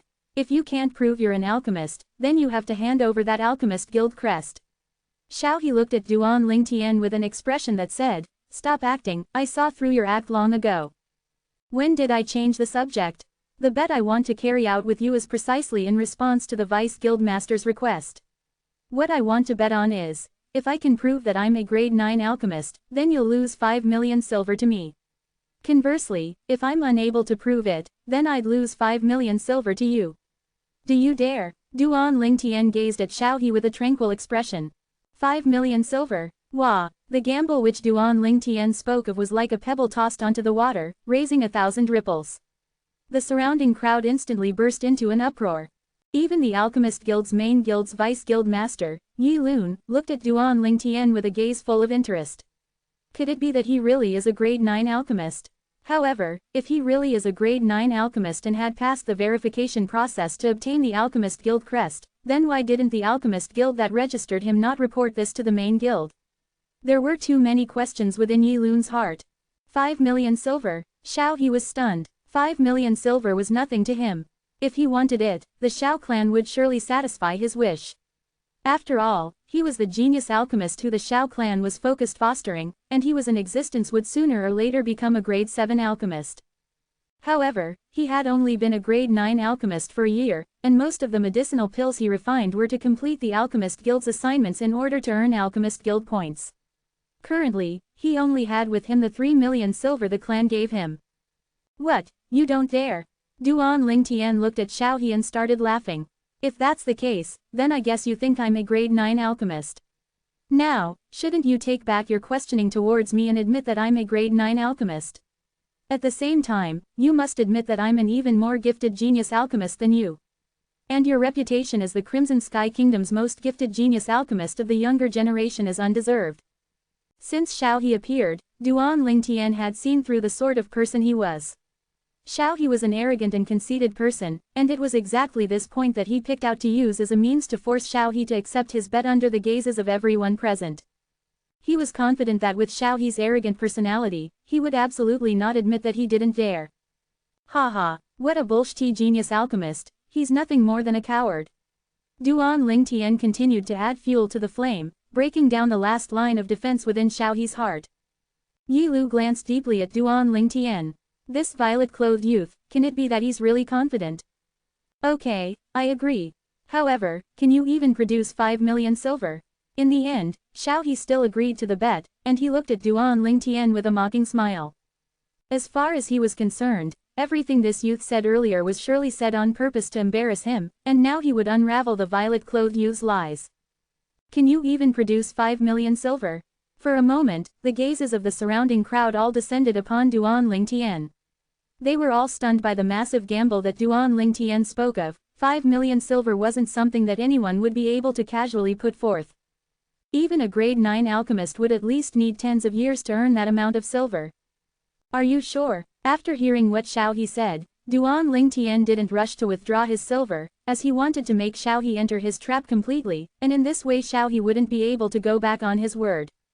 What, you're scared? Seeing Duan Lingtian like this caused Xiaohe to think that Duan Lingtian was afraid of being found out, and he laughed loudly before looking at the surrounding people in Yilun. Vice Guild Master, you and everyone present here shall be the witnesses of today's gamble. I, Xiaohe, and this ignorant kid establish a gamble. If he can prove that he's a grade 9 alchemist, I'll lose 5 million silver to him. And if he is unable to prove he's a grade 9 alchemist, then he will lose 5 million silver to me. As he finished speaking, Xiaohe added, but of course, the precondition to this gamble would be him being able to produce 5 million silver. The meaning of what he said was nothing more than saying if Duan Lingtian couldn't produce such an amount of silver, then the gamble would have no meaning. As far as he was concerned, doing this was more than enough to reveal Duan Lingtian's scheme. Of course I'll produce the silver, but I'm afraid you might not be able to. Duan Lingtian looked at Xiaohe and smiled lightly. I can't produce it, kid, I'm the genius alchemist that's being fostered by the Xiao clan. I only need to say the word to get 5 million silver. I understand now, this is just your way of evading the bet because you're incapable of producing 5 million silver. You said this on purpose, right? The smile on Xiaohe's face grew even wider, and the last trace of worry within his heart vanished as he firmly believed that Duan Lingtian wasn't able to produce such an amount of silver. And everything that happened was just something Duan Lingtian did on purpose with the objective of making him afraid of agreeing on the bet, thus causing him be embarrassed and lose face in public. What, I've unraveled your lies. Don't have anything to say. Seeing Duan Lingtian slightly hesitating caused Xiaohe to sneer. If you don't have that much silver, then don't act beyond your means. If you're sensible, then cut the crap and hand over your alchemist guild crest. Duan Lingtian's eyes narrowed as he spoke indifferently, as long as you can produce 5 million silver and pass it to the vice guild master for safekeeping, I naturally will produce my 5 million silver and pass it to the vice guild master as well. Unfortunately, however, you're probably unable to produce such an amount. The smile on the corners of Xiaohe's mouth completely froze as he said, in a low voice, kid, are you not done? Fine, I'll pass 5 million silver to the vice guild master right now. Vice guild master, I only have 3 million silver with me right now, can I borrow the other 2 million silver from you? Xiaohe withdrew a stack of silver with a wave of his hand and passed it over to Yilun. As the Xiao clan's genius alchemist, Xiaohe was the only one among the Xiao clan younger generation that possessed a spatial ring. Yilun's brows lightly twitched, but in the end he didn't say anything as he received Xiaohe's silver and nodded. Kid, did you see that? That's my wager. Where's yours? Xiaohe held his head high as he looked at Duan Lingtian and sneered unceasingly as he waited for Duan Lingtian to make a fool of himself.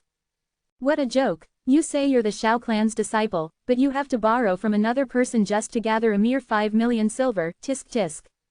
Duan Lingtian couldn't help but laugh. Cut the crap, where's your wager? Xiaohe's face sank, and a desire to kill the violet-clothed youth abruptly arose within his heart. This kid was too hard to deal with. Watch closely, this is my wager. Although I'm just a nobody, I don't need to borrow money from someone else to gather a mere 5 million silver. Duan Lingtian put his hand into his pockets on purpose before withdrawing all the silver within his spatial ring, then he passed it over to Yilun. Vice Guild Master, this is my wager. Please count it. Yilun was stunned for a moment before he received the silver from Duan Lingtian. After counting for a moment, he nodded. Yes, it's precisely 5 million silver.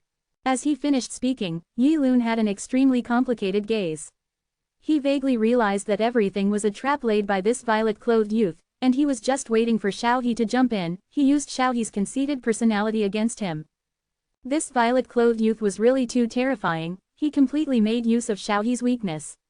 At this point, he was almost completely sure that the violet-clothed youth was a genius that slipped through the Alchemist Guild main guild's net. He should indeed be a grade 9 alchemist, but he was still slightly anticipating the scene when the youth proved himself. What the FK? It's really 5 million silver. Who is this youth? Even Xiao He wasn't able to produce 5 million silver and needed to borrow some silver from the vice guild master. However, he easily produced 5 million silver. Truly unbelievable. Since he can produce so much silver and he initiated this gamble, could it be that he's really a grade 9 alchemist? Since the matter has already come to this, do you think it's possible that he's so kind as to gift so much money to Xiao He? If he's really a grade 9 alchemist, then it's really too unbelievable. An 18-year-old grade 9 alchemist is absolutely a new record within our Crimson Sky Kingdom. Looks like we're lucky enough to witness this special moment. The surrounding crowd grew in number, as everyone who entered the Alchemist Guild crowded over.